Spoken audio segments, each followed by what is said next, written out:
welcome to our regularly scheduled town hall meeting.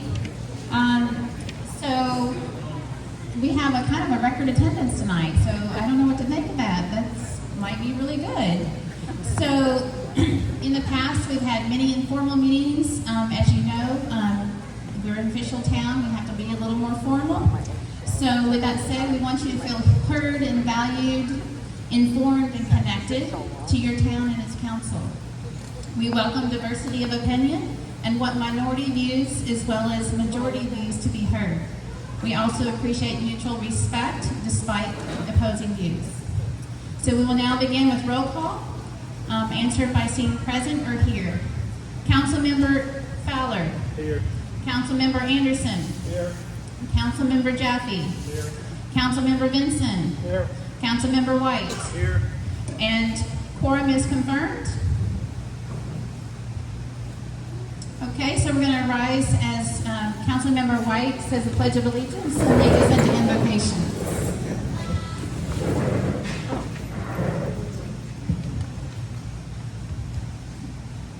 I pledge allegiance to the flag of the United States of America and to the republic for which it stands, one nation, under God, indivisible, with liberty and justice for all.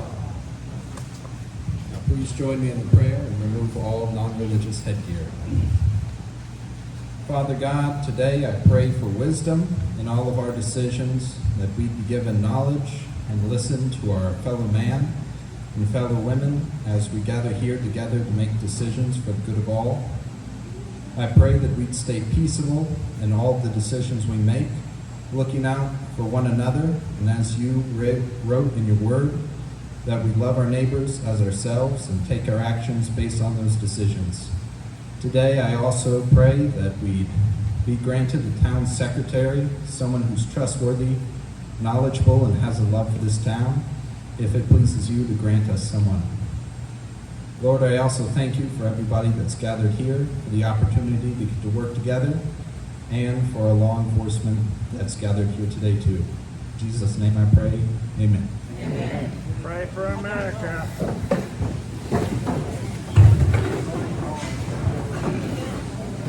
Thank you.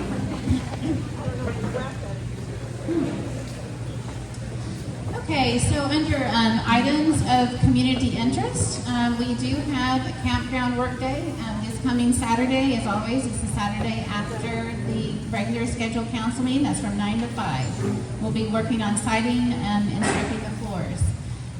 Secondly, we have our road commissioner and supervisor here, and I'd like to introduce Aaron Conway from Precinct 3. Give him your applause, please. Thank you.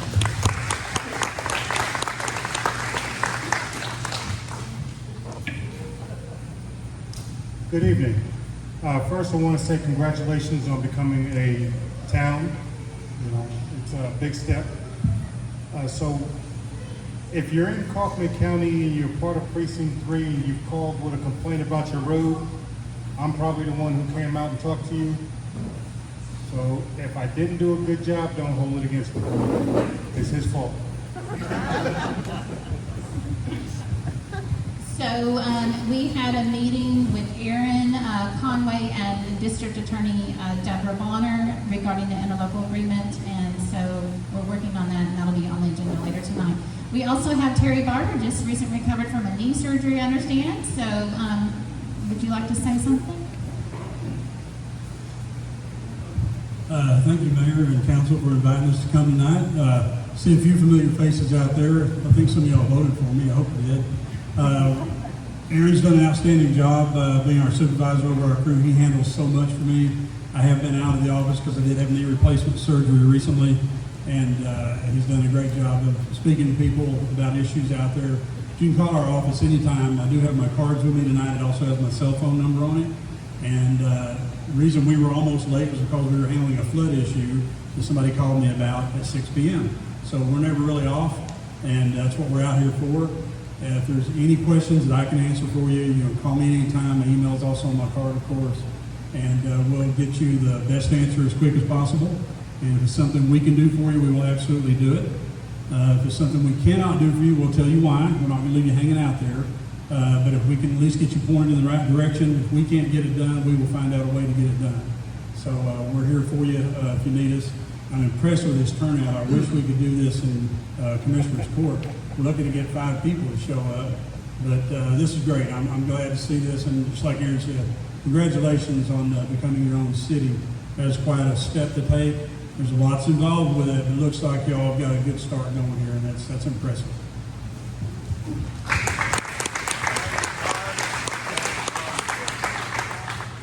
Okay, so now we have, would like to introduce Hunt County Sheriff's Office. We have a Shannon Morrell, a sergeant. Pardon? Okay, so any, who would like to step up?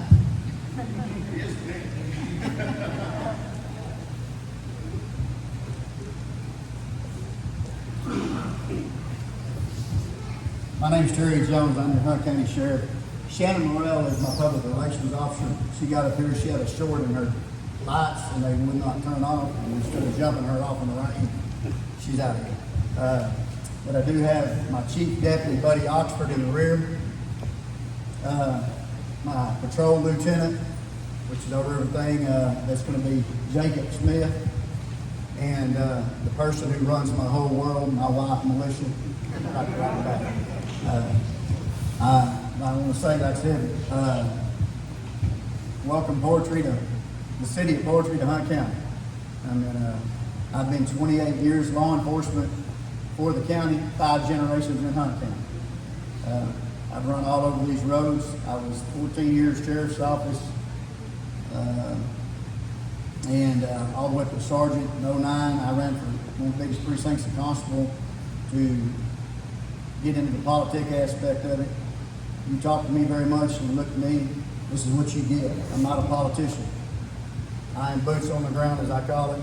I'm law enforcement. I work. I have an administrative job to do, but I surround myself with a lot of people that does that job in the administrative. I've got to be out here finding out what the public wants, what the public needs. You'll see me out all hours of the night. I'm a worker. Driving my guys crazy. But also, phone number, my wife loves this. 903-461-1843. That's my cell phone number. Been out there since I've been in law enforcement. Give it to everybody. Y'all, part of you is going to be over here in Kaufman. Part of it's going to be in Hunt. We will respond. Understand, we've had, there's been complaints about the patrol and things like that, not having as many people out. We try to run a minimum. I hate this word minimum. I get on my guys about this all the time because that does not mean we don't answer calls. That means that we just got to hustle. Minimum is a 3-man shift. Maximum 5, 6. Okay. I run 25 patrolmen, 10 investigators, a little over 80 something jailers, and then my dispatchers, some other people, and I also get to babysit, as of right now, 270 inmates. Okay? I have 270 of the meanest, roughest, toughest wine bags you'll ever meet in your life. If the air conditioners don't work right, they call their mother. If the heaters don't work right, they call their mother. The mother calls the state calls me. I have to go make sure my babies has everything they need to be a prisoner. What I'm telling you is if you need anything, reach out to us. We're happy to work with y'all. We want to respond. We will come out. If there is a problem, you call. My officers are told, even if it does not, if you want to report made, we come. A lot of times, I'm just telling you, getting things pushed through prosecution sometimes is not what the public understands. But we're all about it. It's a bad guy, we put them in jail. I've got 2 investigators right now driving back from way off of Pennsylvania on a child case. And how they got that was last week. They said, we got a lead on an injury to a child case. And I said, what are y'all doing sitting here? I had one I flew to Florida here recently, same scenario, child case. I have a weak spot, and I hope I'm getting there. I'm not quite what I consider elderly yet, but I'm getting there. I have a thing. I was raised up in the country. If you're an elderly person, you have earned the rights, you have worked your butt off and everything else to make it this long in life. I have that respect for you. I will open a door. I tell everybody, I said, I'll open a door for a blue-haired old lady robbing a bank. That's just the way I was raised. You mess with a person like that, or you mess with a child, you mess with a child in my county or in the county, I promise you I will rain on you. The public out here, when I took office, deserves, they work hard for what they get. We've got a service to perform. So I'm glad y'all don't have a police department yet. We're going to do our best to provide everything we can for y'all. Keep in mind, it may take us a bit to get here. We may be somewhere else, but we will come. Thank y'all very much for having us.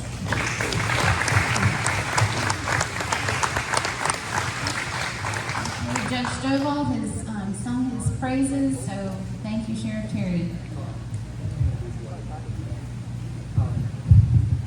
I didn't tell you about it. Well, it's last minute. I want to introduce Wade Bowden. He's a Hunt County Constable Deputy. Is it deputy? Kaufman County. Matt Woodall came last week, and Wade wasn't able to come, so this is another Kaufman Constable. Thank you, Wade.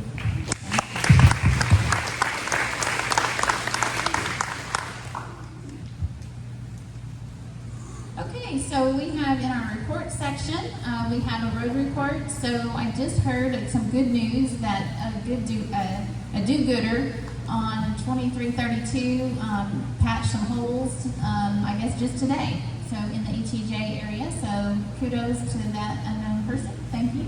We also have a volunteer from the road crew, Kevin Sinkovich. He's going to tell you what's been happening with the volunteers on the road. A couple of weeks ago, we managed to patch a couple of tons worth, and you guys laugh when I say that, but a couple of tons worth of holes, 60 holes on 323, 20, 326, and 2400. We're going to go for 3 tons this Thursday and try to hit some more holes. We buy good quality asphalt from Tex Pit and put it out. Could use 1 or 2 people if they have an afternoon on Thursday afternoon to help finish patching some of those holes on those roads. If you can help, just contact Tara and myself, and we'll be happy to have you. And appreciate the guys that were working today on the holes.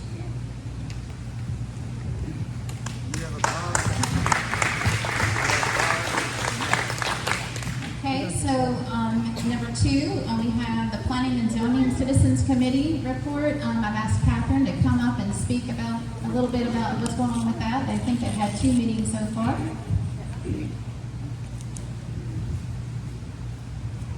Hello. Mayor, council members, and citizens of Catherine Hardwick. And I have a short report from the Planning and Zoning Committee. How's that? We have a great community of 9 poets with a diverse set of experiences and skills, but a common goal of keeping poetry. The task with using the tools that we have as a Type A general law town to keep poetry as a rural community.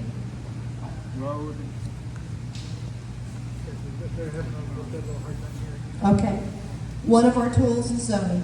The committee's looked at towns and neighboring areas and to see what they're doing, and it seems that many of our neighbors want to attract development while we're trying to achieve the opposite. We're still at the research and planning stage. We've had 2 meetings, well attended, lots to discuss. There's still much work to be done, and we welcome our neighbors to reach out to us with ideas and desires. Thank you.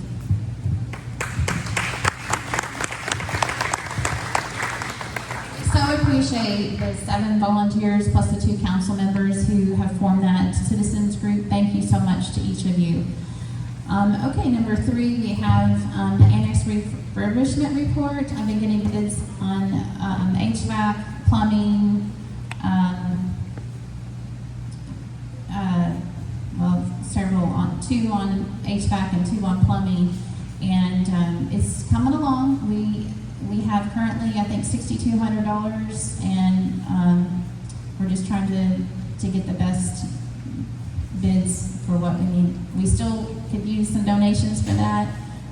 There's still, like we still have to do the plumbing, we still have to do the HVAC, we still have to finish some trim work. So out Saturday, we're going to be stripping the floors and putting on the rest of the siding. So every dollar or every hour that you can volunteer is less money that we have to come up otherwise. So we appreciate our volunteers on that. Number 4, the TML training in Bastrop, Texas. So Councilmember Tom and I attended. He's the Mayor Pro Tem, so he and I felt like we should attend we did at our own expense in Bastrop. It was very, very well put together. Beautiful little town of Bastrop. So did you want to say anything about that, Tom? I guess I'd say 2 things. One is we went there to learn, but also to meet people, make contacts. And there was a lot to learn. We learned that. We saw that quickly. There's a lot of issues that were new to us. But the other thing was it was very easy to talk to people. Almost to a person. People were real outgoing and willing to answer questions. So when we asked questions, whether it was roads or anything else, what they were doing, well, people were eager to jump in and tell us what they did and their experience and and what they saw. And anyway, we got a lot of good comments and a lot of questions of us. So I was really impressed with it myself. There's roughly 100 people there, I believe.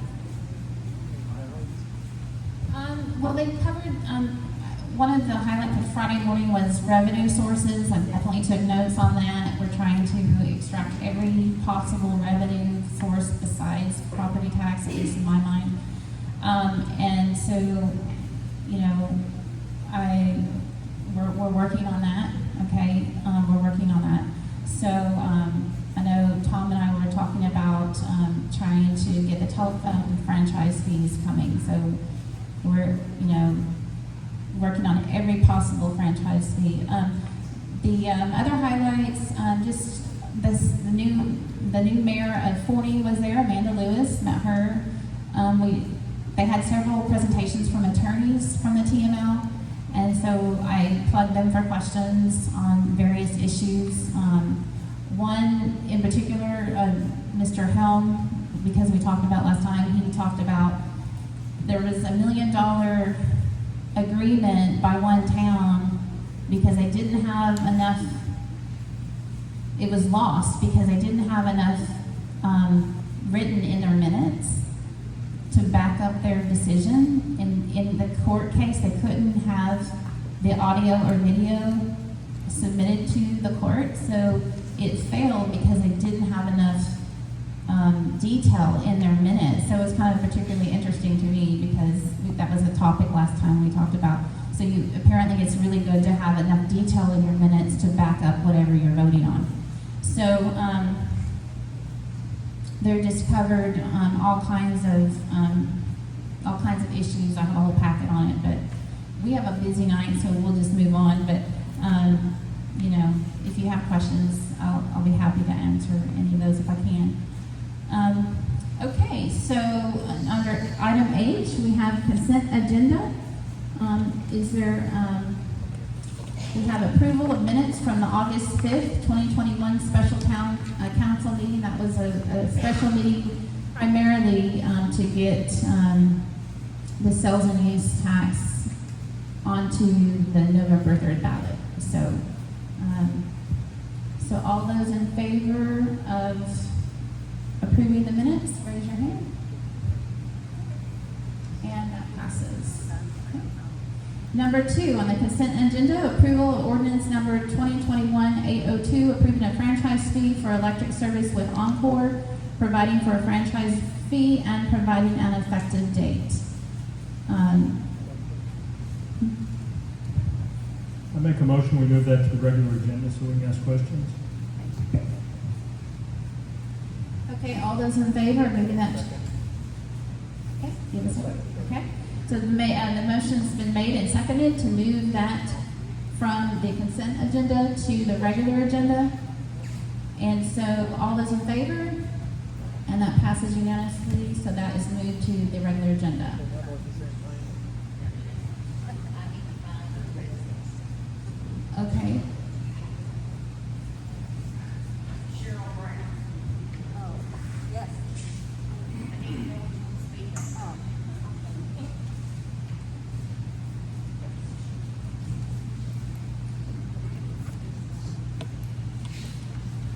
so as we're taking care of business, we will move on to any discussion on the ordinance approving the franchise fee with Encore. We do have Cindy Tahan here tonight, and her assistant. So I guess probably at least two questions. I read through it, and I'm assuming our council has reviewed it and is watched for any things that we'd be concerned about, but we've seen this before in some form or fashion, so I'm wondering what highlights maybe things that have changed that might be brought to our attention, and then also what our expected income for this fiscal year off of this specific document is likely to be, so we can kind of figure out our contribution to the budget. Cindy, do you want to talk to that? Or not?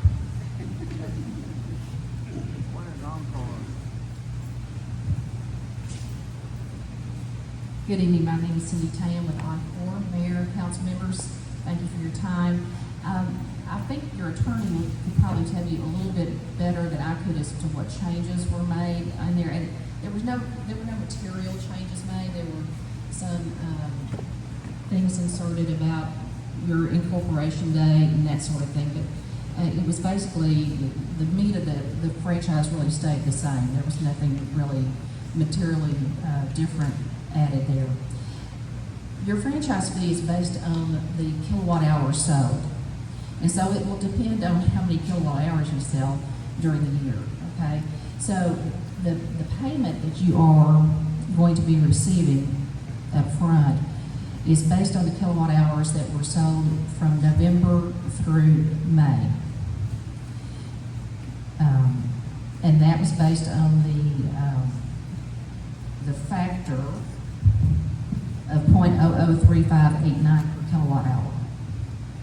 So from year to year, even depending on what the weather is very important on this, because a good hot summer, you sell a lot of kilowatt hours. You may have a larger check one summer than you do the next.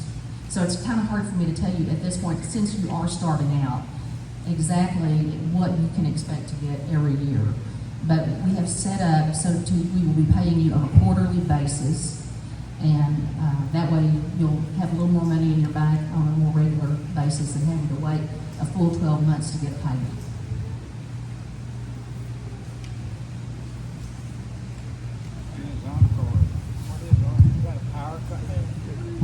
Would you say it's fair that since we had such a cold winter this year that the check that we got might not be normal? Compared to another winter? Correct, yes. Okay, so the one-time payment that, for those of you who weren't that time, the one-time payment from the end of November through May was $10,895.76. So we're very happy. Cindy's been amazing, working hard to get that to our town, because right now we have zero. So anything is welcome, and so we're very appreciative of that. The payment due date is September 30th, December 31st, March 31st, June 30th. So the quarterly payments, and we kind of extrapolated that if that is close to 11,000. Now we still are working on the FEC agreement, and we have more residences with FEC. And their rate is very similar. We're still working on the legal documents with that, and it's not ready yet. So,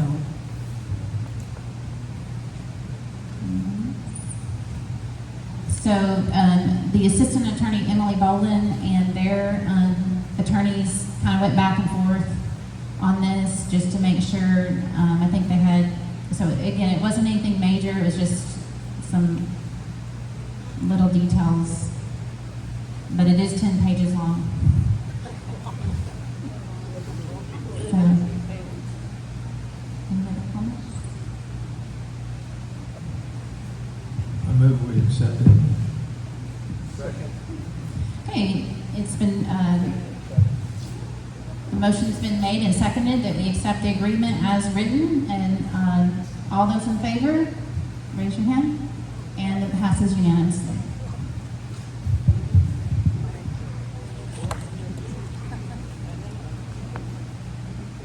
Okay. Next.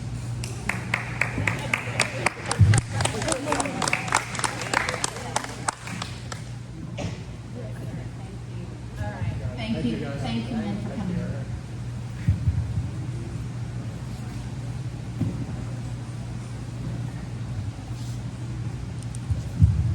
Okay, so according to state law, we had to send out a proposal, an FRP, an RFP, request for proposal for depository bid services. In order to get a bank account, a town or city has to do that. So we did that. We put that notice in the paper for 2 consecutive weeks. We had our lawyer draw up the RFP. Then at 10 o'clock a week ago, they delivered all these books. So there's one passed around to the citizens, and then each council member has one. So this is the request for depository contract. So A and B was on it, and that was the only bid proposal that we received. I don't know if I should be offended by that, but anyway, so that's all we have. So. What will initial stand for? I move we accept American National Bank as our bank, since they're the only one that submitted a proposal. I heard a comment, I just wanted to make some clarifications. The RFP is a request for proposal, and AMBTX is the American National Bank of Texas in town. Thank you. Was that seconded? Okay, so that motion has been made and seconded. All those in favor accepting American National Bank as our depository bid bank? And that passes unanimously.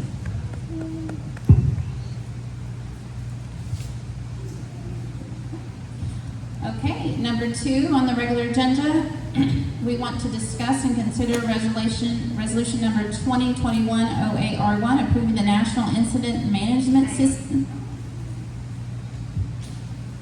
Do you have someone to talk, Dorothy?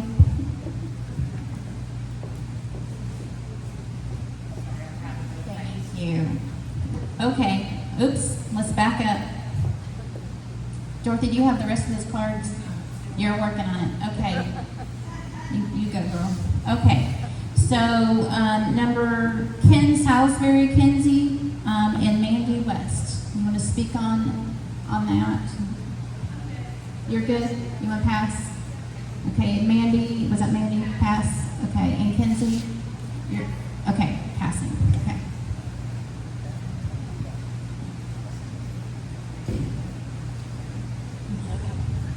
Okay, so,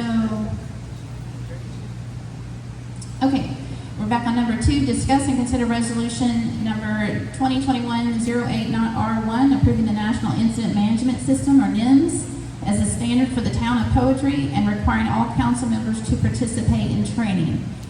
We mentioned that last time because if we all participate, we are eligible for some grants, and that's the reason for that. Any discussion on that? Yes. Towards the end, it says, be it further resolved that Terrace Convention is hereby designated as the local point of contact. Should that be by name or should that be by title? Should it be the mayor or should it be you specifically? That's just how Kaufman County sent it to me. The local point of contact, should it be an individual or should it be an office? On the NIMS, Kaufman County, I don't remember his title, Steve Huey, he sent it like that. I mean, he prepared this document, and then, does it matter? His question is, It probably shouldn't have your title in it, but generally that happens sometimes in these agreements. And when they see it, if there's a new mayor, it just goes to the new mayor. So as long as we have like the official contact information, it's the city's. And while you're out, as far as this type of thing, is there a difference between an ordinance and a resolution as far as that type of specificity? Yeah, an ordinance basically is approving or making a law. And sometimes in the statutes, they want you to approve certain things specifically by ordinance or resolution. A resolution is generally an approval of a policy, and oftentimes interlocal agreements require the other party requires a resolution. It's just an easier way of keeping track of agreements if you have resolutions. Okay, Kenzie, you signed up to speak on this. You're going to pass on that?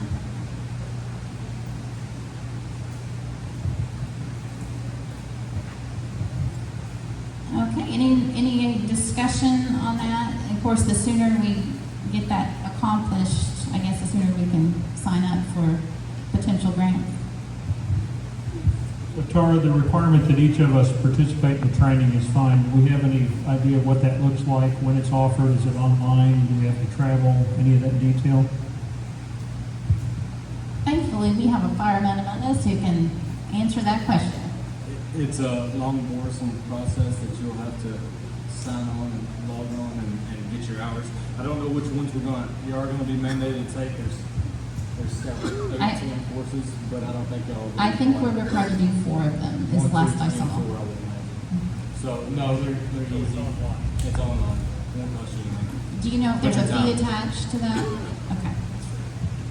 No fees, good. Okay. Any other discussion on the NIMS? I move we accept resolution 2021-08R1. Second.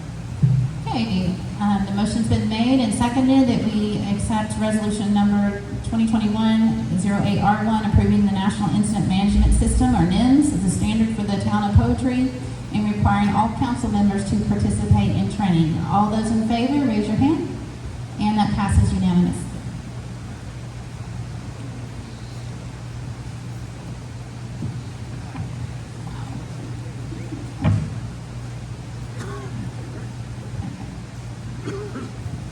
Thank you, Jordan.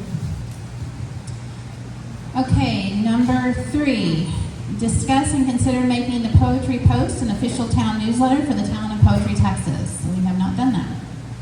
So any comments on that? I'll start.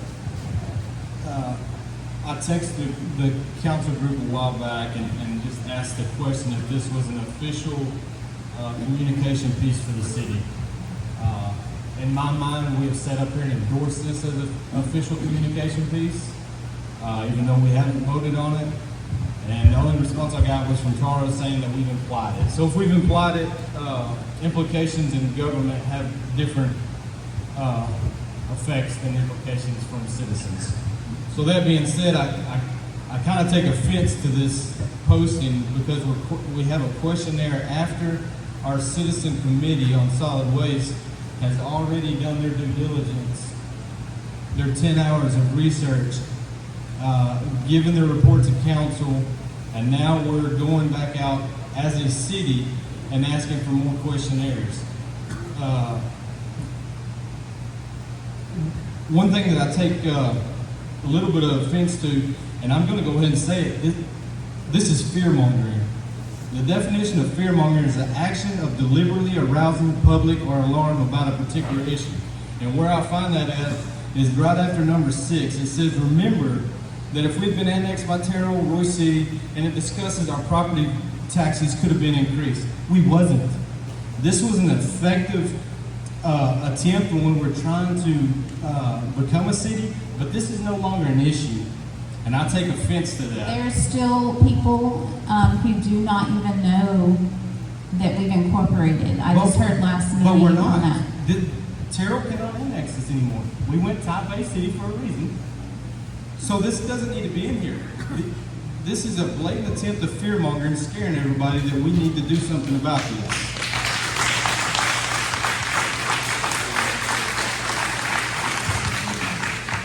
Go ahead. The second thing I find offense with is at the very top of that first page, it's a continuation from the first column. It's asking people to please research and send their information to contact@portreettexas.org. I haven't received anything in my packet, so I don't know if you received any emails in that. But in my mind, again, this is a solicitation and recruitment or rallying the troops against those, myself, who have spoke out against the solid waste report that was given.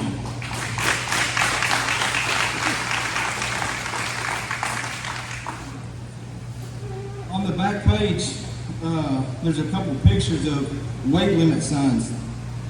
These are not new signs. I've lived out here for 25 years. These signs have been on that road. The road that these pictures were taken on is County Road 249, which is Kaufman County. Then it turns to County Road 2458, which is Hunt County, which was where I spent the first decade of my life in this city. These are not new roads. I just spoke to the sheriff of Hunt County and the constable myself and told him that I've had some people telling me that this is becoming a super highway, that the people are just flying over here, and asked them informally, hey, can y'all take a look at this? They agreed, no problem. And the problem that I guess what's made this a problem is the state highway that was put in on the old league line. It's opened up everything east of our town and has made Poetry a thoroughfare. Now we're responsible for these roads, and we're going to have to decide how we go about that. Tara has had some good meetings with the Kaufman County Road Commissioner, and I hope we can get that done. But these weight limit signs, I want to tell y'all, I talk to dump truck drivers. I have a small business, and I utilize these guys. I ask them to get sand at the Terrell Sand Pit. You know what they tell me? No way, I'm not going over there. I'm like, you can travel that road if you're doing business within these city limits, and I need the dirt. And he said, I know I can, but I'm not going to go on that road because the county pulls me over every time I'm over there, and I get inspected for something else. So this is, in my mind, this is another fear tactic that these heavy trucks are tearing up that road. That road is being torn up by increased pedestrian traffic. I mean, it is just one after another over there, guys. It's not what the sheriff said to me. Okay. I can tell you from being a resident on 2466 for 12 years that we didn't have that traffic then. They opened up this state highway, and they have just opened that up to a thoroughfare. Okay, so Terry, sheriff, so the sheriff, when I saw him meeting Randy straight on that road, okay, so there's 249, there's 2458. He said, did you know TxDOT told us in the meeting that he had just attended, one semi-truck is equivalent to 80,000. Let's not go there yet. We have You know what? I can say what I will. You've had your time. Okay, so 80,000 vehicles. So the facts are the facts. You may not like the facts, but the facts are what they are. Okay, I don't like it either. But the sheriff's deputy said TxDOT said that one semi-truck is the equivalent of 80,000 vehicles. Okay, so we have a lot of truck traffic on that road, and that's one reason it's in such bad shape. I'm gonna ask, of course, that we don't rabbit trail too much here, because this isn't a discussion of roads, but of whether we're gonna accept this as official. And I'm with Terry on much of this, because I believe we should take this on as a town, at least from what I understand right now, because people do view it that way. So I just want to know, what are the costs right now? It's, last time I remember it being like $200 a month. Is that still the case?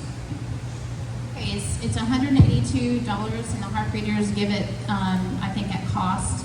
So for the ink and the paper, it's $182, roughly for 1,025 copies, I believe, each month. So they fold those as well, and then we submit them to the Poetry Water Supply Court. And then additionally, I send out about 20, 25 additional ones with a stamp on them. So it's around 200 by the time we pay for the stamps. So we have been doing this 9 months. So the only council member who has offered to help edit is Councilmember Benson, and I'm very grateful to him for that. So this actual newsletter, this one that it seems to have caused, and it was meant to cause people to think. So I apologize if people saw it differently. In 9 months, I haven't had any negative feedback. So, but I do know that this one actually was edited more than most. So it had like 6 different eyes on it. So I know that people see things differently, and I don't know what else to say. Okay, I'll continue. In 9 months, we haven't had anything contentious put in this letter. We haven't undermined council's review of the the solid waste committee. Once I spoke up about that, this questionnaire came out. Number 4 is the undermining of city council. Should the council vote with the volunteer citizen committee? I think everybody up here has their own opinion on which way they want to go with this. And to me, this is nothing more than an undermining to get city support to say, okay, you council members that don't support this, you're not right, you're wrong. To me, this is a definition of haphazard and reckless government.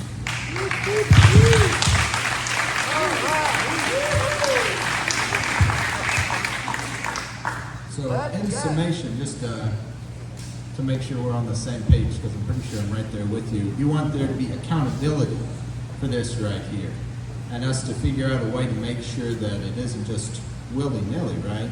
Do you have a specific suggestion? Because normally this would fall under, something like this would be under the secretary's or the mayor's department. Of course, it wouldn't be run directly by us, the council. Do you have any suggestions for that or thoughts? Yeah, the first suggestion I have is that we endorse what our communication efforts are in this town. City website, that's an official. The letters posted on city buildings, anything we publish in the papers, we voted on all that stuff. We've implied that this is our communication piece. I haven't taken offense to anything else because it is a very informative piece of paper that we can get to a lot of citizens.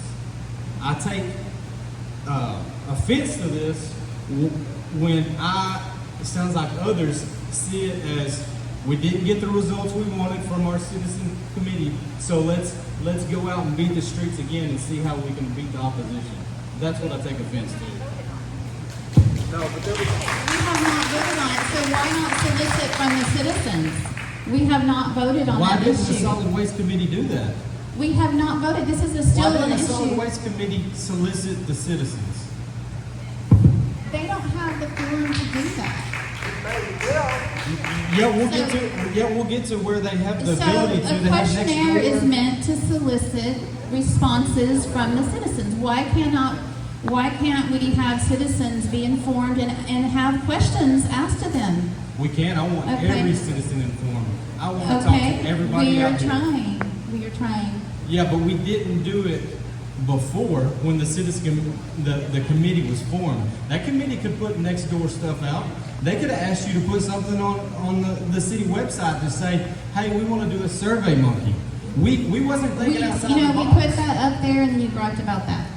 So, Terry, you can't have it both ways.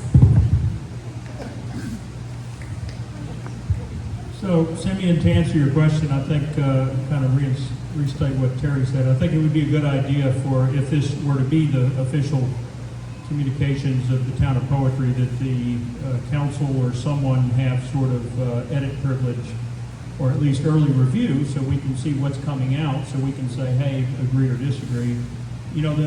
One of the struggles I have, when I ran for council, I'm not a politician, so everything was new to me. One of the things that was new was the fact that I had to put a statement on every document as a candidate I put out, telling people who approved that information, who produced that information.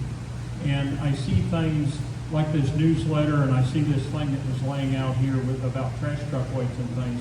My first question is always, where did this come from?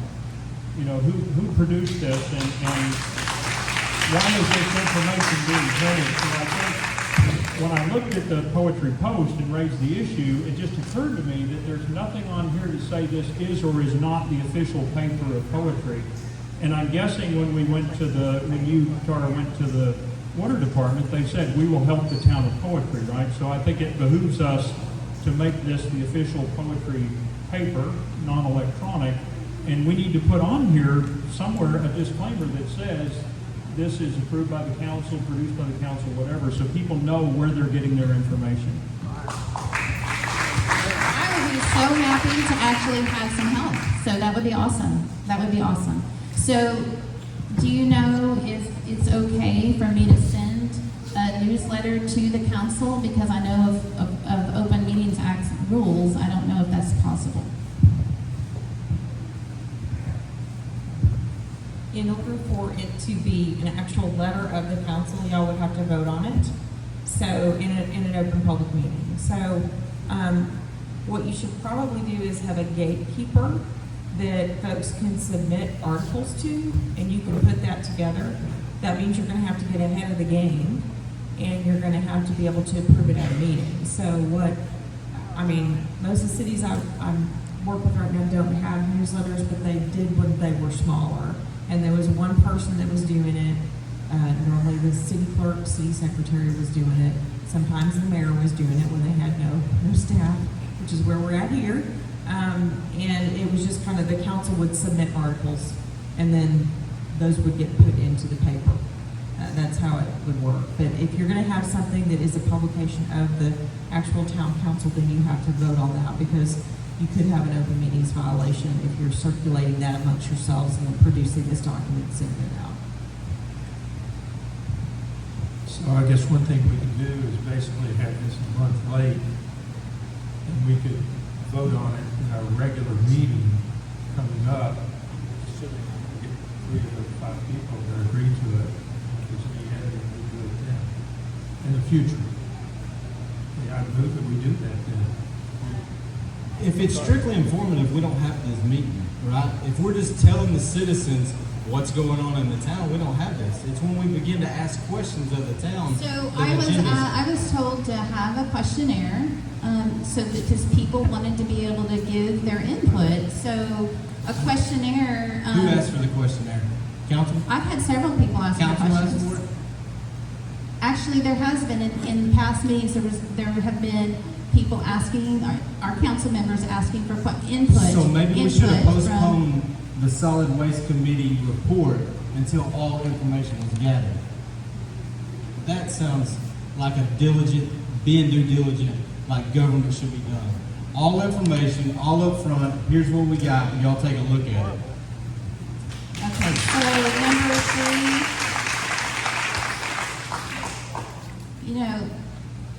this newsletter is kind of, as I was telling one of the council members, it's a very rapid pace kind of thing. We have deadlines to be able to have it all printed, so we have to get it to the printer in the last week of the month. And so if there's any pictures or any data, that all has to be brought before the last week of the month. So that kind of, it's definitely a timeline to it. I think there's a way to do even more than you were saying, Terry. I think that there should be more than just one person in charge of it, rules put in place.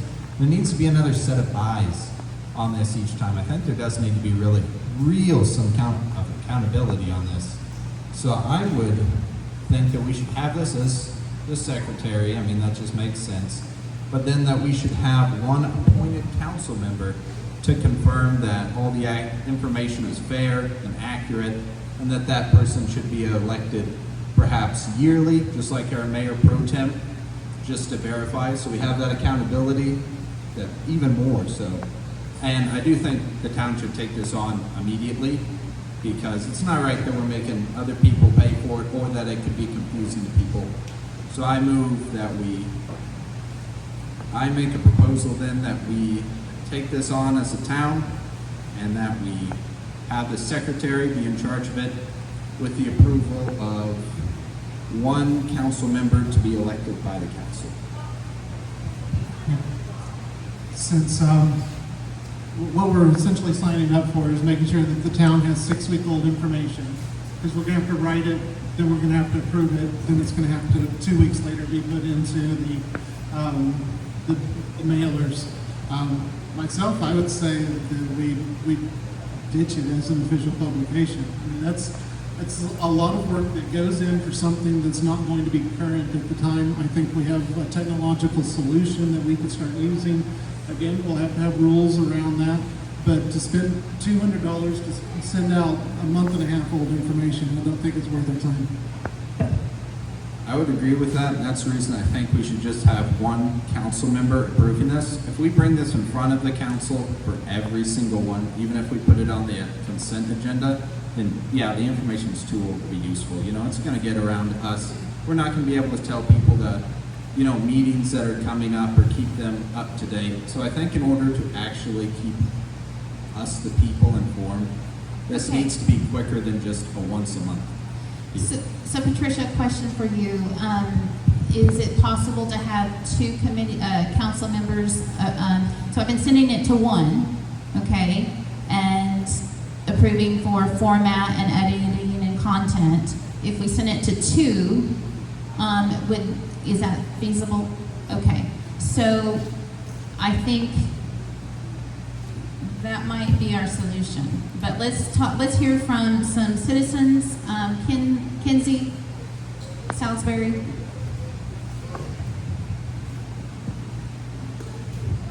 Hello, I'm Kinsey Salisbury. So I'm going to read my whole thing because I already typed it out, but y'all already pretty much discussed it.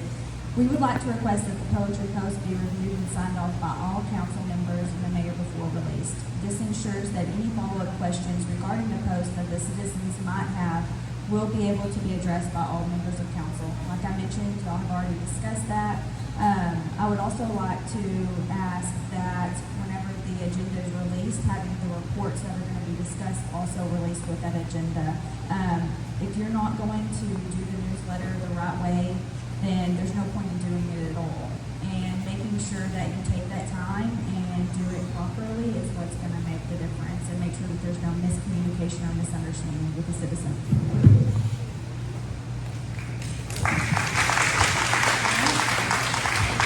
Chad West.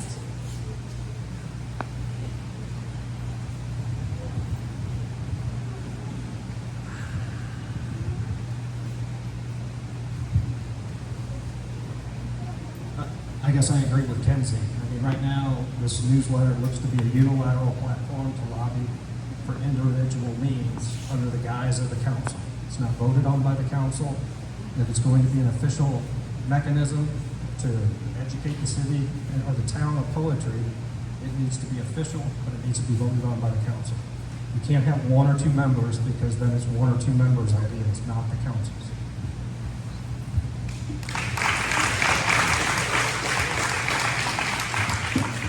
Okay, Mandy West. Okay, she's gonna pass.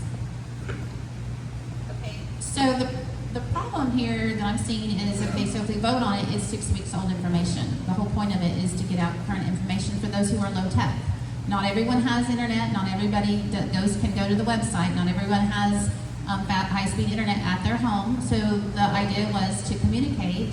But here's the thing, if out of nine newsletters, we have one that stirred some feathers, then, maybe we can correct that and do better and move on, but if we have accountability, we have had accountability with one council member. If we want to add another one, then maybe on the opposite side of issues to make it more fair.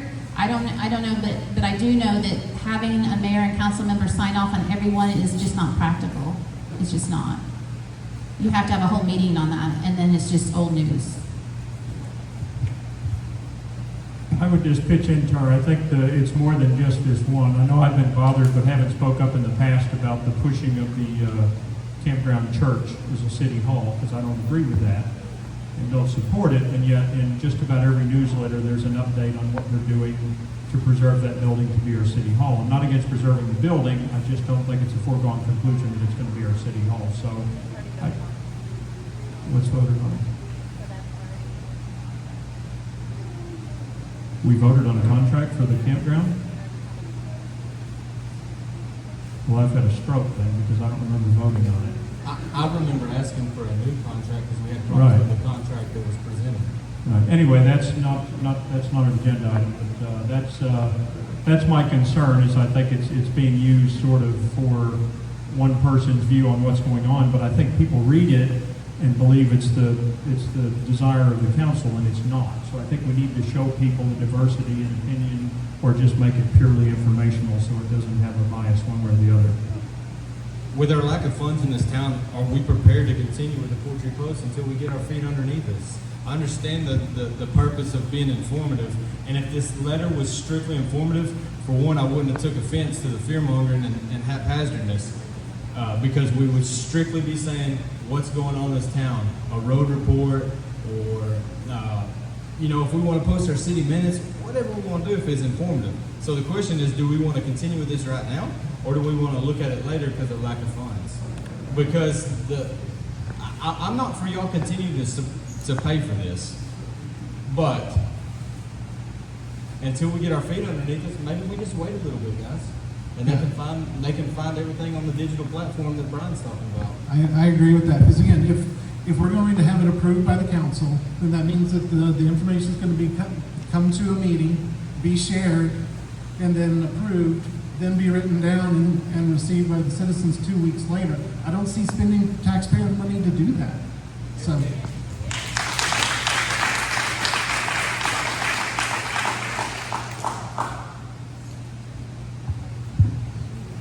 I would also agree with that. If we can't come to an agreement to make sure this gets approved without us doing a meeting, it really isn't worth our money, like I said. However, if we can find a way to inform the people that don't have the internet, because that's a lot of people out here. I went and canvassed, and I've got to say, I ran into a lot of people who just don't have internet. They just could not get it out here. And I want them to keep informed too.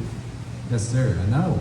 And I want to be there as a town for those people, and it's worth $2,400 a year to make sure those people know what's up, as long as we can do it right. So I want to make this happen eventually, even if it's not immediate. So I'd like that to be on everybody's mind if we can, to make sure we're watching out for the people here. And we're probably not properly represented because those people are less informed and probably know less about when the meetings are happening than some of us who are gathered here. So can we possibly have Councilmember Fowler and Councilmember Benson be the go-tos for approving the newsletter? I decline, thanks.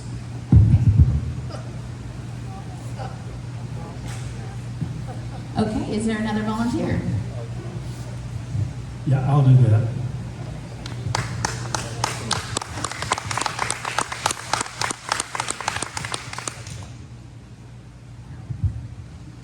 Can we be clear what we're talking about? Are we talking about the information that's coming through Tom and myself, and then it's going into the newsletter, or it's coming Yes. to the meeting to be voted on? No, so the proposal is that we need to communicate in real time, not 6 weeks late, because a lot of people depend on that. I hear from people all the time. They appreciate the newsletter, giving them when the town hall meeting is. We have several that tell me about that, several. So if we're gonna have it in real time, then, and we send it to 2 council members for approval at a time, and we'll try and refrain from anything that might appear controversial, then I think we can move forward. Again, this is we've had 9 months of newsletters. So, and this is the first time that I've had any negative feedback. So, on a questionnaire. So the other issue brought up was the funding of this. So Tara, am I to understand that this is going to come out of the services and supplies part of the budget? That's $2,300 a year to continue producing. It could be under paper. It's in the budget.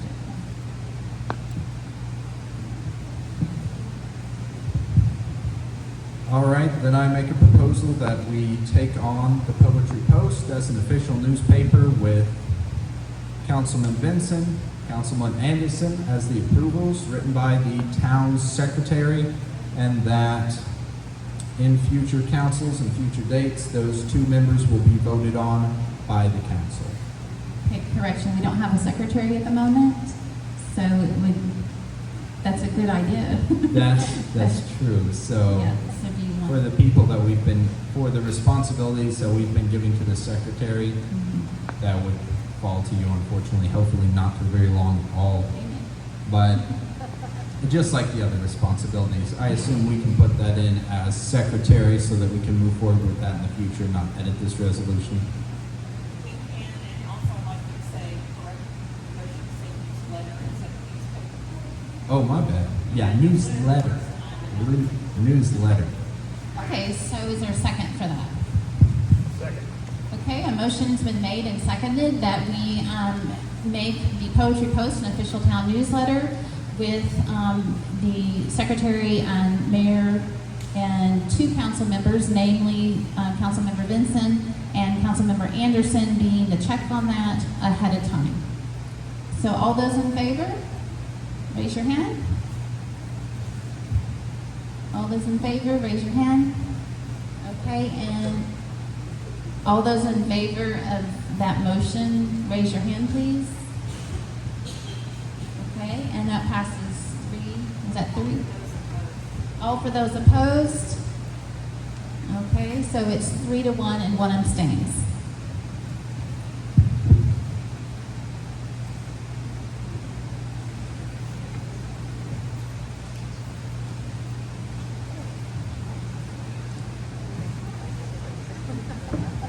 Number 4, y'all. Okay, so number 4, discuss and consider an interlocal agreement with Kaufman County for road maintenance, enhancements, repairs, and other projects, authorizing the mayor to execute the agreement and any necessary counterparts.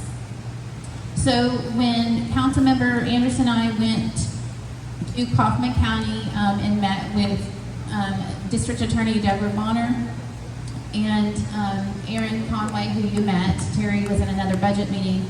So Aaron Conway is his supervisor for Precinct 3. It was a very good, positive meeting. Deborah Bonner, the district attorney, sent us the agreement, and then we forwarded that, of course, to our attorney, Patricia, and she came back with this, and I'm like, what? So with that, though, since then,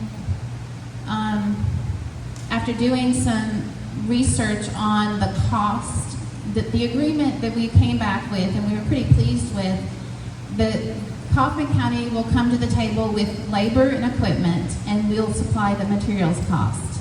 Okay, so this is Kaufman County. In order to, now I've heard from different mayors that sometimes they upcharge, so we're going to go direct. I would like to propose that we go direct with Texas Bit, which is the same company that they purchased from. We pay them directly. We can have a direct account with them.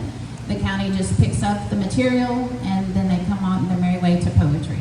And they provide the labor and equipment. So that is, but as far as this goes, is there number 4, we have Kenzie. Do you want to speak on that?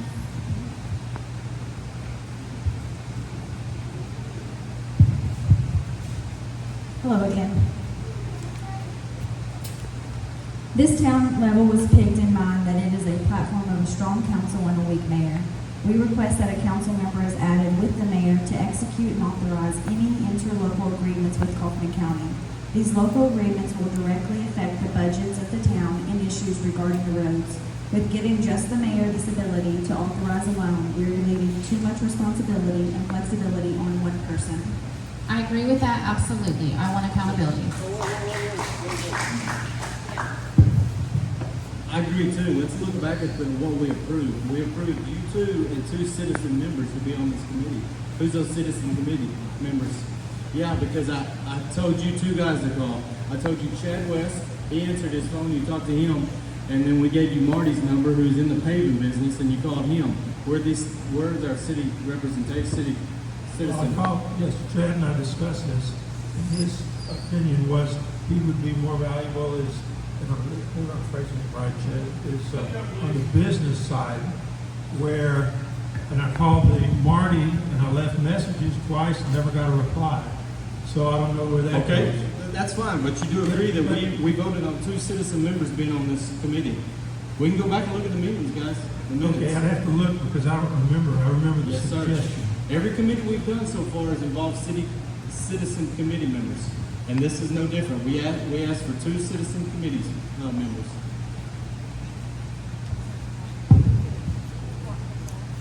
Well, yeah, Chad and I talked. We had a long discussion, but he is not a road expert. He is would talk about getting involved in contracts and budgets, and that's what we talked about. Yeah, so what we talked about, Tom, at that meeting, or maybe in private, I can't remember. I told you we don't have road experts in the city. But we do have a lawyer, a law degree, who can review contracts for us. That's pretty important. And then Marty, who is the road expert in this town.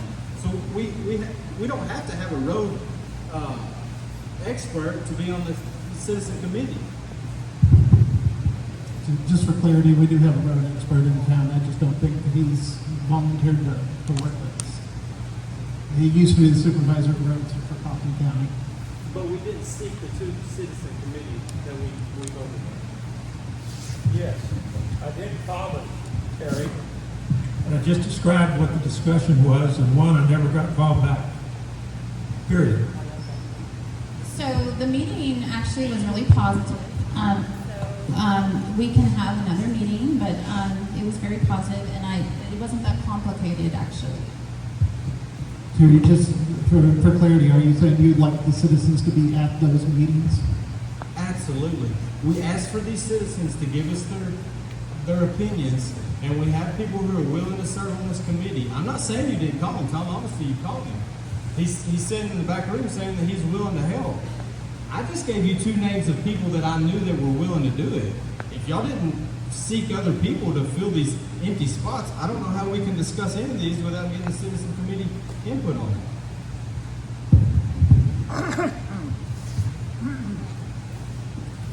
So if a citizen's declined, then Patricia, the citizen declines to attend, just like in an absence. I got one phone call, explained my background, and said that I would be able to help run through the business side of it. That's what I do. I'm a accountant and a law. So it would be wonderful to learn about anything that we need, and I've never heard of it.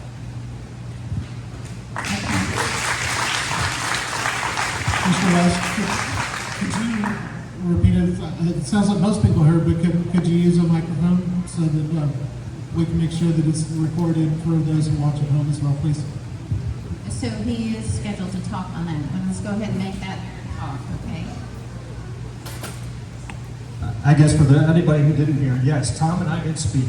And from my business and background, I have a degree in accounting and a law degree, and was willing to offer any opportunity I had to help the town.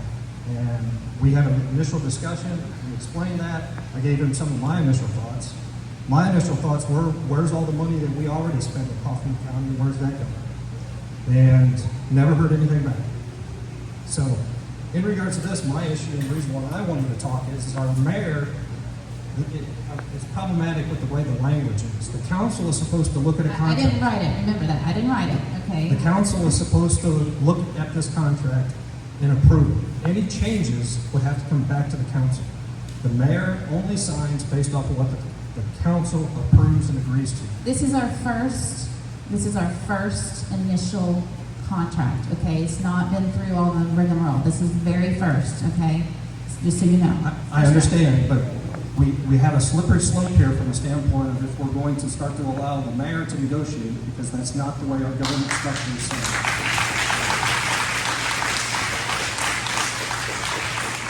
Okay, so again, I didn't write the contract. That was written by the Deborah Bonner, and our attorney came up with that. So just so clarifying, I did not write that contract. It was from the district attorney, and I welcome accountability. I absolutely do not want to be the only signature on that. When I saw this, I was like, oh my, I don't want that. Just to be clear. So how do we move forward with this ILA? Because the agreement that y'all worked out, man, I want to applaud y'all, and I wish he was still here so we can thank him for his efforts to help the city. It's great, but can this be an ILA after we passed a motion to have city members on it and speak up? Can this even happen, Patricia? I've been a little bit confused as to what some of the concern was. So my main concern was when we passed to have a road committee, it was Tara and Anderson with 2 citizen volunteers. Those citizen volunteers weren't in any of these meetings. And again, we're not talking about... Okay, so it's still any of the meetings. So they weren't in attendance. We have an ILA here. It's not a bad ILA, but we have broken what the motion was passed to have a citizen representation. So is this a fair ordinance to even consider without that representation by the citizens? Okay, well, a couple things. So you voted to have 2 persons on council and 2 citizens to participate in that process. So if there's a process breach or break that didn't occur, then that really doesn't affect what you got here as far as voting on it. If you like the agreement and you want to vote on it, then you can vote on it. I don't know, it would seem to me that if you have citizens involved in this, as far as the road and the interlocal, it would go further than just getting the agreement. And I think that's kind of what I thought when y'all talked about doing that. It wasn't just for the agreement, it was like moving forward, so you had some citizen input on some of these road issues, but I could be wrong.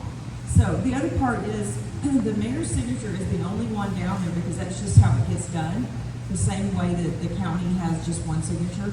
But interlocal agreements cannot be valid unless they are approved by the governing body. So just because there's one signature, don't be concerned about that, because it still requires council approval for the mayor to be authorized to sign.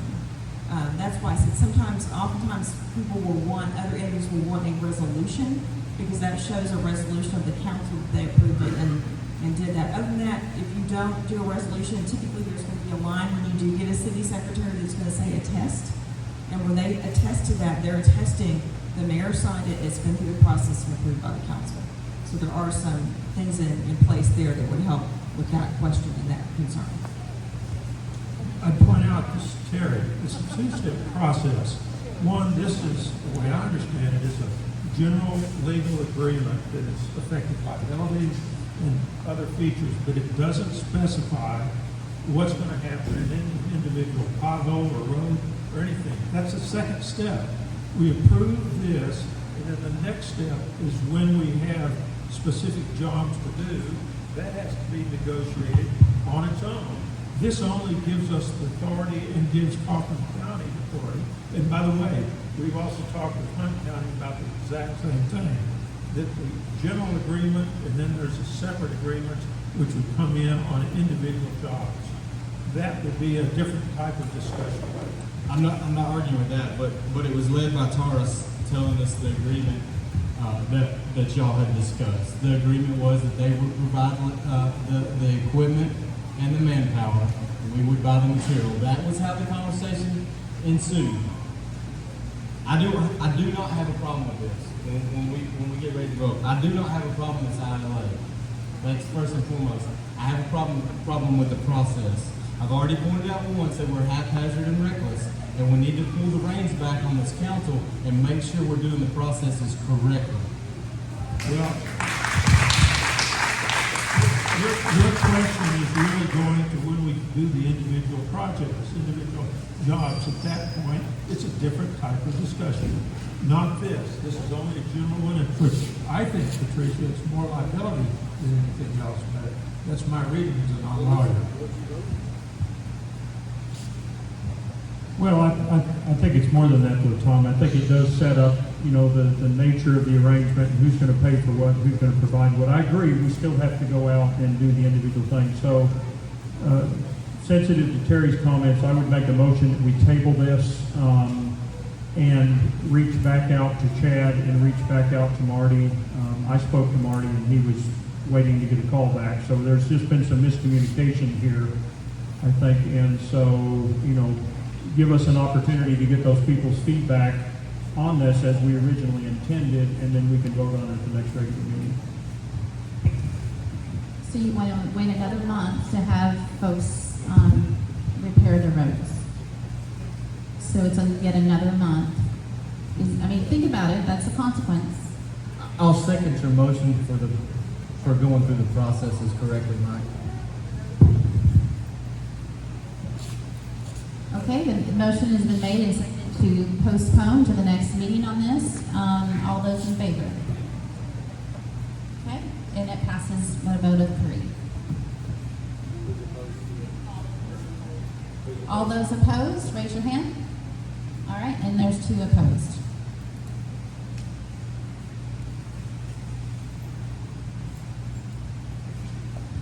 Okay, we actually have some citizens. Lon Aiken, did you want to speak on this?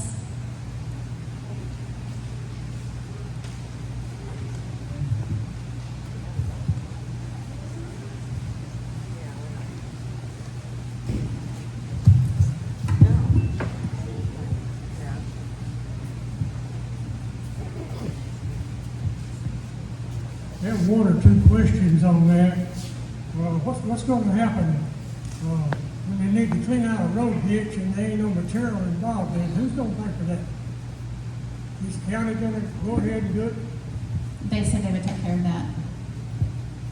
You're going to divide the material, and who's going to get the trees off the road? Who's going to put the culverts in? Aaron Conway had to leave, but I'm trying to answer your question. That's a good question. Aaron Conway had to leave, but we discussed that, and he said they have, actually we didn't. Aaron Conway didn't. We discussed that with the Hunt County, forgive me. So they have machines that do that, and I don't know that that's in the contract, but that's certainly something that Hunt County is willing to do. I don't know, Kaufman County, but they have the machines to do that, and that is part of their purview. Another question I got is I want to bring this up right now. It don't pertain to this, but I want to give just a few seconds. We started out this process right here, and it was told the people that we want to remain country. Now we have got, according to this newsletter out here, we've got $130,000 budget for the first year. Mr. Aiken, I'm sorry, but you're supposed to keep your comments only on number 4, the interlocal agreement. Okay. Y'all did hear me, didn't you? Okay, you can talk on that when we talk about budget, okay? I'll sure try to get around that. Yes, sir. But get this road deal. Put the mic up, please. It's done with a contract. Talk in the mic. But the city is not letting the people know what the contract says. I don't have a copy of the contract, so I can't make a decision. There are 3 citizen packets that are going around. They didn't tell it to me. They didn't give it to me. I walked up there, and they didn't give me that. There's 3 citizen packets. I don't have the capacity without a secretary to make 70 copies for everyone, but there are packets going around. You had a lady over there, and she should have said, here's the package of what you need to study, and they shouldn't give it to you the minute you've got to make a decision on it. That ought to be done ahead of time. Well, if we have a secretary, we would love to have the capacity to do that. I agree. It'd be awesome to have it online and have it available. And a lot of people ain't got online. Okay, if you don't have online, I'm required by state law to give 1 copy. I've made 3 copies and they're passed around. But again, I spent my entire day making copies for the citizen packets. And I stayed up till 2 a.m. making packets for these meetings. I simply am one person. I don't have the capacity to make 70 to 100 copies for every person who attends the meeting. I wish that I did, but I simply don't. What aggravates me about it is, we're going to make a decision tonight, we're going to try to make a decision tonight, and the people don't really know what the decision is about. That's what aggravates me, is the people are no longer running their town. They've got a few people that's going to run the town. Well, then volunteer. Why don't you come volunteer and make some copies for me? I'd love it. I'll pass over this one now. I'll talk to you in a bit later. Thank you, Mr. Aiken. Okay, Kevin Aiken. And if I could throw in some comments right there, Mr. Aikens, I'll also give you my copy once I take a picture of it so you can at least look over it. It's been tabled for now, and I think it's worth clarifying that nobody's going to pick up any of the trees or any of the rubbish right now because we didn't pass or didn't look at that new local agreement, so that's not moving forward. Just to clarify, because it was said that the county's got stuff to pick that up, but we don't have that in effect right now, so just to clarify. Well, and again, I go with Terry's. I think, Simeon, that's a little bit of fear mongering, and I think we're setting a precedent here that we we figure things out after we vote on them, and I just think that's a bad habit. I think we need to understand, do our research. It's ready, aim, fire, not ready, fire, aim. And I think we need to, and I understand maybe the trees don't get picked up this month. We've got a big tree, I'll come get it for you to cover the gap. But I think it's important that we conduct ourselves in a particular way, and if it takes a little readjustment here to get back on track, I think it's worth it, and I think the citizens will appreciate it in the long run, rather than this, well, we just, we got to hurry up and do this, we got to hurry up and do that, we got to hurry up and do it. Everything we've done, for the most part, has had some kind of crisis associated with it, and I didn't take this job to be in crisis management. I want to do a little bit of planning and looking out over the horizon. So how about you take all the emails regarding the potholes in the roads? Because we have a lot of them. So it's going to be pushed on down the road. Pardon my pun. So we're just trying to get these things accomplished so that we can address the issues at hand. Yeah, and I'm not trying to fearmonger or anything like that. I legitimately did want to inform because we came back to the topic that we were discussing previously, so my apologies if it even looked like that, but no, I'm just trying to keep Mr. Akins informed here. Y'all have heard the word of bureaucratic red tape? And everybody hates bureaucratic red tape. There's a reason for bureaucratic red tape. It keeps the government at bay to make sure that they're doing it right. So I will continue to fill potholes. I will help you fill. You have not done. How many have you done? How many have you done? I'm glad you asked, Tara, because I'm not boastful and I'm not going to sit up here. But now that you've asked, I would love to know. I've got witnesses from my road. I bought 3 loads, semi-loads of rock for $24.30. I'm glad to hear it. Okay, well, you're saying I didn't. I apologize. I apologize.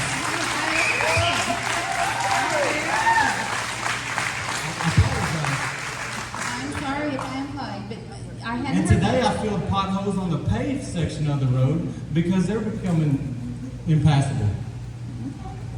I'm very glad to hear that. You don't know everything goes. Well, on the roads report, he should have spoke up. I'm not boastful.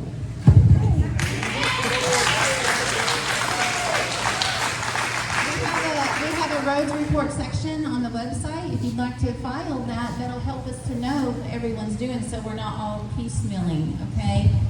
Nobody's piecemealed that road, I can promise you. Nobody's stepped foot on that Okay. So we're just trying, the roads report is intended to allow people to see what's happening, and so I appreciate that if you can file that. All right, we have another citizen, Kevin Aiken. Kevin Aiken, do you want to speak on the roads? Mandy West, do you want to speak on the roads?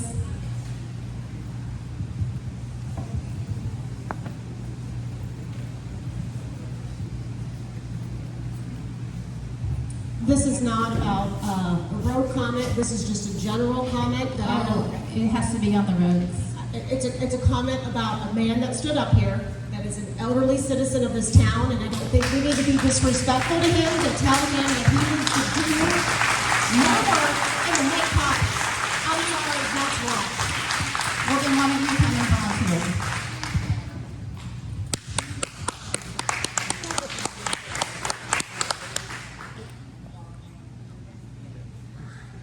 I can't hear you. Oh, Kevin Sinkovich, did you want to speak on the roads? Sure. Go, Kevin. Just a quick comment, I guess. Had we had an interlocal agreement with Kaufman or Hunt County, we still couldn't have exercised it because Kaufman County requires some sort of earnest money to be put in place so that they can be in good faith, so that we can show that we can handle our part of the roads.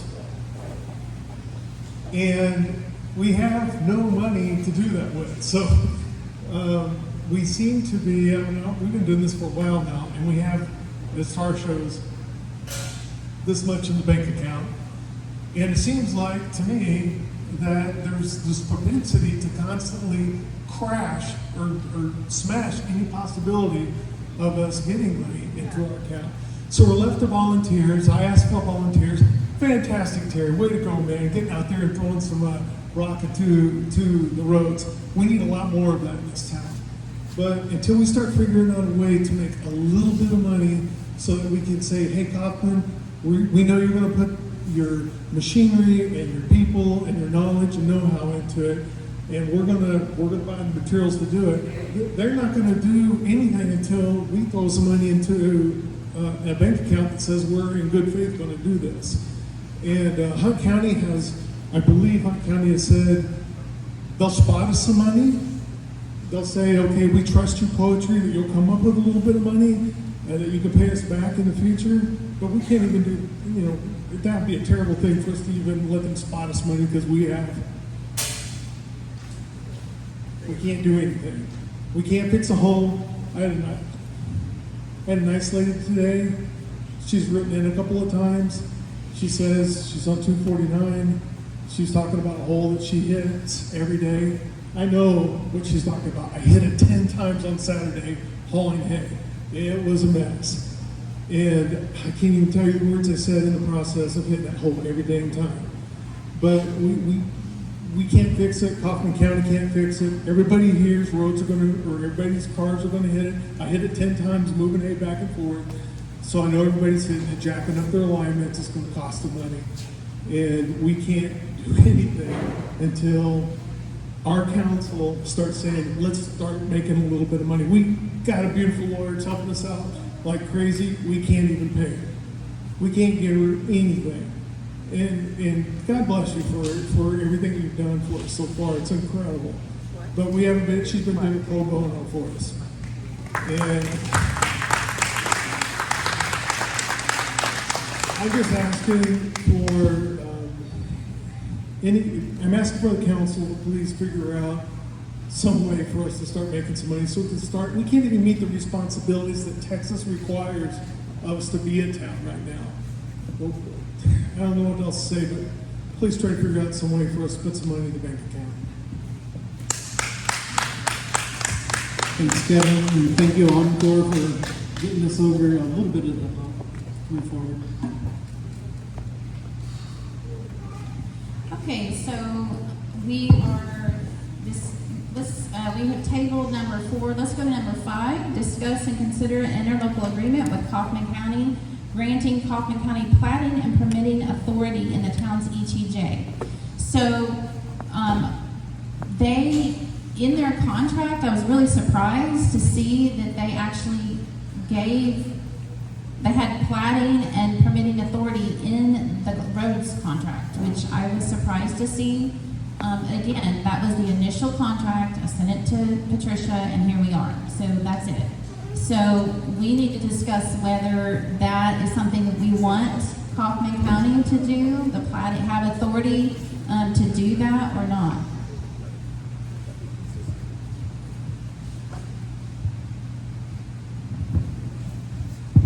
I move to table this motion as well in order to stay consistent with what we've done previously and agreed to as the council. Is there a second? Second. Okay, the motion's been made and seconded to move number 5, interlocal agreement with platting and permitting authority to the next meeting. All those in favor? And that decision is unanimous. And before we get to number 6, can I request a recess? Okay, there are some public comments. We can. Can I ask one question too? Patricia, you can help being your representative like this. Where should we bring the discussion in on this? Before we make a vote on it, wouldn't that be a good time to bring a discussion point in?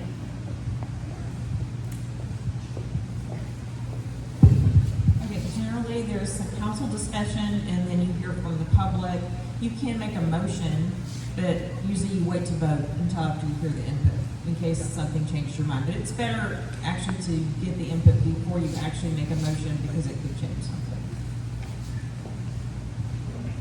Okay, so I'm sorry, I didn't realize there were people to speak on number 5 as well. So Kenzie Salisbury, do you want to speak on number 5?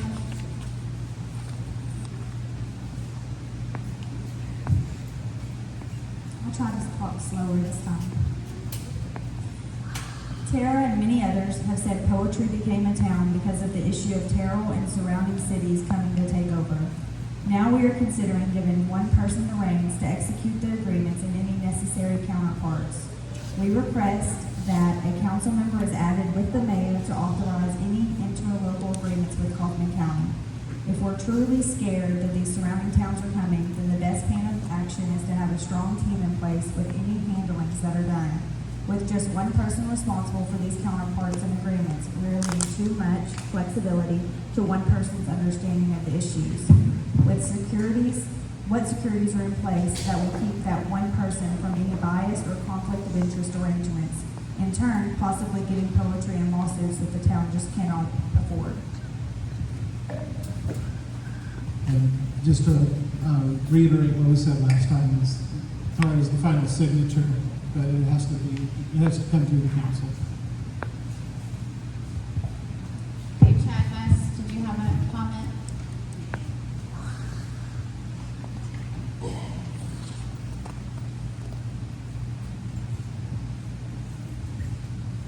I guess when seeing this on here, with the fact that we have a citizens committee who started to look at zoning, I know this is one of the things that we have discussed. To me, it should have went to that committee before we go to the council, so that we can look at how that's going to roll up into our plan for the town of Poetry. That's what I thought we were tasked at trying to do. So not sure why it was on here now and not be part of that committee. So that's my opinion. Again, that was Deborah Bonner's contract, had that on there. We didn't even discuss that. And so I was really surprised to see that. So I was actually surprised. I think that definitely needs some discussion. So Lon Aiken, do you want to speak about the interlocal agreement, platting and permitting authority?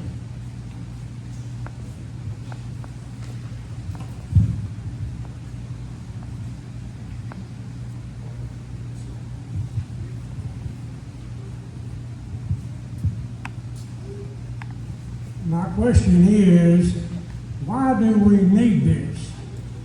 Kaufman County is already, Cook County's already handles all this surveying and stuff. Why do we need to go through all this stuff? Why can't we just leave it country like it was? Why do we need to take over some of the county's business? The county's been doing it all these years. What do we need to get involved in? And another thing, I had the same question again. All this is coming up with nobody knowing what's going on in the community. You folks know what's going on, but we don't know what's going on. I have a little bit on the road, but I think it'll come up later. Thank you.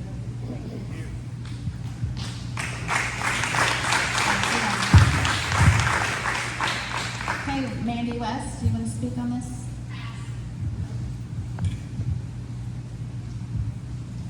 Tara, can we get clarification to Chad's point? I mean, I think this seems like something that should go through the planning and zoning, so can we get a commitment that between now and the next meeting that this will be given to the planning and zoning committee for review so that they can provide their input? That's a great idea. The two council members are on that, so they can present it to the committee very easily. Okay, so that takes care of our citizens who wanted to speak on, and we've already voted on that. So number 6, discuss and take action. Oh, that's right, I apologize. Okay, so all those in favor, well, there's been a motion to recess. Is there a second? Okay, all those in favor of recess, and that passes unanimously. 5-minute recess.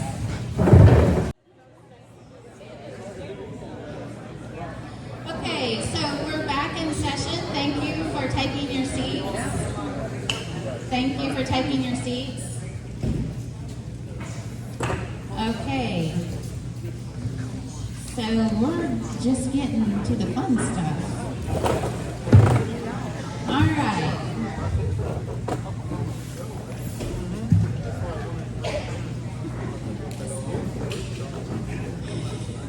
Okay. Number 6. Discuss and take action on an alternate proposal regarding non-exclusive solid waste franchise agreements with CRS, Reed, and Ameritax. Okay, so we have a number of citizens who've signed up to speak on that. Okay, number one, Debbie Emmer.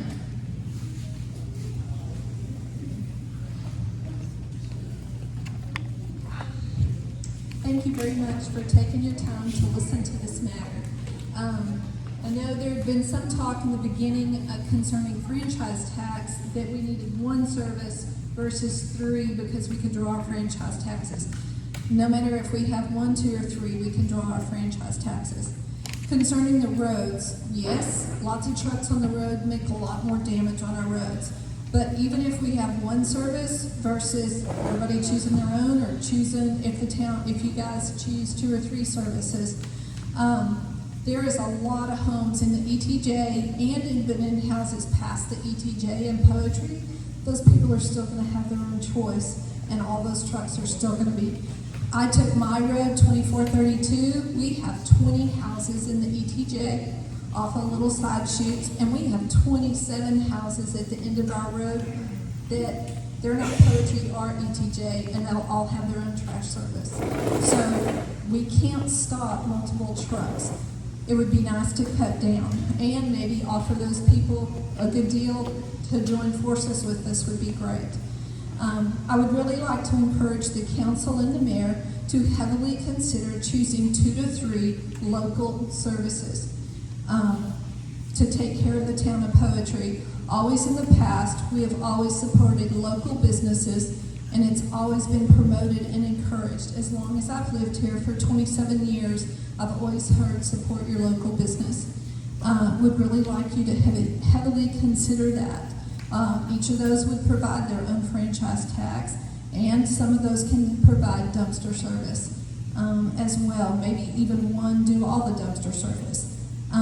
I did have on my agenda, I had already given y'all that I had seen in some reviews that Ameritech, what I understood was that they had actually bought out 2 smaller sanitation services. I spoke with Ameritech people when I got here, and that was clarified, which I was glad to know, that they were actually approached by those 2 smaller services. One was retiring and going out of business, and one was actually in financial failure, and they were called and asked to take over. So that was really good news.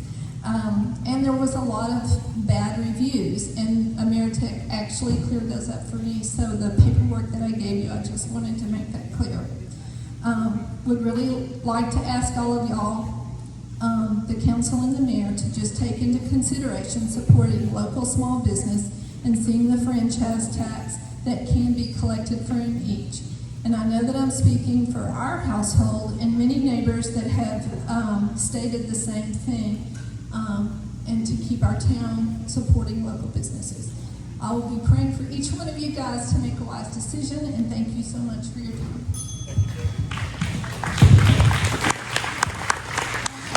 Sherry Benson. Thank you, Debbie. Sherry Benson.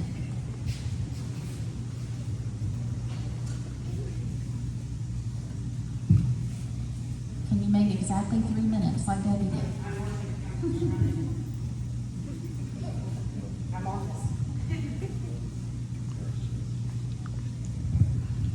My husband and I have always supported local business as well, and we consider that to be incredibly important. My concern is that if there was a solution that was expected, why did we not give the volunteer committee those parameters to work within instead of embarrassing Ivy Campbell when she presented what they found? And I am also concerned with the way volunteers have been treated in general. My request is that we all show respect to each other. It's a high probability that we're going to disagree. But please be respectful.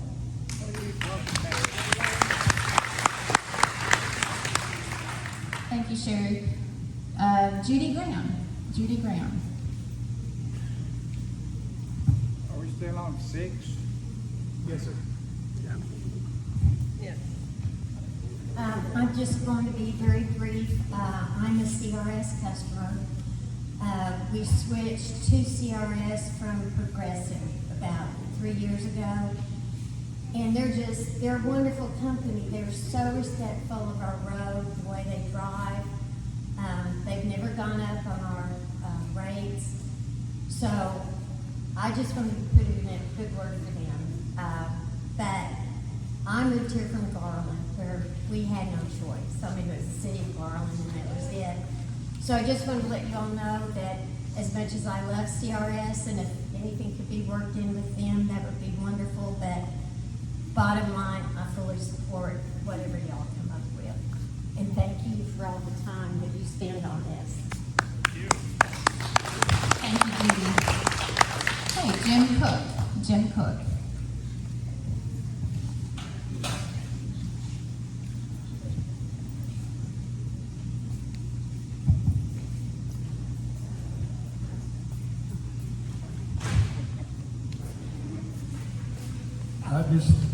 I think that on this, we need to make a decision and get it going, because this is one of the few ways besides property taxes that we can have talked about bringing money to our town. And the ones that, at least the three I'm looking at that make the alternate plan, I don't know whether we're gonna go with one or three, but they're all gonna give us a franchise tax, and we need to get something going, so like this gentleman said, we can have some money to build to fix our roads with, and other things. But we need to get some income coming in from something, and hopefully, if we get property taxes, get them to keep them down. And that's the way I look at it. And so we need to make a decision pretty darn quick, and not push it down the road because we don't have any money coming in. Thank you. Thank you, Jim.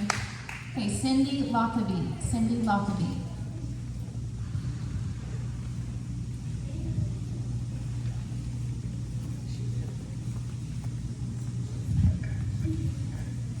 I just want to say that we've been out here going on 34 years, and I really think as a property owner, it should be our choice which trash company we want to go with, because we pay the bill. Amen, brother. And I know there's probably several good companies. The particular company that I'm with is AWT, which is a family-owned and operated company, and they've been very good. We were with Barnes for many, many years and was very pleased with their service. But I just feel like it should be our choice.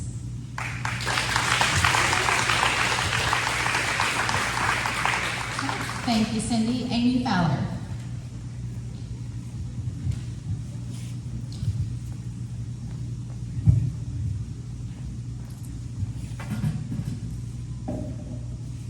I'm sad. I'm sad that the place that has always gave me peace is a place that is filled with dissension and hatefulness. I'm sad that a single person is influencing people for their own agenda at all costs without any care for the other businesses. I look around and I see a room of people that are here because they care about this community. We are not a city. We are a community, no matter what your piece of paper says. And I thought that the plan was to protect us from the city and the city dictatorship. I was part of knowing of Tara's backdoor town planning, and it has transformed into nothing that was originally purposed. And her way of doing things in secret with lies has not changed. I want to continue to allow every person in our community to choose who picks up their trash, including a franchise fee. I want to continue to support these small businesses. Council, please listen to the people of Portree. Don't be a puppet to her own agenda. Stand up for what you said when you ran for this position. You wanted to be a council member that represented the people. Here's your chance to represent the people. To the council members who have stood by their word to keep Portree, thank you. thank you so much. For the Save the Farms, Tarek, well, I think let's build a city might have been a better campaign slogan.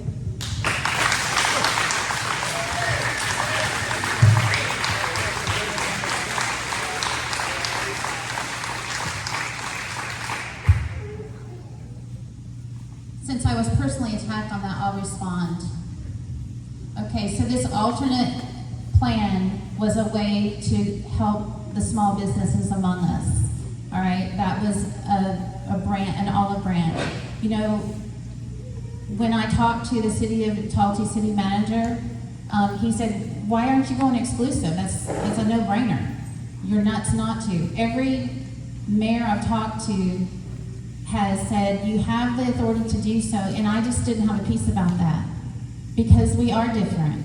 So when I'm saying let's go with an alternate plan, I'm saying let's be good to CRS, let's be good to Reed. They have been in our midst for years. CRS has 22% of their business in the town of Poetry. Reed has 9% of their business in the town of Poetry. The other businesses have just 1 to 3 to 4%. It's not very much.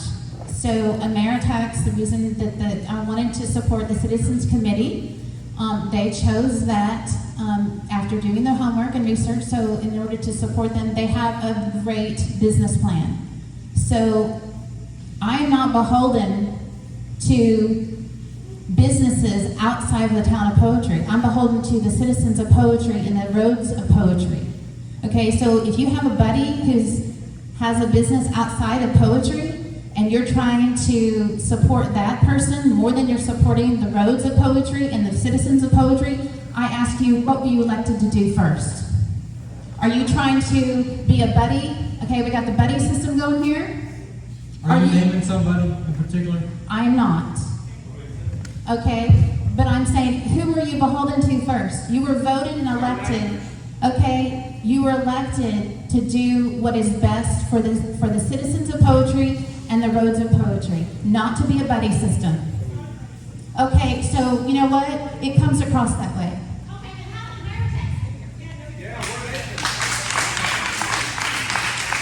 The entire reason that we are talking about trash is they approached me and Tom, Councilmember Tom, with a great business plan. So I consulted our attorney. They had a great business plan. Let's debate the day. Listen, they are 75 miles away. When you do honey, I need the date. Local honey is 100-mile radius. They are considered local. I need the date. Next person. This is important. I need the date that they approached you. Okay, next person. I need the date that they approached you. This is going to be important later. Estimate it. It was before June 8th. That was our first Before meeting. June 8th. So they have a great business plan. All right, so Kinsey Salisbury, you're next.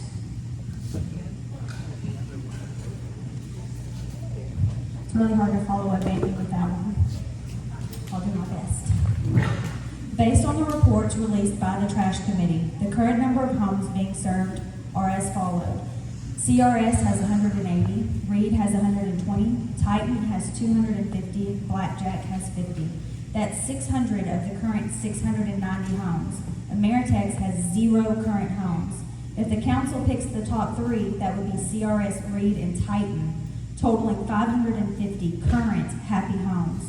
If CRS, Reed, and Ameritex are picked, that's only 300 current happy homes and 390 homes having to find new service and adding an additional truck on the roads. We've already discussed and stressed that the current providers will continue to travel down our roads to go to the homes within the ETJ and surrounding areas. If it's really about the roads, we don't need to add another truck that isn't currently traveling them. Also, when it comes down to the 3 providers selected by the council, the citizens should be free to pick which provider they want with no stipulations or manipulations. They should not be forced to pick between one provider over the other 2 that the council selects. Texas is a right-to-work state, and we did not become a town to squeeze out these little local guys to make room for these outsiders.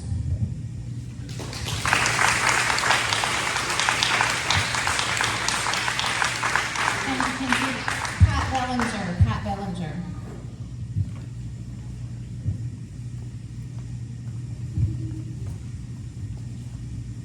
Good evening.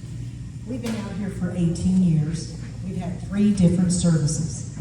We had a small guy that lost his job, used his cattle truck to pick up our trash. He found a job and he quit picking up. He was great. We had a large corporation that came in.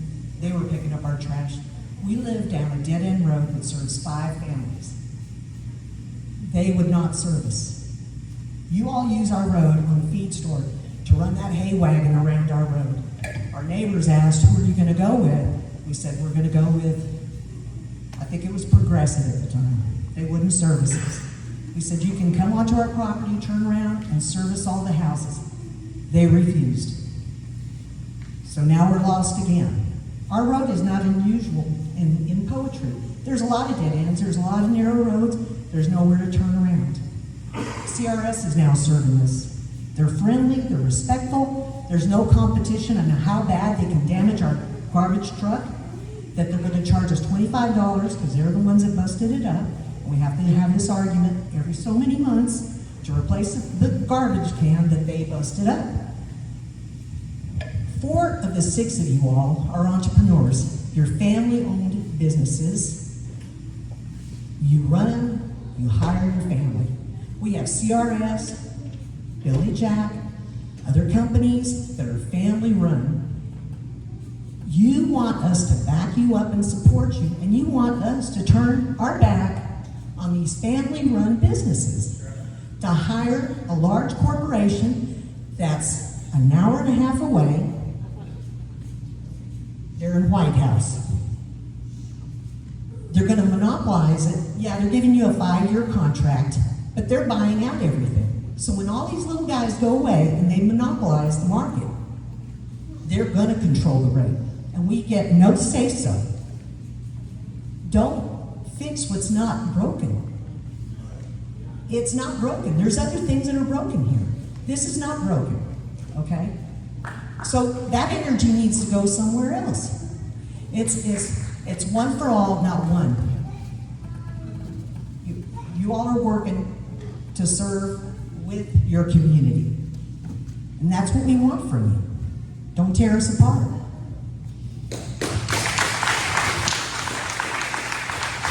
Thank you, Pat. Okay, Richard Bellinger. Richard Bellinger. Okay, Lon Aiken. Lon Aiken.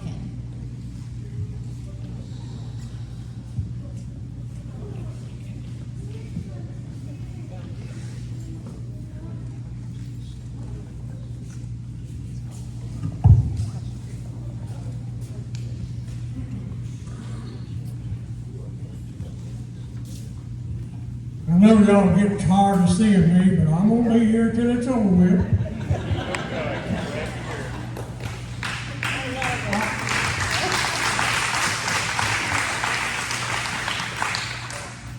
I'm a little old and I don't talk very good and never have been able to talk much, but I got to talk a little bit about this. You want to get a franchise people in here, you got one outfit that's going to run the operation. You make a deal with them, and the deal will change. What you need to do is stay with your local people that private enterprise set the price. If you let private enterprise set the price, you'll get the best price in the long run. There may be 10 or 12 of them out here now, but if you just leave them alone, they'll thin out because private enterprise will set the price. You get someone in there that's got full control, first thing you know, it's going to be messed up. You're going to have some people that's going to, the buddy system come up a while ago. That's what happens on a franchise. The buddy system begins to work. Every city gets involved in it. So anyway, I just think that we need to stay where we are. Another thing on the garbage trucks, I'm going to give them credit for this. I have watched these garbage trucks. They do stay in the middle of the road. They don't get off on the edge of the road and break the edges of the road off. They'll stop in the middle of the road, make you go around them, but they're not going to get off of that road. That's a smart thing, because you break the edges of the road down. I'm not a road contractor, but I know a little about it. You break the edges of the road down and your road falls apart. This is one thing I was talking about a while ago a little bit on this motor grader deal. You've got some ditches that need cleaning out. That's what I was getting at a while ago. Who's going to pay for that and how's that going to work?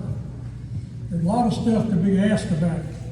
But anyway, I am strictly against having one trash people. I don't use a trash service. I've got a way to take care of my trash. I don't create a lot of trash. I see some people that's got a truckload in the front of the house. I don't understand where they get it. But what I do is I try to take care of my trash. And I don't pile up a bunch of junk and then throw it out the next day. Anyway, thank you for listening to me, and I'll be on the next one if they'll let me talk.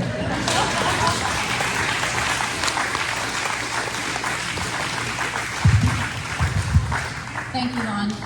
Just so we know, we're all clear, on number 6 is discuss and take action on the alternate proposal, the non-exclusive solid waste agreement with CRS, Reed, and Ameritex, just so we're all on the same page. Okay, the next person to speak is Chad West.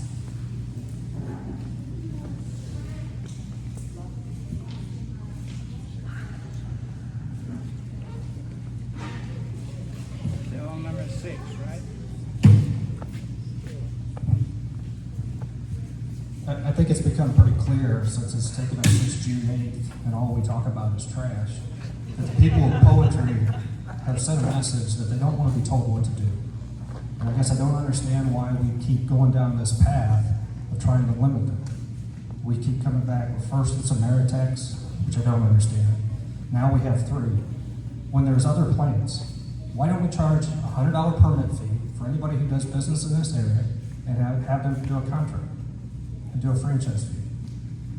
And I guess the one thing that doesn't sit with me in Ameritex is why.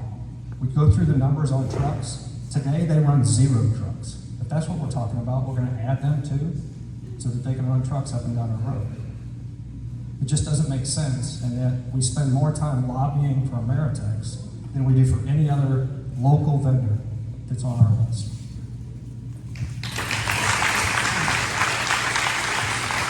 Thank you, Chad. Okay, Kevin Sinkovich.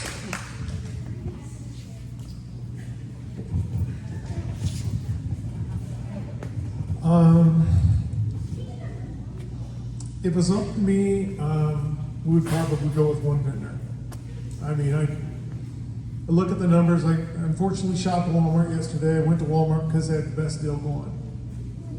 I feel bad that I'm not shopping Ricinger's or some of the other stores in town, but the best deal going is Walmart. Got these pants for $12. It seems to me that when Ameritex came to us in the beginning, they offered us 1 truck instead of 12 trucks driving all over our roads, tearing them up. I know they tear them up because I see the holes. I see the holes where they're usually at. They're usually right in front of someone's house, right where they stopped, and then right where they start, you can see where the holes get started. And then there's a little bit of digging there, and it just goes and goes and goes. So, at some point in time, we're going to put tar in it. We have bad roads. We need the money.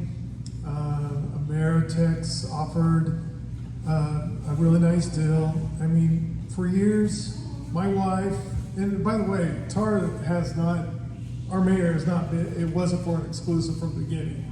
I would have voted for exclusive, but she wanted to have quote unquote local people, even though none of our trash services actually live in poetry. There's not one company that's in poetry. They're all outside, Royce City, everywhere. But for years, tar takes and washes out all the plastics, all of the things that are supposed to be recycled, cleans them all out, puts them in a plastic bag, puts them in the garage. And I proceed to walk into the garage, pick up the bag, go and throw it in the dumpster. It never goes to a recycling thing, because guess why? There's not one. Ameritech was offering us a recycle program. They were offering us going from 12 trucks to 1 truck. They were offering a scholarship program for 1 young man and 1 young woman in this town every single year. They were offering the town special services, porta potties or something. We do spring festivals and all that. They were offering some of that. And the big thing was, and I think Lon may have said something there, let the free market figure it all out. Who was paying $20 a month for their service before Ameritex came here? Anybody? $20. $20. You were, okay. Anybody else? Nobody. So there was our free market working to get us the lowest price, $20. It didn't happen. They were going to come in at $20 for 5 years with a contract. If we didn't like them, we could say, hey, you guys are not doing your job. You're not doing what you said you were going to do. And they have one choice: fix it or get out of the way and we can get somebody else. So again, that was kind of the reasoning, Mr. West, why we were trying to do, and I apologize, I should be addressing council. So that was kind of the reason we were looking, or I was looking at the possibilities of less traffic, more money, less. There's a lot of people on fixed incomes in this town that could have used a better price. I respect and honor the fact that our council's looking at having some more of the local people here, that letting everybody choose. It's not the fact that we're singling you down, Miss Kinsey, and saying you had to go with one, but thank you. Okay, thanks, Kevin. All right, Mandy West. Mandy West.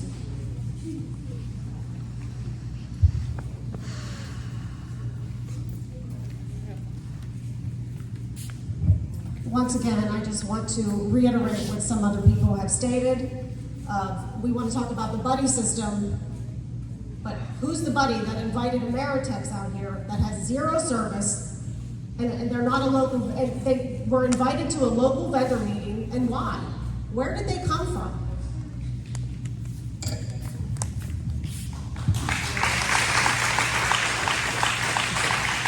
So Ameritex is here. Would you like to speak to that? You were called out. So I really don't know.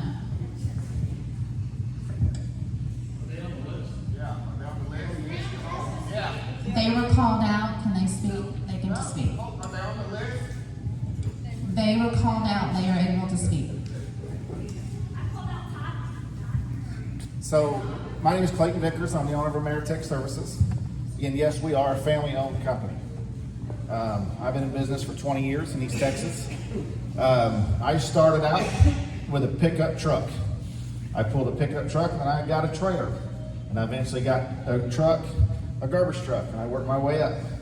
So yeah, I started out small and I worked my way up. My wife is involved in the business. My daughter's involved in the business. My brother's involved in the business. So to say that we're a large corporation is not true. We are a family-owned company. But we are a semi-large mom-and-pop garbage company. So, you know, I don't want everybody to think that we are a huge, large corporation. We're not Waste Management. We're not Waste Connections. We're not some big corporate company that's coming in and trying to take over everybody's business. The way we figured out is we had a guy that worked for us that lived somewhere similar. I think he lived in Quinlan, and he told us that y'all made a city. So we have a guy, his name is Arnold. He's the guy that was here first time, and he just drove by and he's a sales guy. I mean, how many people in here are salespeople that their job is to go find business? Well, that's his job. So he came by probably 2 or 3 times this time before we ever figured out who to talk to. And then we made contact with, who did we first talk to? Whoever owns the shipping place. The shipping place. Tim and Rose Smith. Okay, Tim and Rose Smith. So Tim and Rose Smith is the one who gave us her names. So we approached her and said, hey, we heard that y'all are a city. and we would like to come in and just make a proposal for the city. We believe that we can make a fair deal for the city. We do other cities. We have other city contracts in different places throughout East Texas. So to say that we're not local, we have the city of Lone Oak, which is right down the street. We have the city of Point, which is right down the street. We just started the city of Alba. We'll start them September the 1st. So we are entrenched in this area. So to say that we don't do anything local, do we do anything inside the city of Poultry? Not yet. That's what we're here for, is we're trying to earn your business. But we're not trying to come in and be this monster company that's taken over. All we did was just approach the city like we do anybody else and said, hey, we'd like to make you a deal. And the way we've been successful at other locations is we put together a package deal. We do residential garbage. We do commercial garbage. We do industrial garbage. But we also decide, you know what? Let's give back to the city a little bit. That's why we throw in scholarships. Y'all pay us, we give back to the city. That's why we give portable toilets. Y'all have big, y'all are a new city. Y'all are gonna wanna do some kind of functions and festivals and stuff like that. So we will come in and we'll set up portable toilets for y'all. We bring in a roll-off box full of trash cans. When y'all are doing your function, y'all put trash in, you go dump it in the roll-off box. We haul that roll-off box off for free. We do that for the city, just because we want to be part of we want to give back to the community. I'll get a few questions in a second. Okay. So it's and then because it's a volume thing. The more customers you get, the lower you can bring your price. So to say it wasn't a fair deal, if I'm not mistaken, I think there were 6 companies that came in and presented to the council? 7 companies. All 7 companies had the exact same opportunity to give their best deal. We gave the best deal we can. They gave their best deal. Nobody's knocking the deals that everybody gave. Okay? If our deal is better, it's not our fault that our deal is better. It's just but we just put together a better package. So we're not here to try to take in everybody's stuff. We came in, we made a fair bid when we were asked to, and so that was the price that we gave. Yes, ma'am. Yes, ma'am.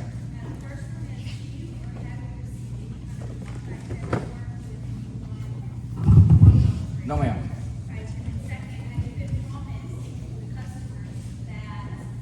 CRS and Reed don't currently already have.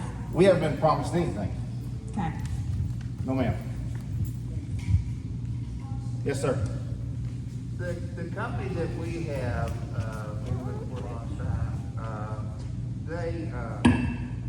they're really reasonably priced and they treat us right. They don't have too many restrictions on like how many run-out tubs you can have, or what size or. So what I'm getting at is with all that you promised and all the other cities you work with, are you going to say, okay, you can only have 1 3-foot can once a week, something like that? So all that stuff is up for negotiation with the city. Our proposal is that we would provide everybody 1 95-gallon can, okay? And that can, you can put as much trash in it as you want. Our can is tan. And as much trash in it as you can. And then if you need an additional can for only $5, we'll bring you a whole nother can and you can have as much trash in that can as you want. but your price is the same for $5 a year or $5 a month? No, it's $5 extra for the second can. Okay, so per year or per month? You're talking roughly $25. Sir? You're talking roughly $25 to $30 a month for your service. I can't hear you.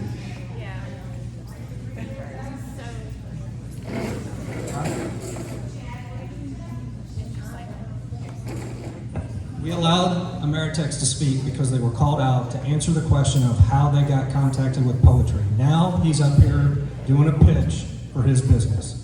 If we're gonna allow Ameritex to pitch his business, then we need to let AWT, CRS, and all of the other vendors also come back up here in front of this group.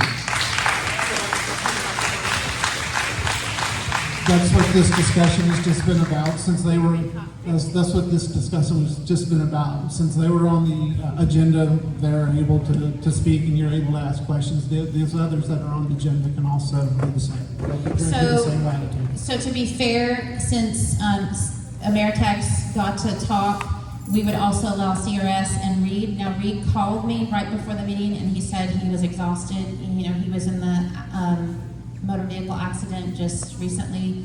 So, but we did talk and he wanted to be here, but he just wasn't feeling up to it. So, but we do have some other citizens that want to speak. So, was there another question? There was one more question right here. Okay, so we have one more question. Okay.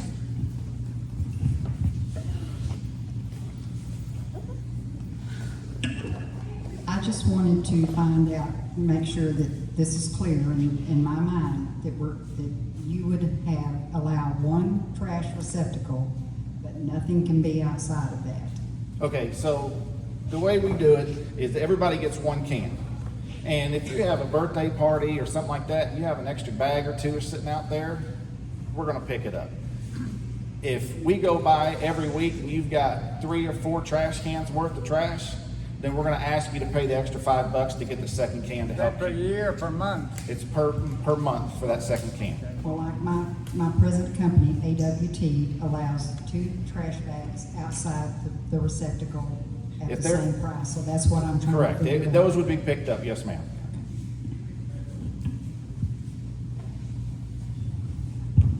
I guess my thoughts are, in this situation, even good things don't feel very good when they're forced. So I'd rather it not be. I think it's the voice of a lot of people I've been talking to about this exact situation. I get it, but the idea is I think we don't want to be forced, and if you're a great company, I'd love to choose you or consider you. But in the end, I think that's forced is where a lot of us kind of turn off about it. So that's why So I'm gonna on the force thing, and I'm gonna defer to her, but I'm pretty sure that the city is required to provide the utilities in a certain amount of time. So is that not true?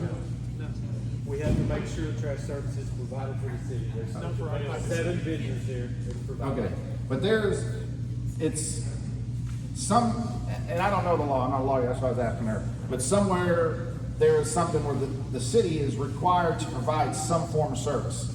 So they're required to pick something, whether it's 1 or 2 or 3. In fact, we have a dozen, so we're covered. Right, that's what I'm saying. So they're required to make sure that there is something. Okay, as a point of order, can we invite CRS up and allow them to pitch their stuff? Yes, we will. Okay, that's fine. All right, thank you. Okay, so that was a big detour. Okay, so the next person to speak is Nancy Harkreader. Nancy Harkreader. I'll be there in a couple minutes. Here comes Petey. Thank you, Mayor, Councilman. I'm Nancy Harkreader, and we live in the 4-post edition. Sorry, we live in the 4-post edition, and I'm here to tell you how great we love CRS. There are people, we've used them for 3 years. They take excellent care of you. We moved out here 15 years ago from the city of Garland, and yes, you had one choice. It was the city of Garland. Our business is still located in the city. And I'm kind of embarrassed to say that in the beginning, I think we hauled our trash from Poetry to the city of Garland for several years and didn't even use a trash service. But I'm here to tell you how much we love CRS. And we would like to continue to have them as our choice of vendor for trash. Thank you. Thank you, Nancy. All right, Kim Kaser? Carter. Okay, there's no T here. Kim Carter. Okay. Hi, my name is Kim Carter. I moved out here from Rockville 3 years ago, and again, we had local city ordinance where you had to choose one choice of garbage. But we've been out here 3 years, like I said, and we have CRS, and we let them. They're two older ladies. They come out on time all the time. They pick up, you have extra trash, text them, call them, or email them, and say, have an extra trash, and they say, yes, Kim, recycle. They don't do anymore. They used to. I hate that, but she said it was too much money to do that. But otherwise, the trash is fine. We love it, and I would not like to lose them. So just let you know. And just in case you saw a man come in here, that was my husband. He was looking for me because he thought I got hit by something or a deer, because I've been there like 2.5 hours. Thank you.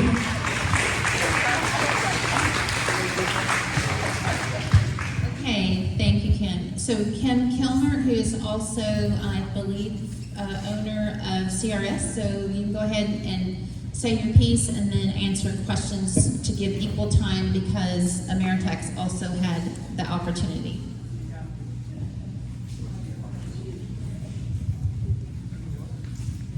First off, I'd like to thank you all for showing up, especially our customers that are rooting for us, and for Reed. I know he wasn't able to make it tonight.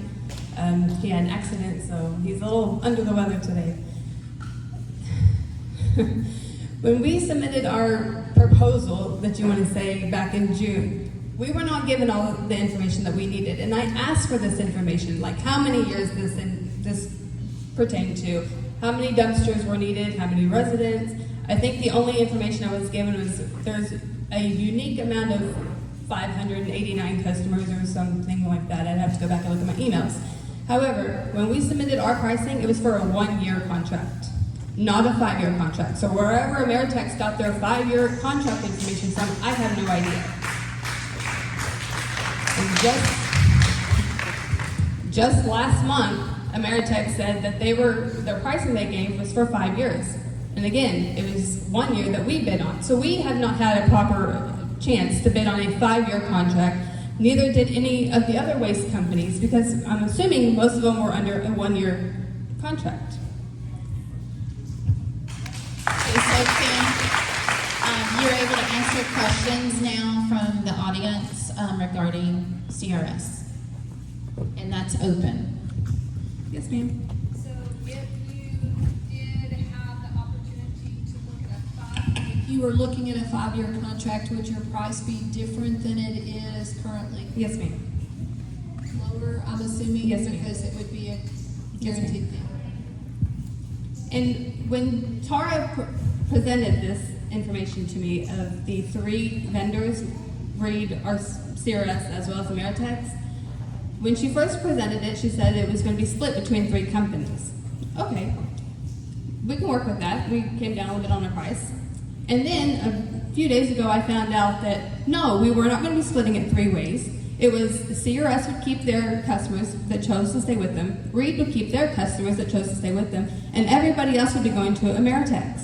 And I also mentioned to Tara that we have rear loader dumpsters as well as roll-offs, and she said those would not be needed because Ameritex will also be servicing those. So I don't know what else we could do, but we travel around 30 plus miles on a Thursday in Poetry alone. And for us to have to bring down our price to compete with Ameritex just to not even gain any customers in this city, that's kind of, yeah. Why did you change your original franchise? Why? Yeah, the original amount. Why did you change it? Because the budget proposed a higher amount because Ameritex needed to. So you were able to edit their original proposal? Yes, sir. And I'm assuming you were not. Yep. That would be tight waste if anyone has their service. Yes, ma'am. I'm not positive, but who did you talk to about them? Tara. Okay. The mayor. Okay. I'd like to know if the council was aware of these conversations. I am aware of them, and I'll go over these emails at whatever time we want to. CRS has reached out to me. Brian French with Titan Waste has reached out to me. They both feel like they were treated unfairly and that they didn't get all the information. So I was privy to these, and I do have these emails, and it just asked them to send me a transcript of what they discussed. They're the ones that's going to have to stand for what they said. But that's the knowledge I have of this.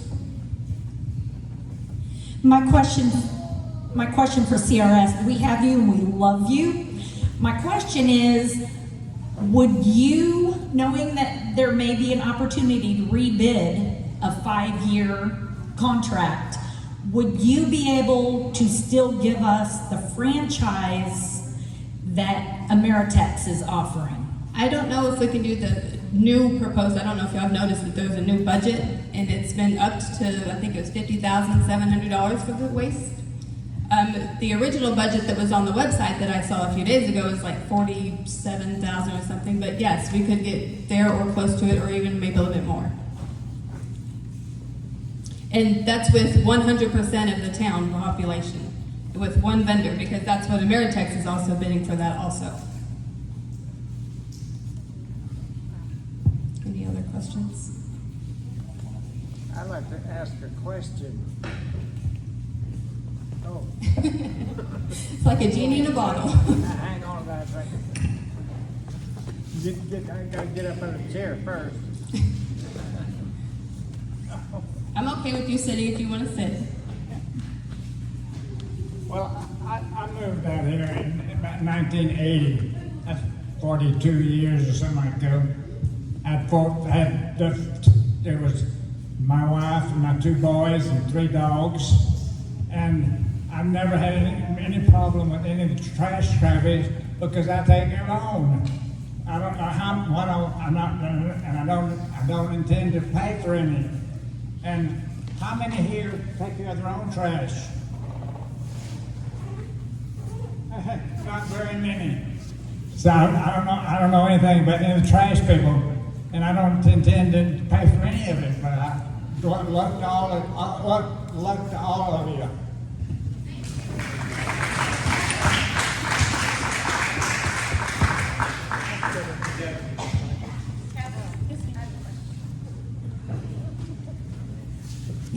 Can you tell me, I'm just trying to do the math here, okay? How many trucks or how many loads would it take to do 600 homes worth of trash? Probably about 3 of our trucks. 3 of your trucks? Roughly. In one day? Probably spread over, Sean, 2 days, probably. Currently, we service poultry in 3 different days. We go down 3 different roads, areas. Dr. Dave's Road, we service on Tuesday. That's our only poultry area on Tuesday. And then Fridays, we have some over off North Poetry. Yes, ma'am. Okay, so are your trucks full when you make a run? Your truck is full, and you have most to go of the time, without? yes. So what I'm thinking is, if every trash company drives one truck in, they pick up till their load is full, and then they leave. Okay, that would be the same number of times that you would have to run in and do it. I'm not following you on that. Sorry. Okay, so there's 7 different trash companies. They come in, they fill up their trucks, and they leave. Okay, so basically your business would increase by 7 if you took over all of those, because the amount of trash has not changed. The capacity of the trucks has not changed. Right. So whether you're doing it or they're doing it, whether it's divided up by 7 people or it's 1 person, they're still running the same number of trucks. Well, Or the when same we fill number- up our trucks, we fill up servicing 220, 230 people in our trucks. That's how full our trucks are. And sometimes they're full in poultry, sometimes they're not, because we service other areas also. I'm just trying to figure out if the business is divided by 7 versus 1 person doing 7 times the business, it's the same amount of trash. Okay, so it's the same amount of trucks. So we haven't changed anything on how many trucks are driving up and down the road. Correct. And if Ameritex comes, that's going to be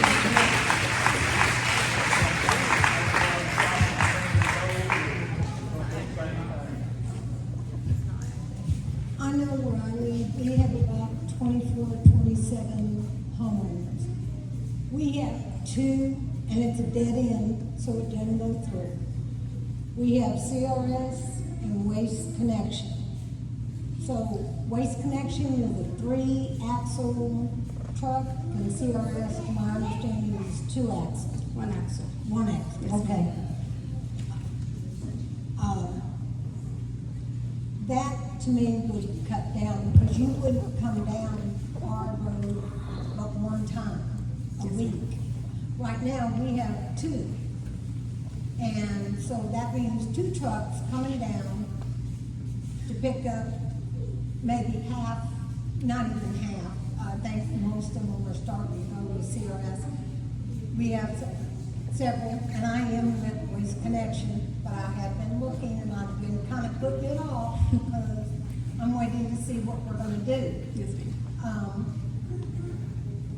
And I am for helping the citizen, small businesses or businesses.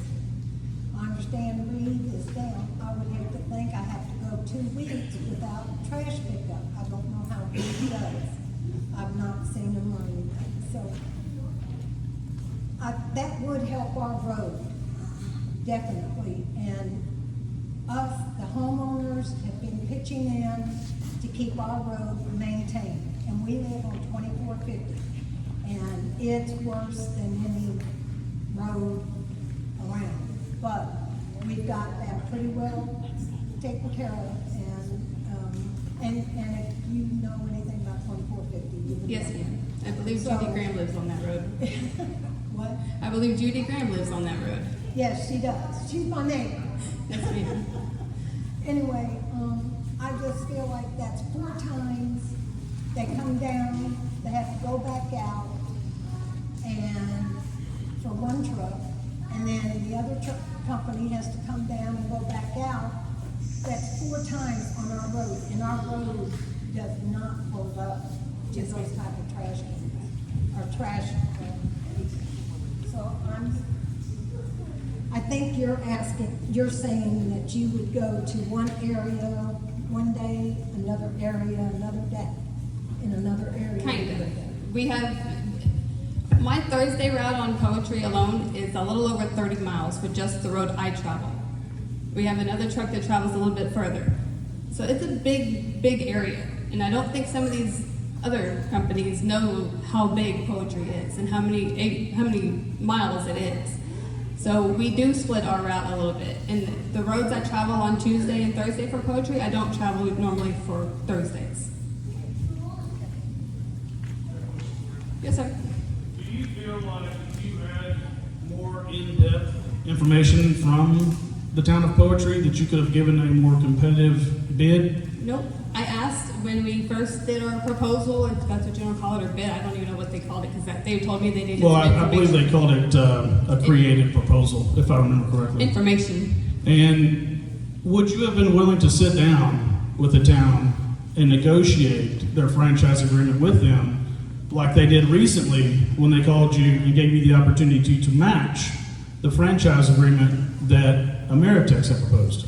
Yes. And I think we all would have, correct? we would have, and if I'm not mistaken, I'd have to go back and look at my notes because I did make notes when I spoke with Tara. But she said that she needed to speak with Ameritex and have them raise their rates so they could be a little bit more competitive with us. So if I'm reading that correctly, they had inside information that we were not privy to give a competitive bid for the town. Even though we were all running in the town and servicing the people of Poetry. I've been servicing the people of Poetry for over 10 years. I think you're almost there as well. Yes, sir. So with us being here, I think that you, I, CRS, Reed, I think that we could have come to the town, which I proposed, and all sit down with the town and come up with a very similar agreement that Ameritex offered. Because between all 4 of us, we could have offered everything that was offered. Yep. And I proposed that many times, and I was shut down many times. I'm just wondering if you received the same. I was not receiving the same offer. I actually have, and I think I might have talked to you about this. I have emails corresponding with the mayor asking if I could come in and sit down and offer an RFP with her for all of us, not just me, for all of us, so that we could all have an equal opportunity in bidding on the town of Poetry and serving the community of Poetry. And I was refused with a thank you and never followed up.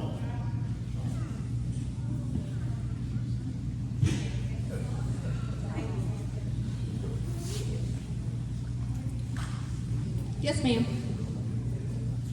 Okay, so the action on the table right now is CRS Reed and Ameritax have been offered, this is an alternate proposal, a 5-year contract for each of them, a $6.50 franchise from each of them. My franchise was only $6, and I told you that on the phone, not $6.50. Okay, so you're setting your own franchise fee now? Well, you didn't really set it when I asked at the beginning either. No, that's not true. So $6.50 was given to both. Now, Reed was not disputing that at all. $6.50 is actually the proposal on the sheet. So that is what's offered, and you came down a little bit, like a 95 cents, I think, off of your price. I never came down 95 cents with my price. Okay, so we have one more question. Okay. Do we talk about RFP here? We did last meeting. An RFP is $350 to just put in the paper, and then all the legal fees. So it's close to $750, $1,000 just to do an RFP. So an RFP actually is not useful for a town that has zero money. Okay, and the only reason I'm asking is because we have multiple vendors here saying that they don't feel like they received the same information. I have no way to prove it, so now I feel like our city's taking on liability that we have companies who say they were mistreated. But an RFP, Patricia could probably weigh in on this. That solidifies our liability. We have now said what we want, what we expect, and now I think we've opened ourselves up to 2 vendors feeling like they've been mistreated because we didn't do an RFP. We have a question. Again, they were all given the same information.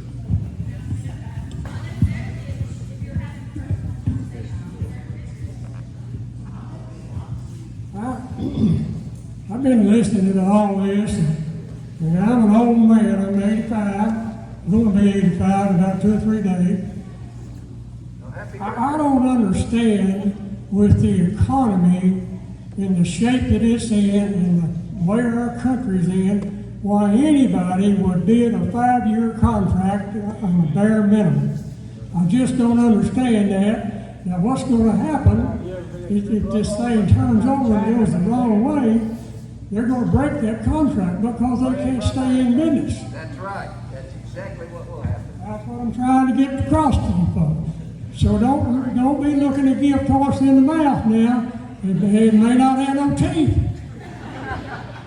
My suggestion is go on an open market and let the market set the price. And when you get to that point that they have to go up, they will either go up or go out of business. They cannot do it on a 5-year deal with the economy like it is. If it was like it was in 1930, yes, sir, they could do that because everybody knew they'd go stay poor. But this day and time, it's changing all the time. We got a whole bunch of this high-dollar stuff and these computers and all that stuff, and they can't get in out of the lane sometimes without to check on the computer how to get in. Anyway, that's what I got in my mind, and I don't understand why in the world that they want to continue to gamble on this thing. I've been gambling all my life, but I wouldn't make no 5-year deal today. Thank you, ma'am.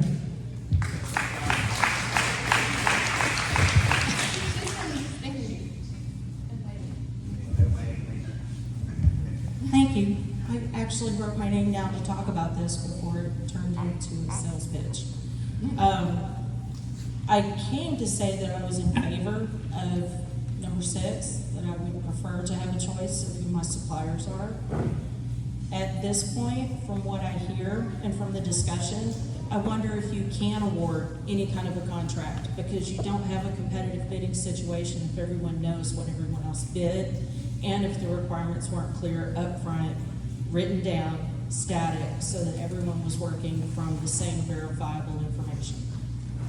I don't see how you can change it.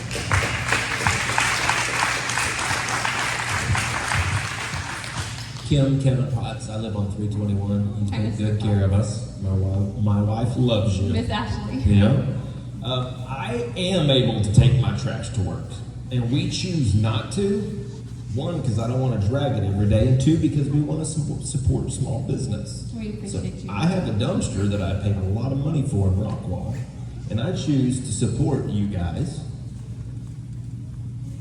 And if you guys award a singular person in here, I live in the ETJ.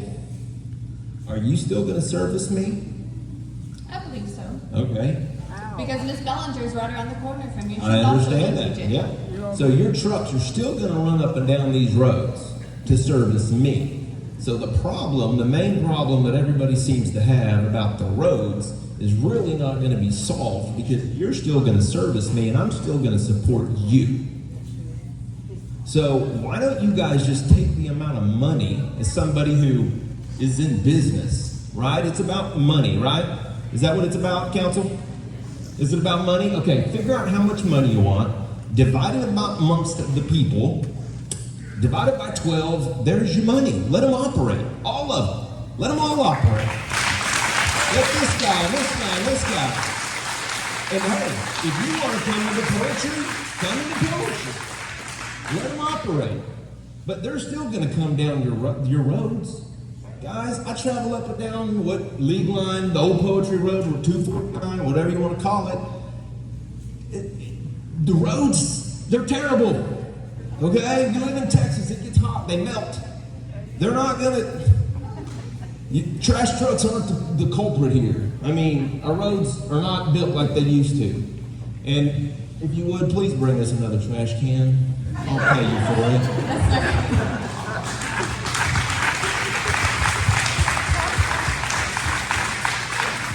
And I think from the beginning, a lot of our waste haulers have said that we would not be opposed to still servicing poetry and paying a yearly or even a monthly franchise fee. AWT, would you be willing to do that? Titan, would you be willing to do that?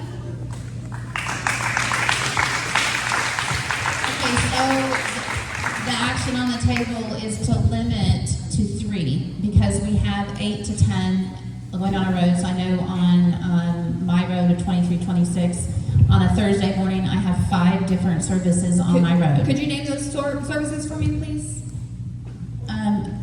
I can actually. So Waste Connections, Titan, CRS, IESI, and Jack. Okay, Waste Connections and Progressive, and Nature Calls. I think you have the list. No, I didn't say Nature's Hang on, Calls. hang on. I'm getting there. Let's see. Where are we at? Okay, there's French Services that Tara says is in the area. I think they have maybe 1, maybe 2 roll-off containers, I'm assuming, I'm not sure. I know they service the feed store, but they don't do residential trash. Let's see, ISI, Progressive, Nature Calls, Waste Connections, and Tri-County are all the same company, all of them. Okay, so we had 8 services come to our June 8th meeting, 8. So we know we have at least 8. They do change hands quite a bit. No, hang on. Because H&D Waste was here on the June 8th meeting. They don't do residential trash. They're trying to get into it, but they don't do it. Ameritex does not do residential trash in poetry currently. So that's still not 8 companies. So I think we're more down to like 6. We're having to look at not just residential, but all of it, okay? Again, So H&D Waste and Ameritex don't service poetry currently. okay, we're having to look at the whole picture, not just who does.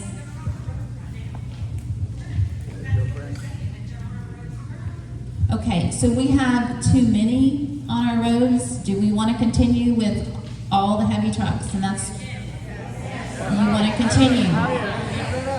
So, you know, I've heard from numerous people, okay, we have,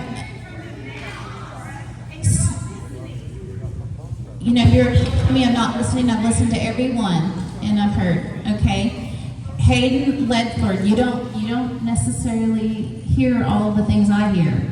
Okay, Hayden Ledford, you are up. Hayden Ledford.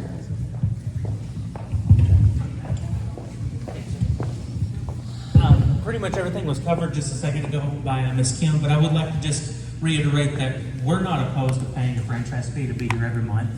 And any other company that wants to come in is welcome to do the same.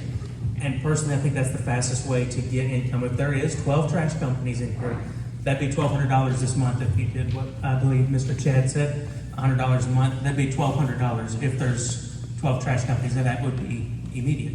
And then next month, there'd Just be... so you clarify, so Yes, sir.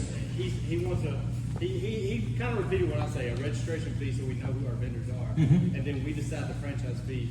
Okay, that would be fine as well. I'm just saying if you wanted a set rate of saying, just for instance, $100 to say, if you want to service poetry, it's going to cost you $100 a month. I would not be opposed to that. That wouldn't bother me. And it would weed out anyone who services one person or services two people. It would take all of those that drive across many roads, because believe me, I started from one. We drove for 40 minutes to pick up one person. So the first time we went out. So I understand that. And sometimes you cross a lot of roads in 40 minutes to get one person. You would weed all those people out, because it's not worth it if you're just picking up a handful of customers to pay $100 a month. But if you're picking up any amount that matters, it would weed all those companies out. It would then you'd be willing to pay the amount that's set. And I believe that then it'd be fair for anyone, and it'd keep your income coming in, and a registration would be great. That way you know who's in there, and maybe even make sure that they have their can so that you can double check whenever you drive through and say, this one don't belong. We might need to call that person and see if they actually have registered for trash service. That's my personal opinion on that. And I'm also, just to reiterate one point that's already been mentioned multiple times, when we got our information, it was basically, just submit a bid. We don't know what we want, we don't know what you need, but just get an idea and submit a bid. Now, that's just what I got. Now, maybe I just missed something, but that's what I got from the information, and that's all I have.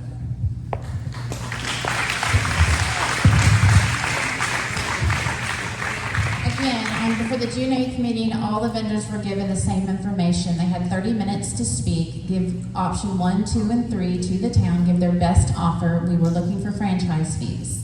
They were all given that same information that we have approximately, we think we have about 10 roll-offs maybe, and we have 689 or so unique residences. They were all given that same information. Okay, next up, Lynn Strauss.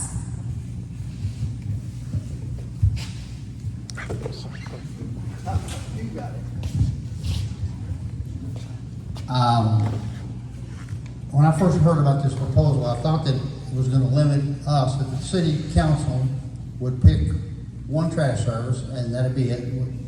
That's the only choice we have. But the paperwork in front of me says you're going to pick 3. Is that correct? That's the proposal on the table.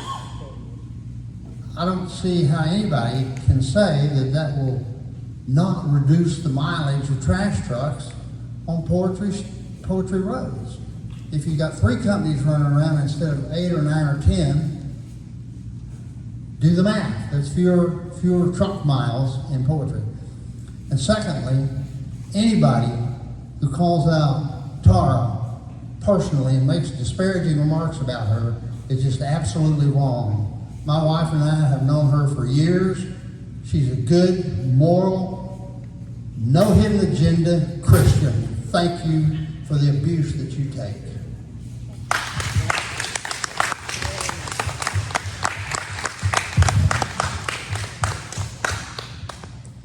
Okay, thank you, Glenn. Nancy Perry. Nancy Perry.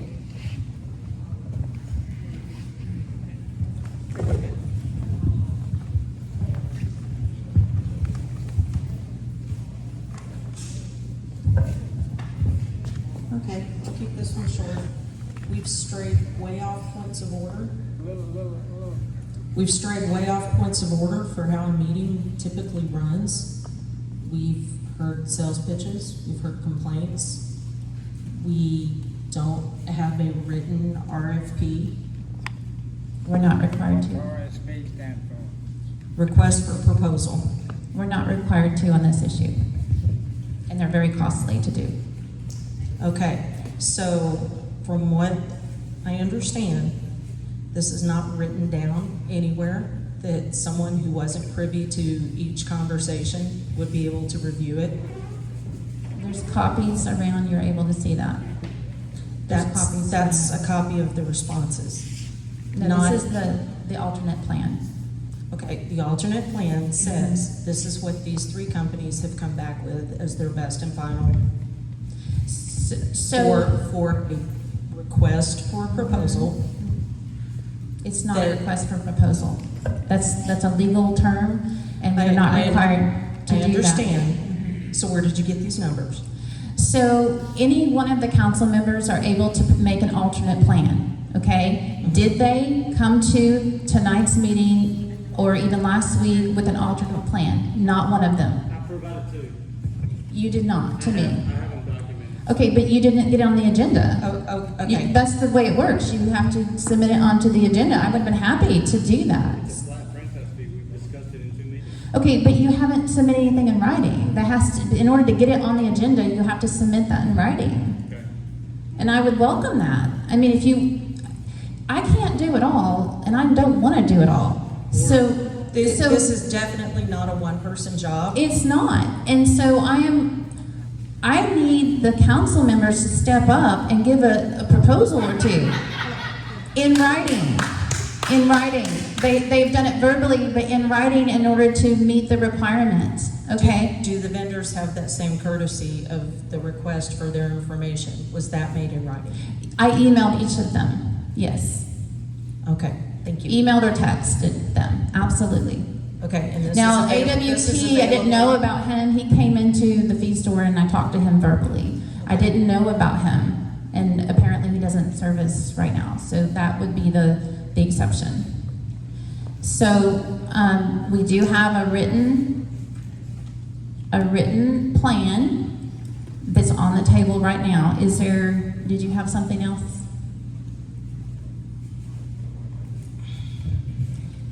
Okay, so we have a written plan. Where did the written plan come from?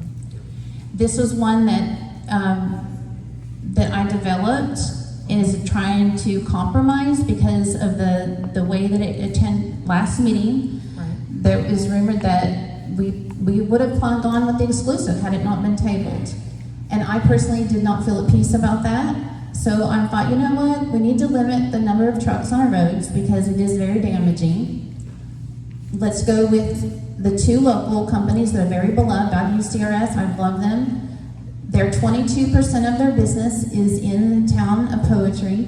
Reed is also very beloved, 9% of their business. So those are the top two that have the greatest percentage of their business in the town of Poetry. And they have a really good reputation, both of them.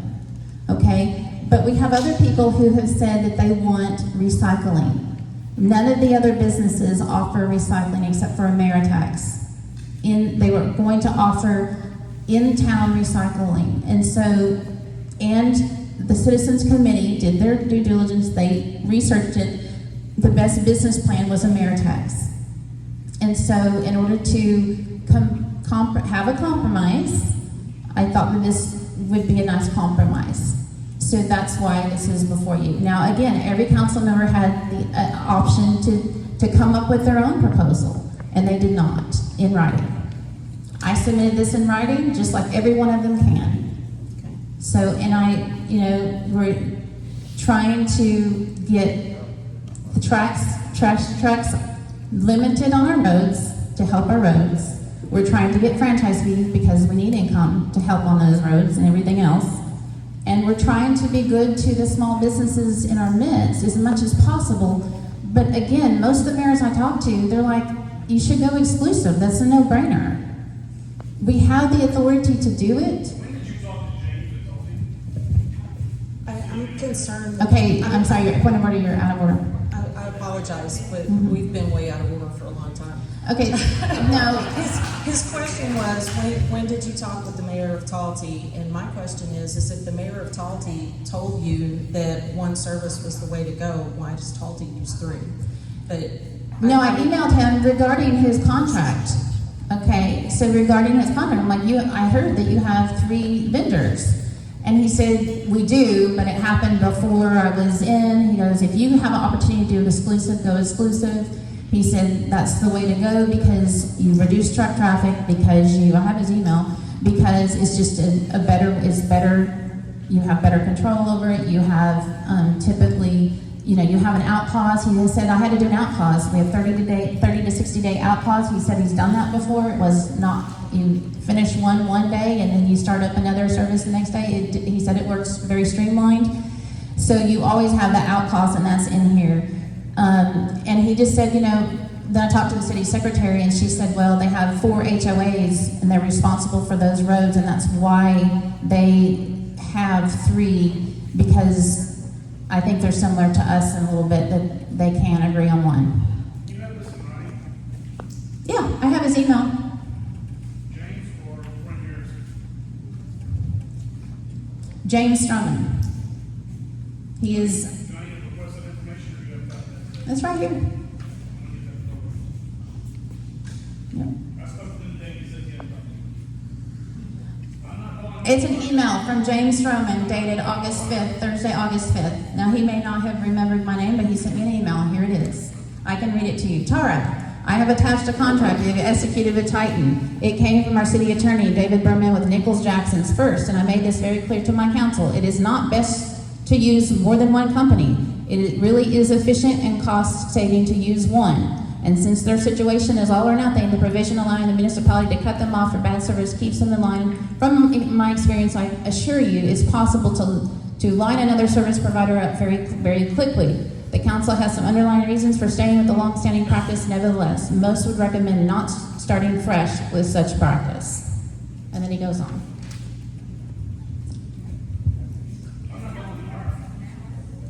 All right, so we have another, let's see, Cheryl Brown, I think she left.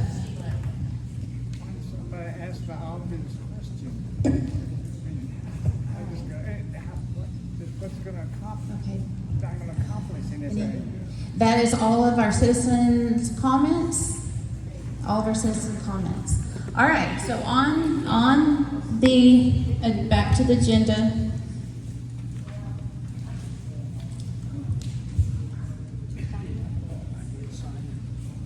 Okay, number 6, discuss and take action on an alternate.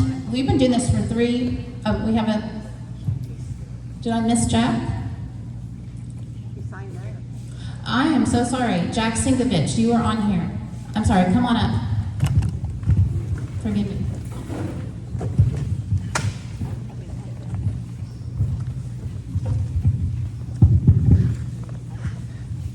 Okay.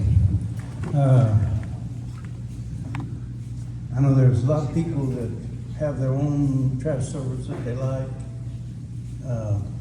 There's different companies that they like. Instead of just going one exclusive, we have Ameritech, CRS, Reed. They all 3 offer a franchise fee to help us pay our expenses. So far, I've been to, this is the 5th or 6th meeting, I've seen no approvals of anything to bring any money in. Tonight had been a horrible, unprofessional nightmare. We need people to work together. People were voted in, council was voted also to represent the people of poetry. This nice little town, I thought it was. We need some more positive input in our council. We don't need negative, bitter stuff. That's not what we voted for when we voted for our members. But again, back to this trash. I think 3 different companies paying a franchise fee will bring more money in than one company paying a franchise fee. When you add the 3 together. And I think I'll close on that. One more thing. We're probably gonna need more trash trucks, because right now, our country is really being trashed.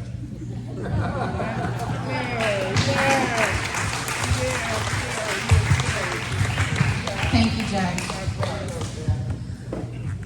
Okay, so number 6, discuss and take action on alternate proposal regarding the non-exclusive solid waste franchise agreement with CRS, Reed, and Ameritax. Is there any discussion or amendments on that? I'm not opposed to your alternate plan. I've said all along, I've got them documented, y'all. I've done my homework. I've said all along, 1 hour, 36 minutes into the 6:15 meeting, I asked Patricia, our attorney, can we place a franchise fee on every container? Patricia's answer was, whatever you can get the folks agree to. So again, I asked Patricia, does that ordinance sound unreasonable or something, or for something like this? No. That's their answer. No, I live in the country. We have various providers. We are happy to have various providers because we get the best deal. On 6:29, an hour and 13 minutes into that meeting, I was responding to Mr. Fletcher's conversation that he brought up, and that's the only reason I named you, because this is a conversation we had in public. And when I gave you my side on the flat tax, you can be heard because you were sitting right beside the camera. I asked you, I said, do you agree that we could get the same money if we charge every trash can out here a franchise fee? Your response was yes. So that's the second time I mentioned that. Okay, but where is the proposal?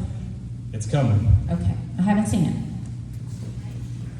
Well, we'll just amend one then. Well, that's actually an option. And you mentioned something earlier, Tara, so let's get to it. You said my feathers were ruffled. I didn't mention any names. I think there's been more than one. Okay. I'm giving the council a group text that I received from the Solid Waste Committee. I was not included in this group text.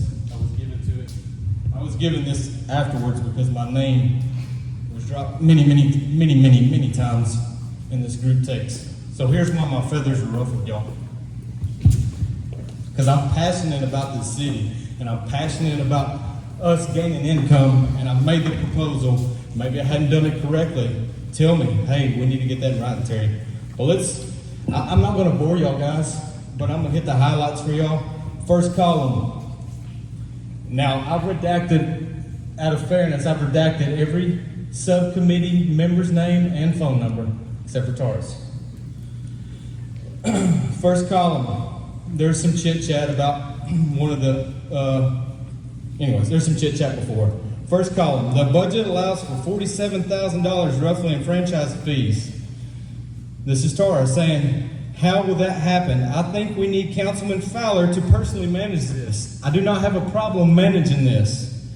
But let this show that this is your first attempt to excite or provoke a fight against a city council member. Second column, we're going to skip half of that first conversation, but it goes on and you can follow me. Franchise fees are the best option over taxes. This is a committee member. I guess we will see how they intend not to go belly up. I guess no one volunteered a better solution. To me, this was a chance for you, Tara, to say, well, Fowler's recommended we do franchise fees in 2 different meetings, but you didn't take that opportunity. You let the. Okay, so that does nothing to help our roads. We're getting there. Okay. Because you've been in this text group, you know where the roads are at on this part of it. Third column. Tara says we tabled the matter till later. We need each of you and any others to voice your opinions in support of this. It's not over. Again, provoking a fight. I take utterance with that. That's not provoking a fight. If you want to educate the people so that they know what the Citizens Committee has decided, that's not. Number 4. I think that's contentious. I disagree You're right. totally with that. You're right. Number 4, one sticking point is the 1 year versus 5 year. Ameritex is going to have to invest $58,000. That wasn't a sticking point. In that 720 meeting, I solely pointed that out to the fact that Ameritex couldn't provide the service at the numbers that the committee thought they could provide. And Ameritex, when I asked them about it, agreed with me that they couldn't do that one-year contract. That wasn't a sticking point. Second page, guys, first column. Committee member. Did anyone, about 3/4 away, did anyone have an alternate proposal? Again, Tara, you had the opportunity to point out the obvious. Oh, okay, so where is it? Where is your alternate proposal? You had the opportunity to point out that Terry said multiple times we can do a franchise fee across the board. Okay, so that still allows 8 different trucks on our roads. That does nothing to help We're not the having roads. roads yet. That does nothing to help the roads. Third column on that page, guys. Third column on that page. This is Tara. Councilmember Fowler says, or keeps saying, free market. I do, guys. All right, this is what I got to say. 1 hour, 21 minutes into the 6:15 meeting. There's several comments. I personally do not like that idea. And the preface to that was somebody wanting an exclusive contract. Tara says she doesn't like the idea. Moving on down. I want to hear what the citizens have to say. We're hearing it. And then I quote her saying, let's let the free market rule. Well, let's let the free market rule. You're quoting me as saying keep saying free market. Well, Tara, you said free market.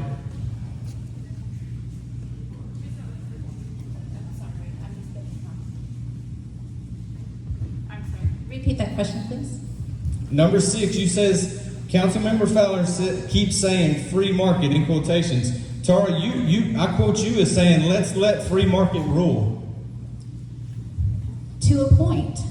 Okay, so Terry, are you so beholden to your buddies who are solid waste vendors at the detriment of our roads?